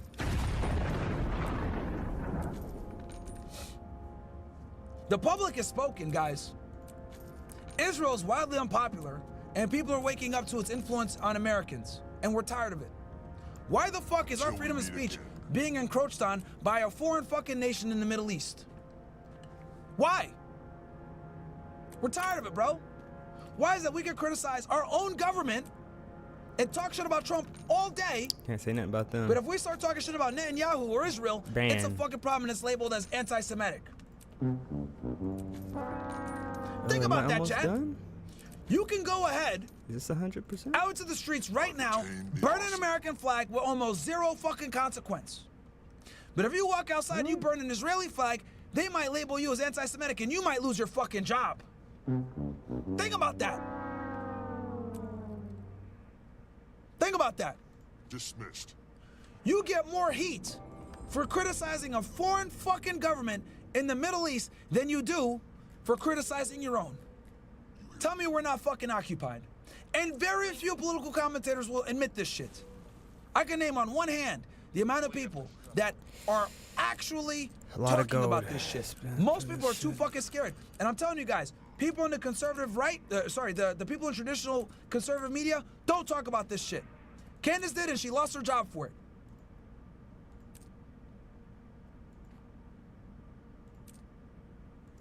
I hate censorship and I hate shit like this. This fucking Karen coming in and literally yelling at the guy with her arms folded like this. Why didn't you do it sooner? Bitch, fuck you!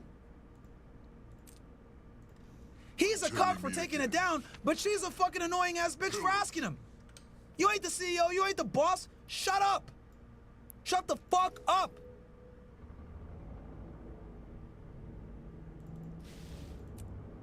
Absolutely wild. I hope Shopify loses a bunch of fucking business and their fucking stock plummets after this shit. Because once again, bending the knee to censorship is never the answer. The people don't want it. The people don't like it, and I think it's pretty fucking obvious now that we don't want it. Crazy, dude. Crazy, crazy, crazy. Shit got me fucking fired up. This is so fucking annoying, man. That looks valuable. Incredible. Fucking credible. 12 years. Why the fuck do dickheads Big like birthday Jonathan on this Greenblatt man. and all these other fucking dual citizen motherfuckers, 12 years why old. do they have so much sway on the speech of American citizens? Why can you get debanked for being critical of Israel? Never have. Why can you get banned for being critical of Israel?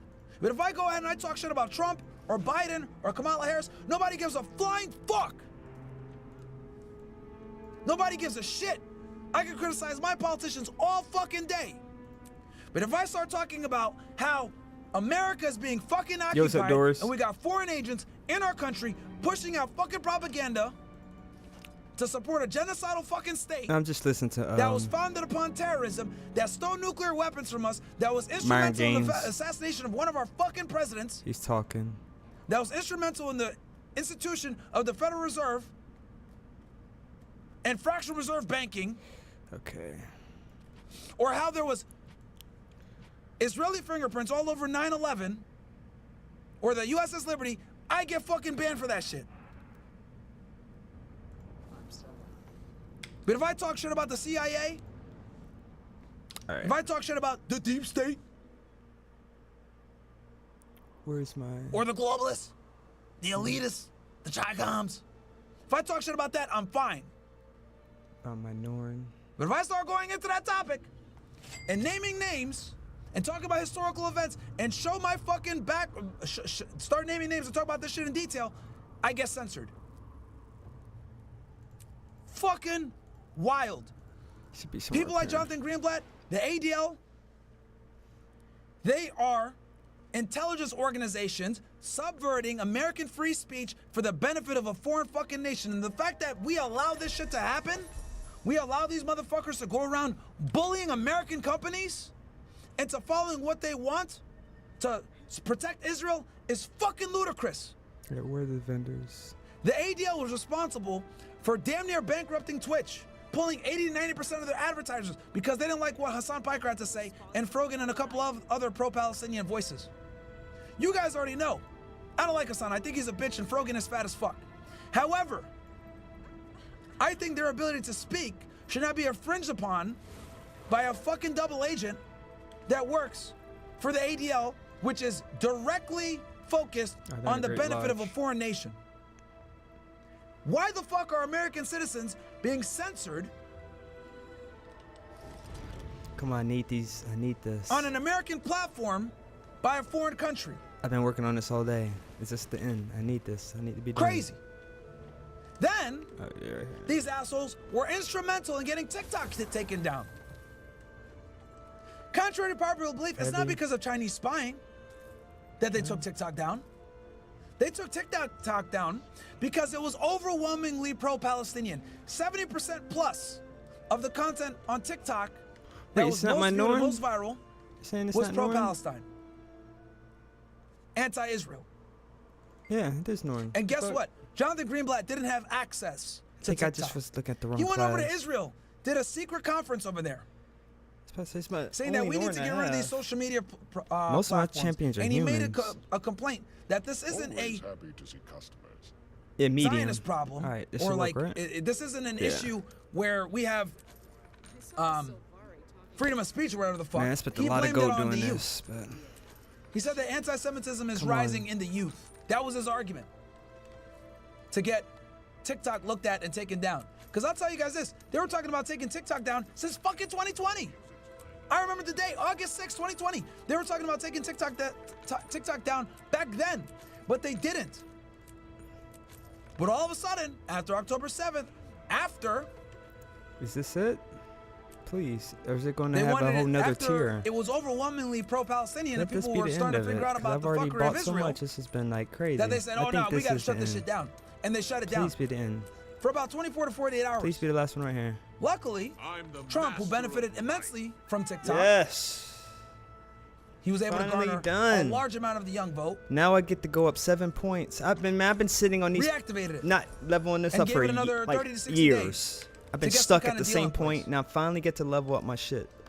So I finally got 9 available points. But to when it came finally back, guess level what it came up back with? Central Free Tyria. Palestine's hate speech I was stuck on at like TikTok. 4 points for years. Free Palestine, And I that just you got can't take anymore 5 on TikTok. points. Had to do a whole bunch so of ask me who stuff really runs this country.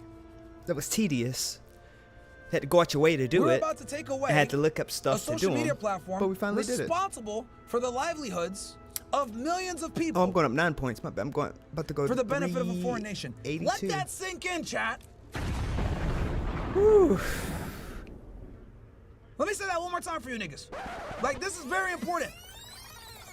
We were literally going to remove a There we social go. media platform that houses and assists millions of businesses in the United States for the benefit of a foreign took a lot of fucking gold. country. Because they don't like what's on there regarding their country, sell and they're this thing. afraid that the youth are going to continue to have Israel resentment. Of course. For every right. Fuck them. I don't know why this isn't being used or spoken about on every single conservative platform in America. Well, I know why.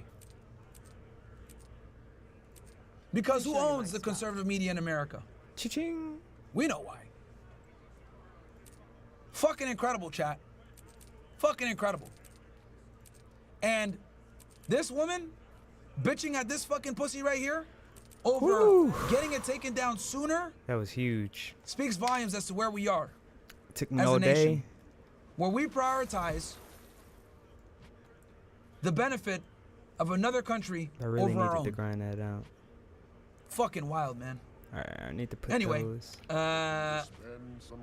someone said in the chat, bro, forgot he on some YouTube. coin. It's okay. I think that was pretty clean. Ready to spend some We're all right, coin. We'll live. Oh, I gotta get to the Smurf, which not a Smurf anymore because I leveled it up. Let's see here. Which was my lowest? Is it the thief? Let's go back to the Tucker thing. Because it's level 79, so it might be this one. What do y'all want, Tucker or Tempool? What do you ninjas want? I gotta Tucker or create a new Tempool, chat? name. It's not this one. I don't know why I'll let you 79 guys now. pick. I'm gonna hit it with a tome. Get it to 80. Alright, so that's 80 now. I don't know why it was 79. I gotta trying to remember which name was my last name that I leveled up.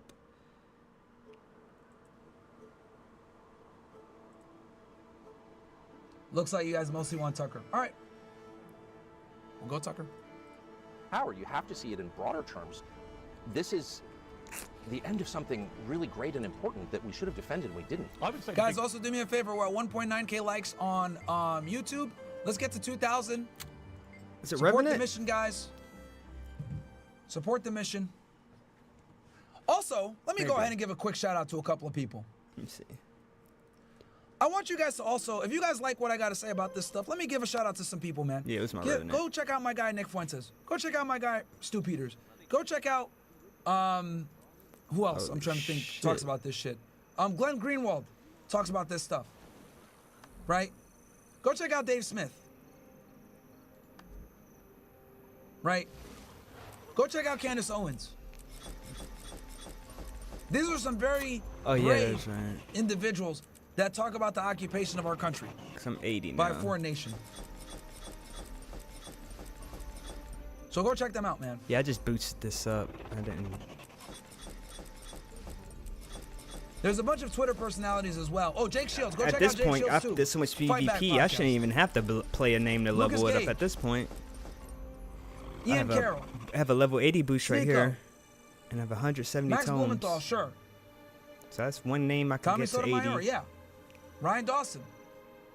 So that's 3 names I could auto Jimmy Dore, level I've up. never heard Jimmy Dore, but if you guys are No, saying no, they Jimmy do Dore, yeah. PvP, yeah. My guy Elijah Schaefer from Slightly Offensive TV. Go check out Elijah Schaefer. He talks about this shit. Yeah, so that's 3 names I don't have to level up at all. Based So off go of support that the homies, man. and this. Oh, no, I take that back. More, Biggest because problem that these, the well, I British got had, 5 but to 20. Specifically England, is So I could get 5 characters automatically to 20. All the infrastructure, 2 the to national health 30, service, which was great at the and 1 to time it 40. was conceived, So and technically, great for many I would only years. have to use Now, 40 they for simply 1 cannot right cover here. The population is just about 30, 70 million, and it's predicted another to go in the next 5-6 years up by another few million. 50, and that's so just 90. net zero migration up. And that leaves me with I like look at that, 80. and I think that successive governments, So technically, I could Conservative level Labour up now for 30 years, have 4. completely failed I could to level up like protect 4 the champions country without having to from play the them impact max of amount. massively increasing now. the population size, and they've not been able to adapt to that. And now what you have I could create is 4 increasing champions and get them all to 80 from without people in the country playing to the them fact at that all. all the public services are crumbling before their eyes, and they are blaming it all on. And then if I extra did number of want to people play who them, I come got in, which is boosts. partly to blame, I got but birthday probably not wholly to boosts. blame. In other words, it almost gives Celebration the government boosts right an here. excuse, which is we have a big more population, rather than actually successive governments have been pretty poor, pretty ineffective. But we're not doing I mean, that. that's the technocratic explanation for it, and I think everything you've said Woo! is true. By the way, there was Oh great my resentment in the God, 1970s, man. and it was It's been a ruthless grind at today Yeah, knocking that out, man. I've been doing this for hours, y'all. y'all. Decisive action. My point is, it comes down to leadership.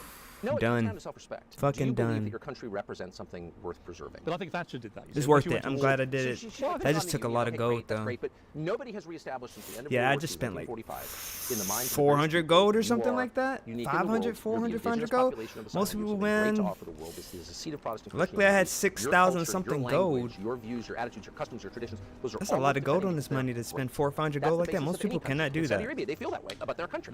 This is Hell Saudi no, that's a Arabia, lot one of the most money important on this country in game. Islam. You know, we're the leader of the Arab world, which they are. They're very proud. On this game, I'm basically like I'm not rich a Muslim or an Arab, not from the compared to Middle most East. people. I'm glad that Tucker said that. I would be I've been viewed like telling as y'all rich that on this Saudi Arabia game. is the head of the Arab world for a long time, and some of y'all in the chat called me an Compared to asshole most or I'm a people. liar, whatever. The reason why Israel wants to normalize relations with with Saudi Arabia so badly is because they know if they can get Saudi Arabian influence, they are going to be able to